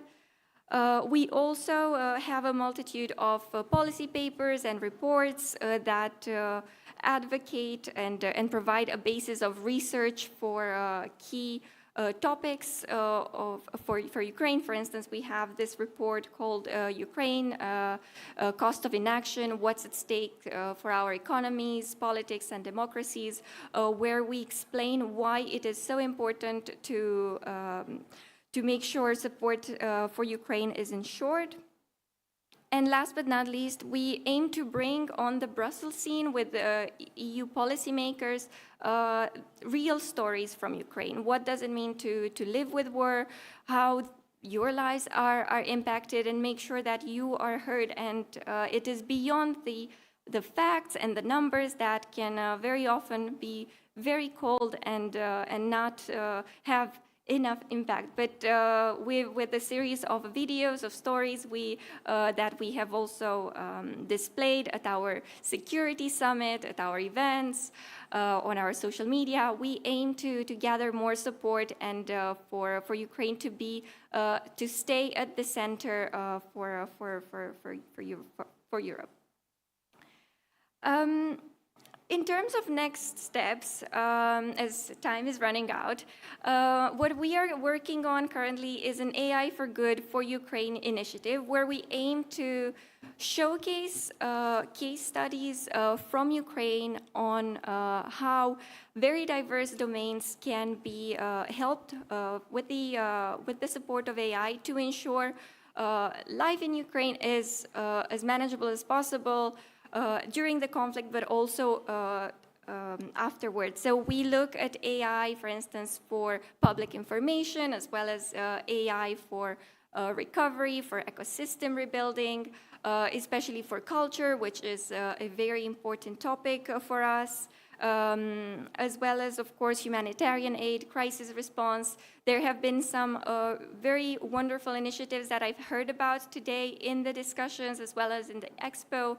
And I'm really looking forward to taking these forward so that we can make sure we embed them, and also we provide a platform for Ukrainian stakeholders as well as European ones to collaborate and come up with new ideas and strengthen their projects together. This is it from me for today. I really hope to stay in touch with many of you to take this project forward together. And thank you once again for your attention. Thank you again for your very kind invite. Thank you to Yehor for his impeccable coordination. And I hope to stay in touch with you. Thank you very much. Олександра, Stefan, thank you so much too. Дякуємо вам дуже. Ну і And now, dear friends, we would like to make another announcement about a new partnership, Synthesia. This will enable us to inform you about different social programs with the help of videos, which are to be generated with artificial intelligence. And the details of that you will see, of course, in the video presented. I'm a digital avatar of Alexander Boyko, the Chief of Corporate Relations at Synthesia company. I'm happy to greet you and announce the new partnership between us, Synthesia, and the Ministry of Social Policies. As part of the planned memorandum on cooperation, we are going to provide the Ministry of Social Policies a free of charge access to our platform for them to create informative videos. How to do it? They will utilize our digital avatars to help the Ukrainian citizens overall and social workers in particular to find bearings in important social programs and services. Currently, Ukraine is living through significant social and political transformations as part of European integration. However, having hostilities on its borders, providing clear-cut information to its care workers is important as never, from pension programs to mortgages to many other important information. In many ways, citizens of Ukraine rely upon these social workers in every domain of their lives. So the ministries will be generating videos on the basis of an AI, and Synthesia will allow them the best functions that meet their needs best. Our platform affords the greatest speed, affordability, and the possibility to customize your interaction. Our partnership started with the proper step. In July and August this year, the ministry created videos with the help of AI that were viewed by more than 20,000 social workers in Ukraine. This collaboration is an important step towards transformation of services in Ukraine. Using AI, the Ministry of Social Policy is utilizing a progressive approach to integrate and to interact with socially meaningful strata in the society, and the information will be provided in a meaningful way. In our company, Synthesia, we believe in AI's capacity to foster positive changes, and we can't wait to see how our technology will help the social workers in Ukraine and the whole society overall. We are proud to be supporting Ukraine in this respect with making a contribution to make social services more affordable, transparent, and efficient. Well, I suppose that we can once again applaud to this, because Synthesia is the correct way to pronounce the name of this company, Synthesia. So beyond jokes and jokes aside, we are about to start waiting for the videos generated together with Synthesia on the basis of AI. We can't wait to see these videos anymore. So it's a new partnership announced. Now, friends, within the framework of this partnership, of this forum, we have discussed repeatedly about the necessity to build a single information system in the social area. So it's a wonderful thing to learn about the synergy of the developers and administrators of the single system. Probably there will be a lot of speakers. I wouldn't announce all of them at the same time. I suppose Yuri will have to assume the proper role. So he is in charge of Divert Social Policy Ukraine, Yuri Konovalov, Director of SEIOC of the Ministry of Social Policy of Ukraine. So the mic is in your hands and the mandate is yours.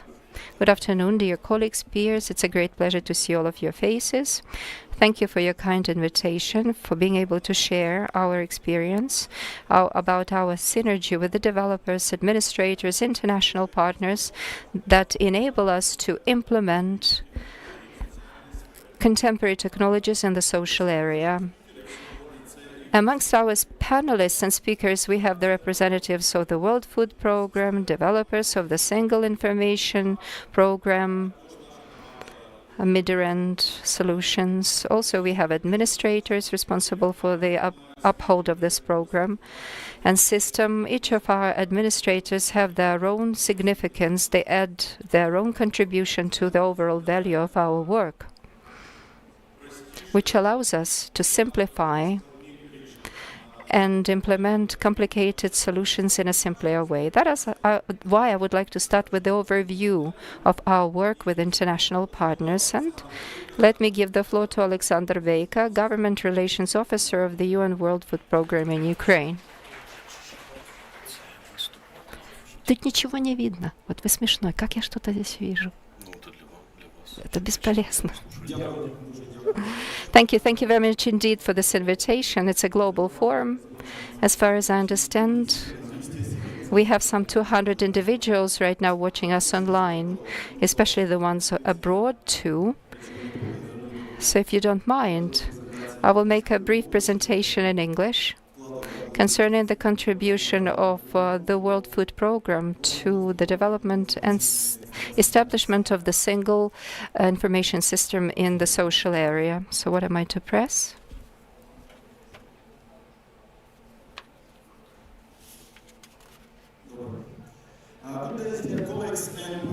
In 2022, World Food Programme, as a request of government of Ukraine, was one of the first international organizations to provide emergency aid to people affected by the conflict. Our mission was not only the humanitarian support, but also the helping government that system works effectively. One key area of our work has become supporting digital solution in Ukraine. Today, I will share you how we contribute to creation and development of unified information system of social sphere. Something wrong? Якось так дуже погано чути, я дивлюсь якось, да? Добре? Так, нормально? Добре. Okay. And key direction of our cooperation. UISSS is one of the largest digitalization Ukraine project in social sphere. The system combines over 15 different subsystems to manage social reforms. Before UISSS, these three systems worked separately, which made it harder to provide social services and often led to duplications. By bringing all of them together, the Ministry of Social Policy had opportunity to automate all social benefits. Thanks to WFP support, 16 types of social benefits has been automated, which is covered around 75% of the social benefits. One of key benefits of UISSS that it connects for around 40 different kinds of state databases, which helps ensure transparency and proper use of public funds. This step was made possible thanks to WFP finance assistance, which invested for around $3.4 million in developing this system over the 3 past years.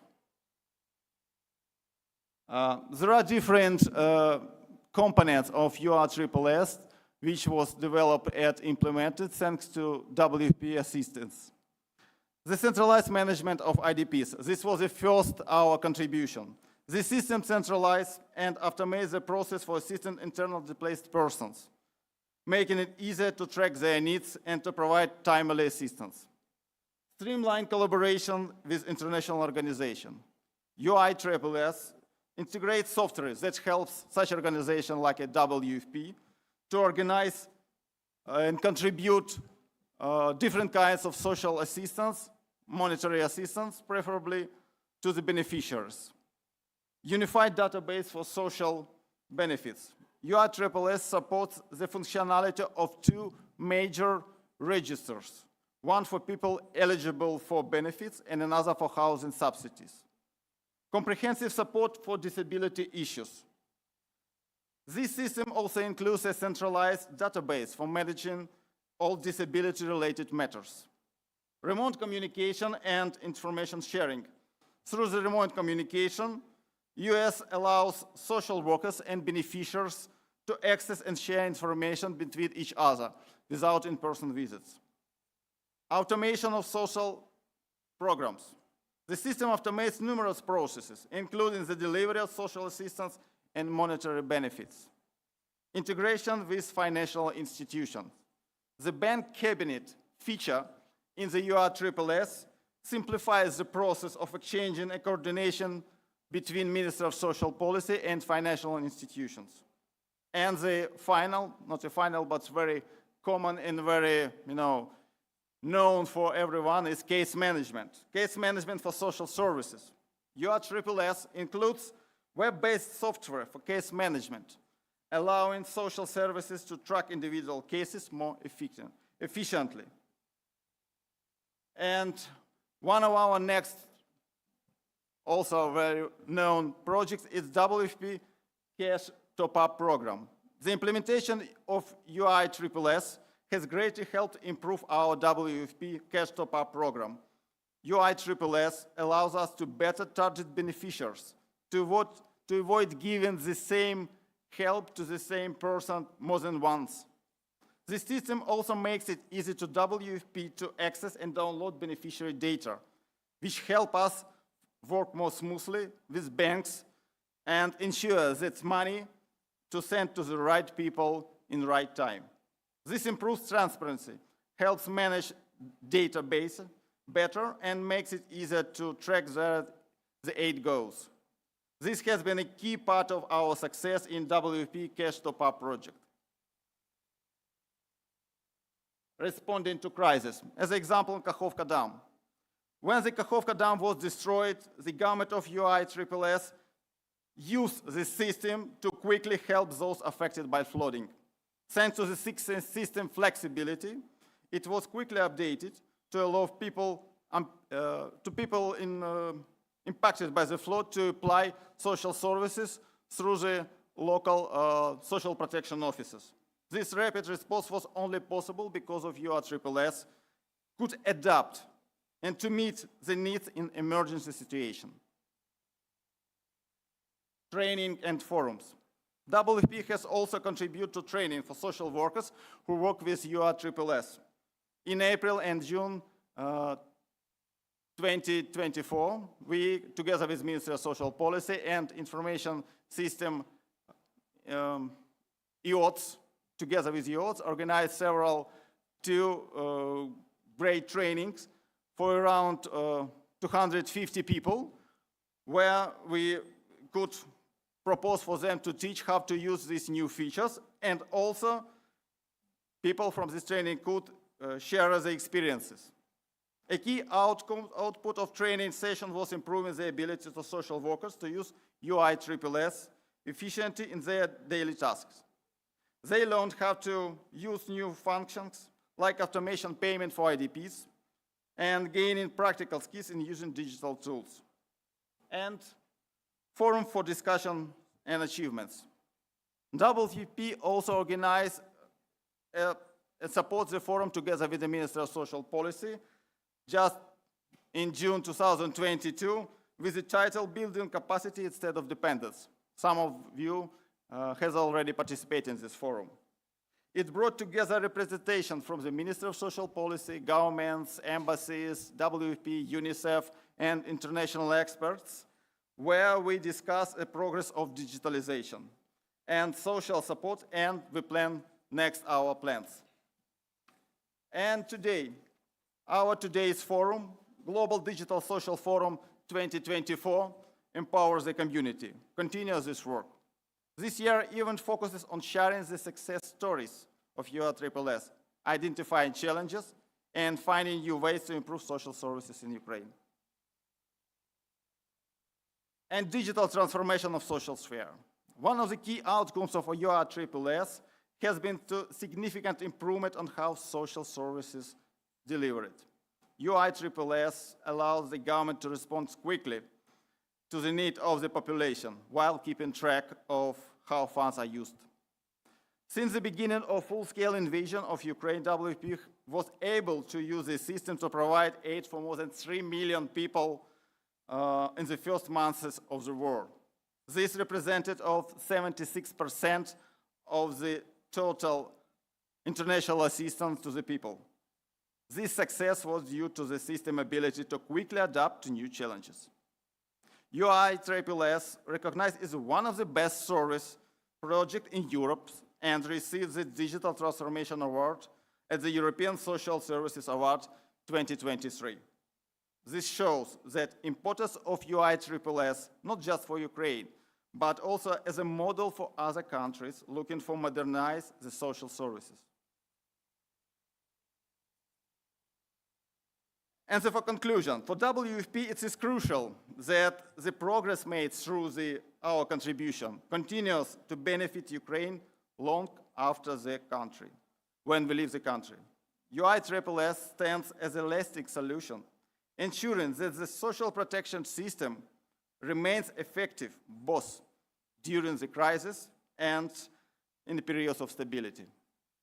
Thanks to the support of WFP, the system has been modernized to efficiently deliver aid and improve transparency. We are confident that UISSS will continue to serve the people in Ukraine, providing the vital support to years to come. And together we are building the sustainable system that serves every citizen in Ukraine now and in the future.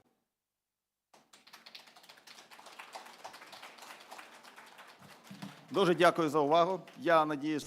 Thank you very much indeed. I hope that I was able to tell you about the system efficiently, which is supposed to become a role model not only for Ukraine, but also for other countries worldwide that would like to achieve the same level that Ukraine has already reached. So Ukraine in this respect is not only a role model, but this is also a system which is an example of a system that works during the crisis and is definitely going to work in peaceful times and stability times. Thank you very much for your attention. Thank you for your presentation and for powerful support, for your partnership in cooperation with us. I'm talking about the World Food Programme under the auspices of the UN. Now I would like to invite here to share the experience of our synergies, Sergei Shkurat, who is an architect of digital solutions at Medirent company. He will be talking more about the technical infrastructure, what is behind the implementation of digital solutions in the social area. Sergei, the floor is yours. The Ministry of Social Policy of Ukraine is implementing contemporary digital platforms to optimize processes of social support and ensure help for the citizens of Ukraine. Together with the Information Computing Center under the auspices of the Ministry of Social Support, Medirent, Ukrainian digital company, with the support of the World Food Programme, UN, we have developed a single information system in the social sphere, which opens up new horizons in order to provide efficient support to millions of Ukrainians. The single information system is a comprehensive digital system that automates all areas of social support, which is delivered by different institutions in the social domain and works as a single information space and as a technological platform. The system comes up with new solutions for efficient management in the social domain, shedding duplication and overlapping. The system unites over 15 different subsystems and automates over 100 different social services and benefits, and it integrates with more than 50 governmental registries that ensures transparency and control over how the funding is used. This information system is one of the largest in scale digital products utilized in Ukraine. It already ensures support and connection between dozens of different registries and databases and contains information about more than 20 million Ukrainians that are benefiting from the social payments, in particular IDPs in Ukraine. This system was recognized as the best one in social area delivery in Europe in terms of allocating and providing benefits, especially to the IDPs in Ukraine. This solution ensured support to more than 2.5 million people million people in Ukraine in the first months of the full-scale invasion. For this achievement, our system was awarded in the nomination of European Social Services Transformation, and it became a true technological breakthrough for Ukraine in Europe and worldwide. So this is a result of well-established connections between the government of Ukraine, private sector, and international donors. Instead of dispersing information via different systems, it is held in one shop-stop window. This is a technology that takes care of everyone.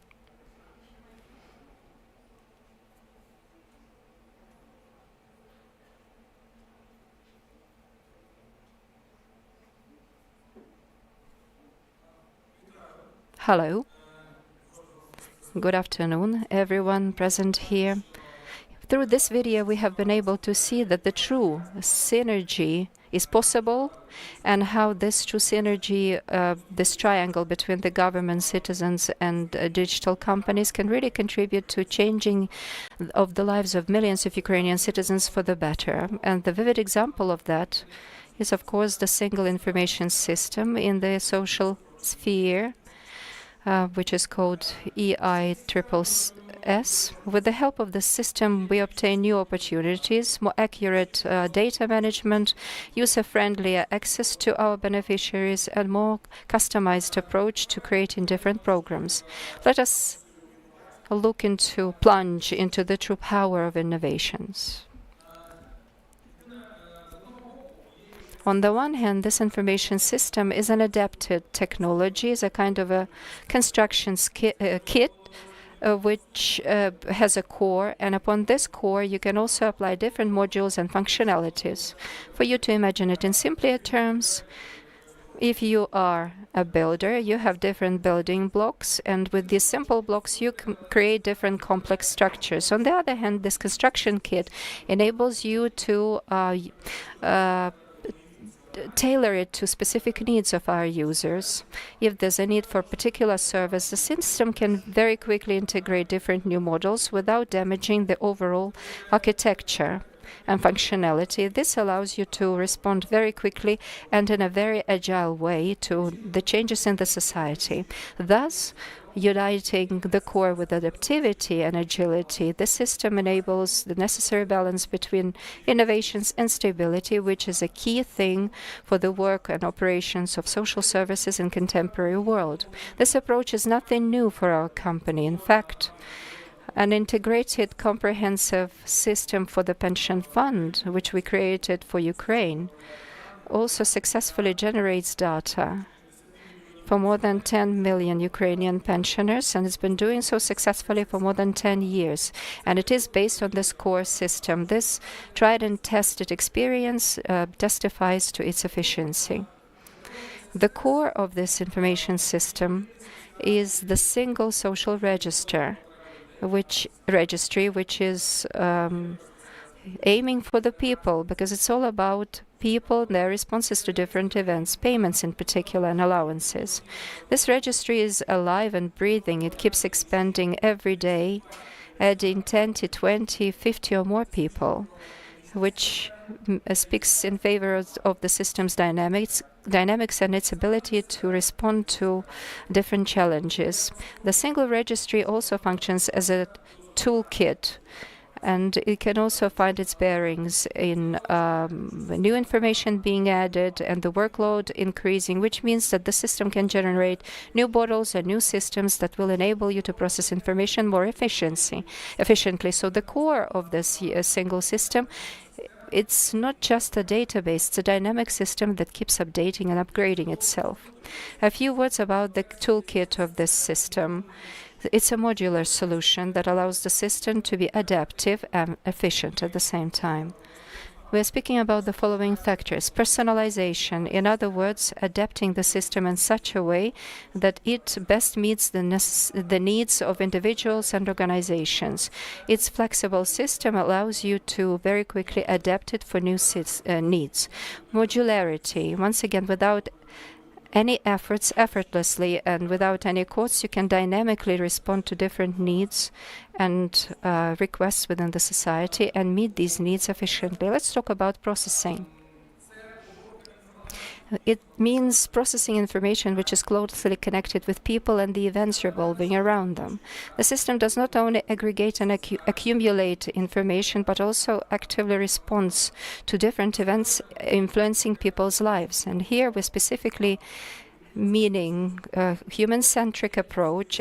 Every action is initiated by a specific individual. For example, when you go for a social benefit, this system immediately processes your request, processes the status, etc.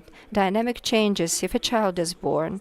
It activates the necessary procedures in order to ensure all of the necessary payments and allowances to be paid. And initially, it also goes about the integration of data. All of the data is collected in the same spot, which allows you to get the necessary information promptly to identify the necessary trends. And of course, it optimizes processes. Effective processes reduces red tape and enables social services to concentrate on service delivery other than filling in paper forms. Let me also say a few points about the functional components within this information system. For example, social checkery ensures that there are necessary points that will process, control, and allocate budget funds aimed at different social programs. Analytics within this program is a powerful instrument that allows you to process and collect information that also enables us to understand the needs of the population better, as well as see their efficiency. So much has been said. So electronic case management, mentioned repeatedly today, it's an indelible part of the system. It ensures an automated process to manage social cases of our citizens, and you're going to hear more about that from our peers. To sum up my intervention, let me underscore that the success of the single system is based, first of all, on its adaptive approach to technologies, which ensures the stable foundation for innovations. So the core of the system is like the heart that keeps pulsing and thus keeps adapting to all of the social changes. When we talk about adapting to the social changes through 2027, one needs to say that the following several key points are included: the adaptivity of the core, focus on people, and facilitating transparency. So the development of the core of this information system is not just about the technology, but also about creating the efficient system of social provision, which meets the challenges of contemporary life. We are sure that all of the challenges that will be implemented via the system will definitely foster the lives of millions of Ukrainians, thus contributing to social provision and making sure that it targets every single individual of Ukraine in a tailor-made approach. I would like to thank all of our partners who we work with on a daily basis. First of all, the Ministry of Social Policy, the Information Computing Center, the RNMA company, and other institutions and companies that we are honored to work with. Thank you for your time and attention. Thank you, Serhiy, for your wonderful video and such granulated information about what the system is from within, because we have seen a lot what was achieved with reference to payments and allowances being paid, but we don't know much about how it works from within. Now, to follow up on that, in terms of sharing experience of our synergies and cooperation, because our system is not only about the top level of interaction. We get to cover the full border of Ukraine. We work with both citizens and regions. That's why our next partner, RNMA Smart, is helping us powerfully and plays a key role in this cooperation in terms of the coverage in local areas. That's why I'm inviting here to share Lilia Gronska to share her experience. She is the head of the development of municipal products, RNMA Smart. Greetings. So much has been said today about the electronic case management e-accounts in this respect, about qualitative changes that has contributed in terms of social service delivery. But in my term in our turn as developers today, we would like to share more about the technological aspect of this project, and more importantly, to demonstrate the possibility to scale up this project. So case management e-account is part of this single electronic system in delivery of services. It's a part of the comprehensive, complicated mechanism, and with the help of the case manager, it gets into the hands via computers, laptops, to the necessary people. So we provide these people all the way from the point of getting a request and all the way to the point when qualitative services are delivered. The technological solution itself includes also interim service, and it's responsible for an easy-friendly, user-friendly functionality, and thus, it allows us to use different services, registries, all of the necessary data that is concentrated within the system. The automation of these processes allows us to mitigate and minimize all of the manual work, cut out all of the daily routine whenever we manage a particular case. Where possible, data is filled in automatically, and case managers also have a chance to obtain all of the relevant tips when they fill out different forms, which significantly simplifies service delivery, which allows them once again to focus on delivering the results in order to utilize their resources as efficiently as they can, as well as manage the statistical and analyze the statistical reporting. So the e-account of case managers is in direct cooperation with the core of the system via API, and it allows several developers at the same time simultaneously to work on the system and implement new solutions. With the help of integrating this approach, we establish an open ecosystem that, with the help of API, enables all of the developers to integrate and work jointly on different projects at the same time. This expedites the development of the system and allows all of the participants of the project to effect the processes more efficiently and speedily. This architecture does not only uphold the quick implementation of changes, but it's also enables us to build new opportunities on the basis of the core enabled in the system. Due to collective efforts, we can ensure flexible and integration with other systems, which once again precipitates all of the key business processes and thus increases the system into a larger scale system.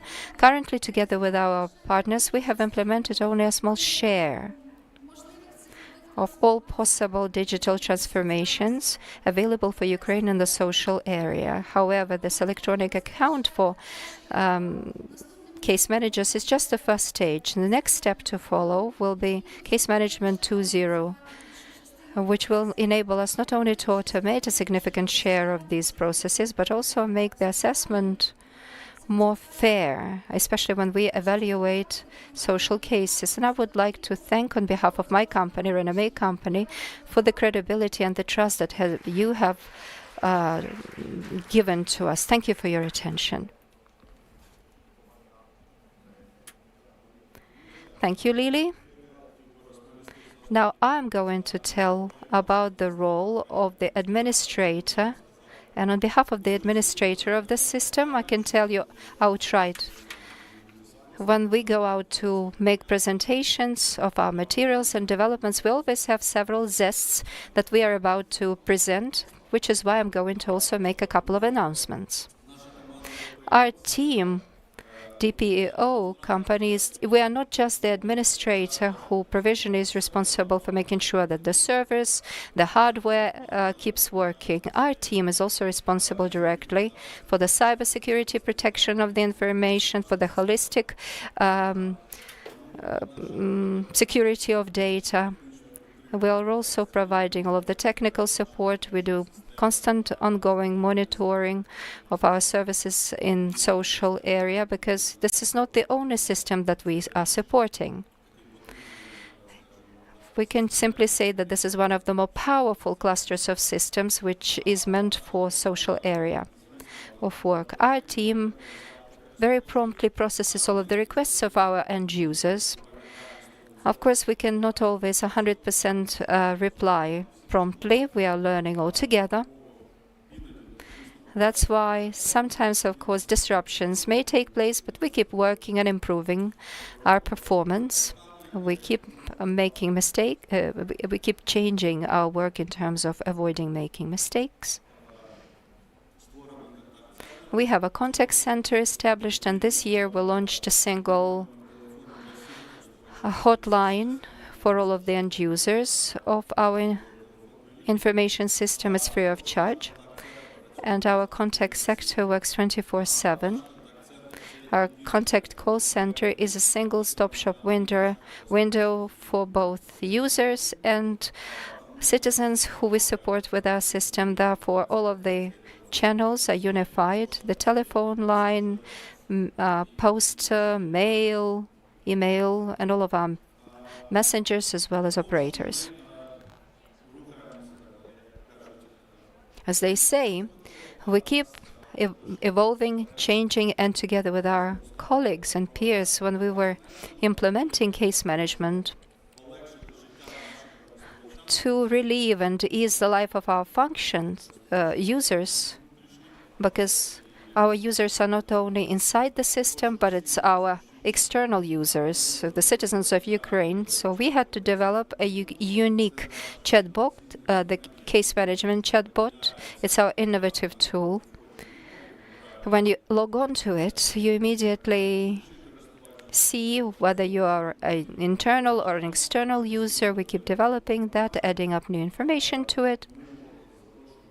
That's why we are welcoming you to utilize the chatbot too.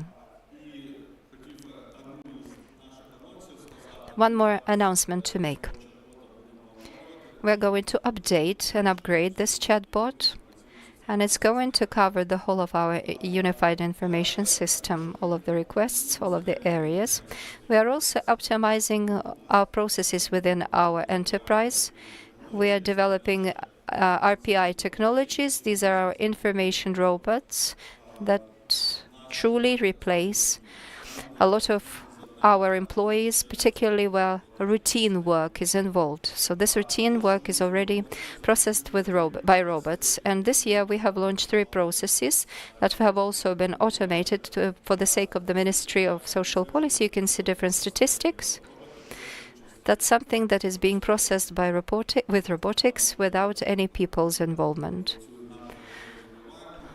So for us, it's a key aspect and priorities for the development, because automation and such processes enables us to have more employees to tackle other areas of work. Also, together with this, with our partner Croatia company, which is a leading developer of low-code systems. This year we have launched help portal that allows our users to get information more speedily. We also have a basis of knowledge where you can speedily access any kind of information without having to wait for what an operator will tell you. We also upgrade and update different libraries with volumes of information, and we are beginning to try out AI in our operations, which is definitely going to relieve our workload. That's why soon you will become AI users, whether you want it or not. Let's keep moving on. This is about our help portal implementation. It helps me as the chief of my enterprise and others in my team to respond promptly to different requests of our users, because all of these dashboards are presented online. We get to see whenever any disruptions may take place. We see where our end users come from. All of this is happening online, so our decisions are taken speedily.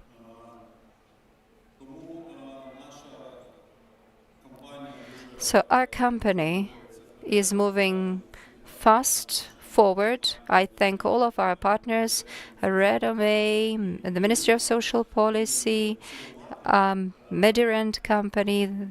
They keep us active and restless. Thank you very much for your attention. And next, I would like to give the floor to Sergei Belyakov, who will speak about how our analytical data in the systems that we build help us take decisions in social area. Thank you. Good afternoon, colleagues. By the way, this is also an example of how data helps you to take decisions. All of the information systems, the goal that we pursue is to ensure that eventually we'll get comprehensive information collected in the same space that can be used swiftly, qualitative information on the basis of which we can take very important managerial decisions, and at the same time we will be able not only to analyze these decisions as of now, but also to make prognostication for the future.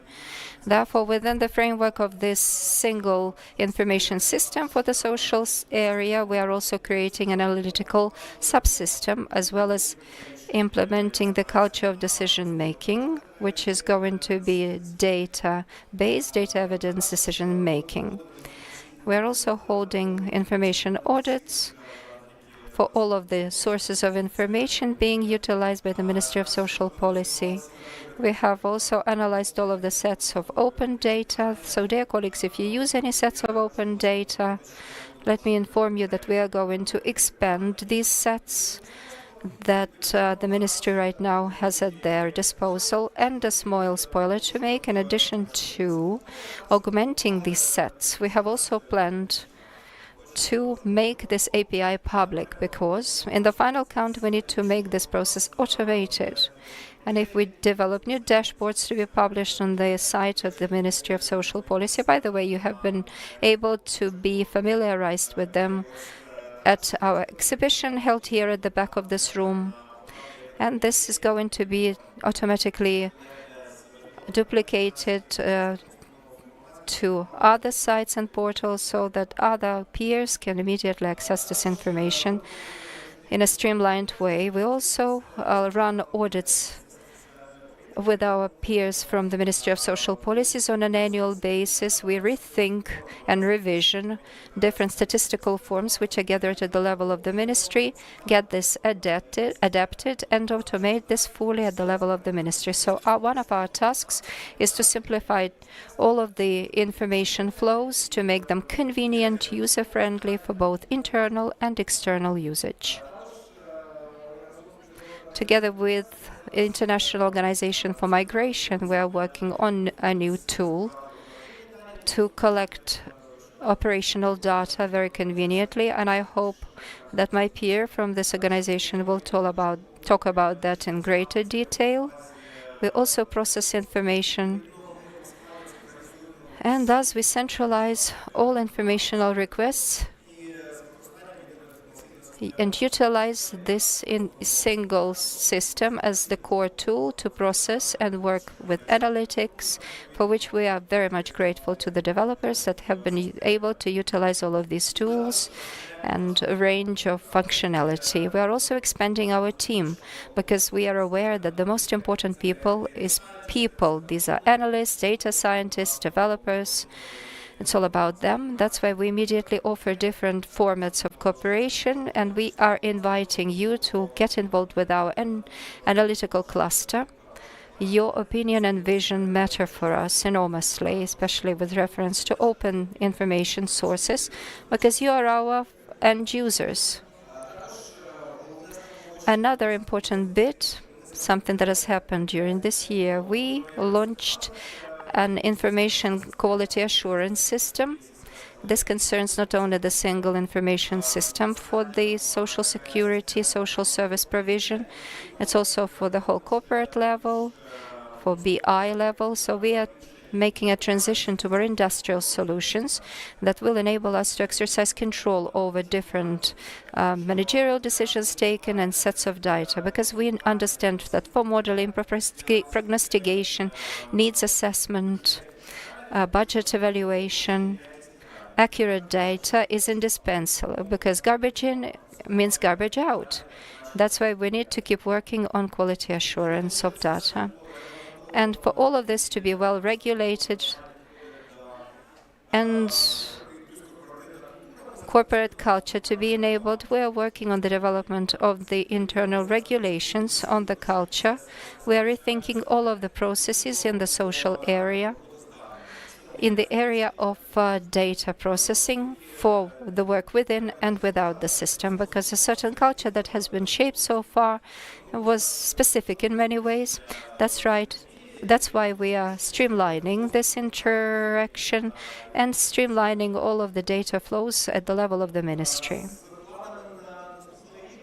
With reference to the plans for the future, we would like to continue developing our analytical BI system. We will be still expanding our storages for purely analytical needs, something we are targeting right now, and we will establish a separate complex database that will also utilize different structurized sets of data for them to be easily connected and collated with different other sets of information and data externally and internally, plus operational statistics and prompt statistics that comes from the ministry. We are also about to launch new dashboards. 8 public dashboards have already been established on the site of the ministry. These are 40 dashboards for the internal usage within the ministry. They are not public and are utilized for the nitty-gritty work in the ministry by the specialists of the fund who work with the people with disability and other stakeholders that utilize our data. One of the significant plans for us is also fraud analytics. Without fraud analytics, certain questions about the quality of data may come up. That's something that our partners from time to time raise to our attention. So fraud analytics is going to be our next step in order to work with all available sources of information. We are also open to all proposals in terms of funding, fundraising, because it's a comprehensive, complicated project, complex one, because it entails the development of culture for decision-making, and several different services are involved in its workings. That's why we would like to work with donors as much as we can in order to extend their number. The development of new analytical tools. I've mentioned that together with the International Organization for Migration, this public API, plus the culture of gender-inclusive based approaches, because we want to make sure that our data sets comply with the wants and needs of our stakeholders, as well as the requests with regard to the gender-based aspects of these requests, because that's something that was lacking in the previous years. So we are open to cooperation as much as we can. Dear colleagues and peers, please support our analytical area of work. Next, I would like to invite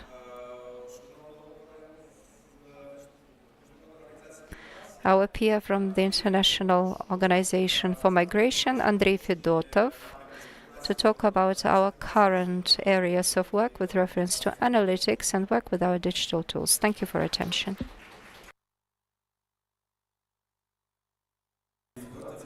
Good evening. My name is Andrei Fedotov. I'm a representative of data and analytics at the International Organization for Migration. First of all, I would like to thank the efforts that the Ministry of Social Policies is making in digitalizing processes working with the data during war, which is highly complicated but vitally needed because we, the IOM and a lot of other international organizations, require weekly, monthly updates concerning the vulnerability of different groups of population.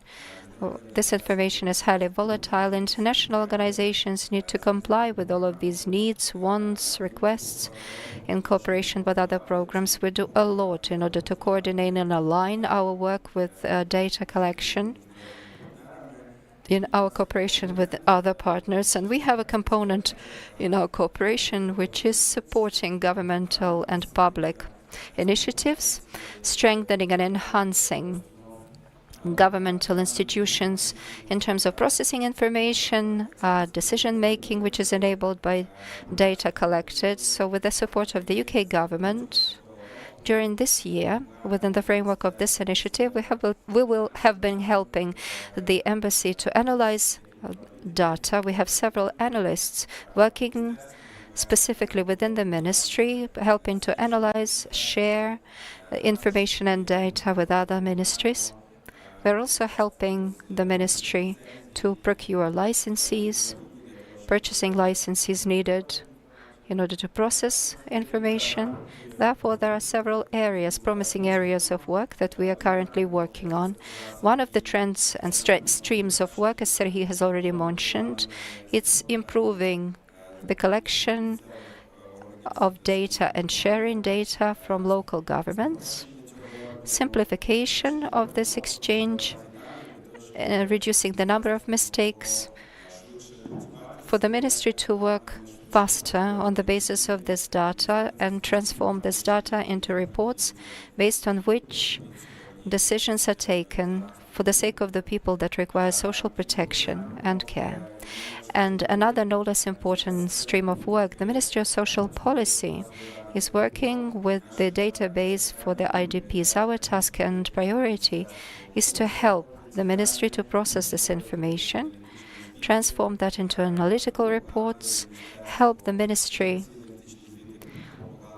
to see broader trends of what is happening to the IDPs, where they are based, what their key needs and wants are. And the Ministry of Social Policy, as well as other ministries, will be able to comply with these challenges in better ways to make sure that IDPs can integrate in their hosting communities and thus reduce their vulnerabilities. Thank you.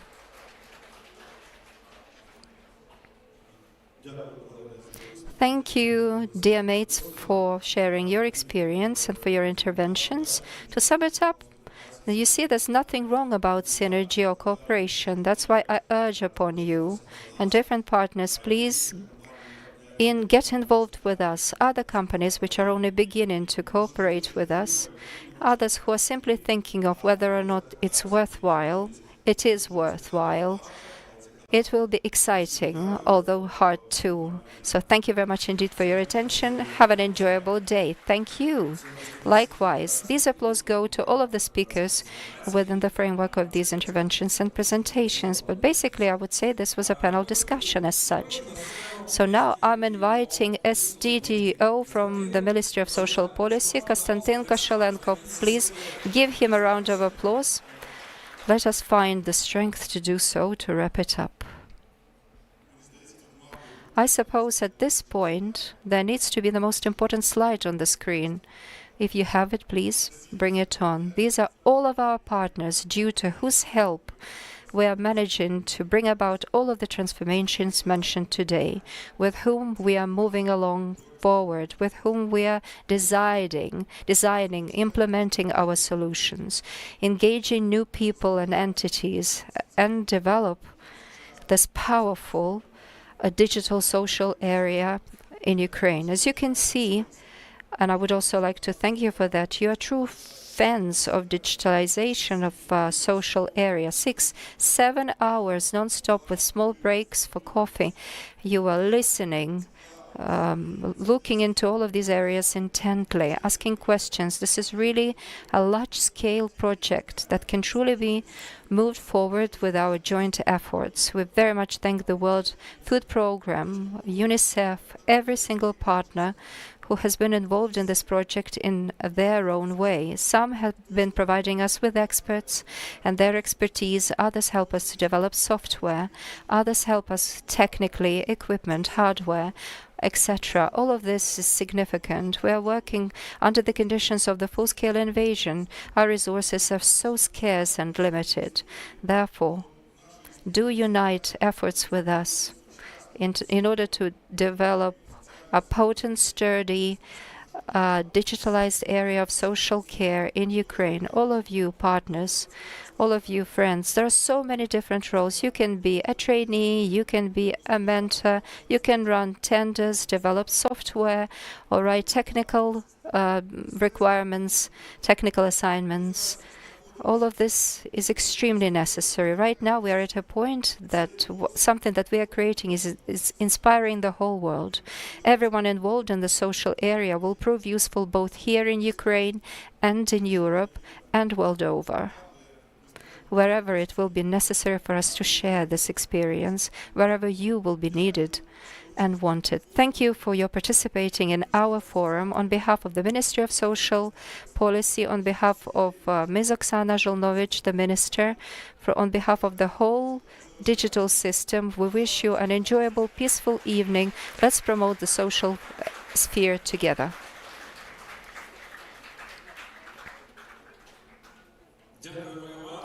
Thank you too. I have nothing else to add at this. The Global Digital Social Forum 2024 is announced to be closed, no matter how sad it may sound. But of course, there are lots of different hopes that we pin on the ending of today's forum. We thank every partner engaged, each and every one of you, because without your involvement, we wouldn't have such a wonderful event.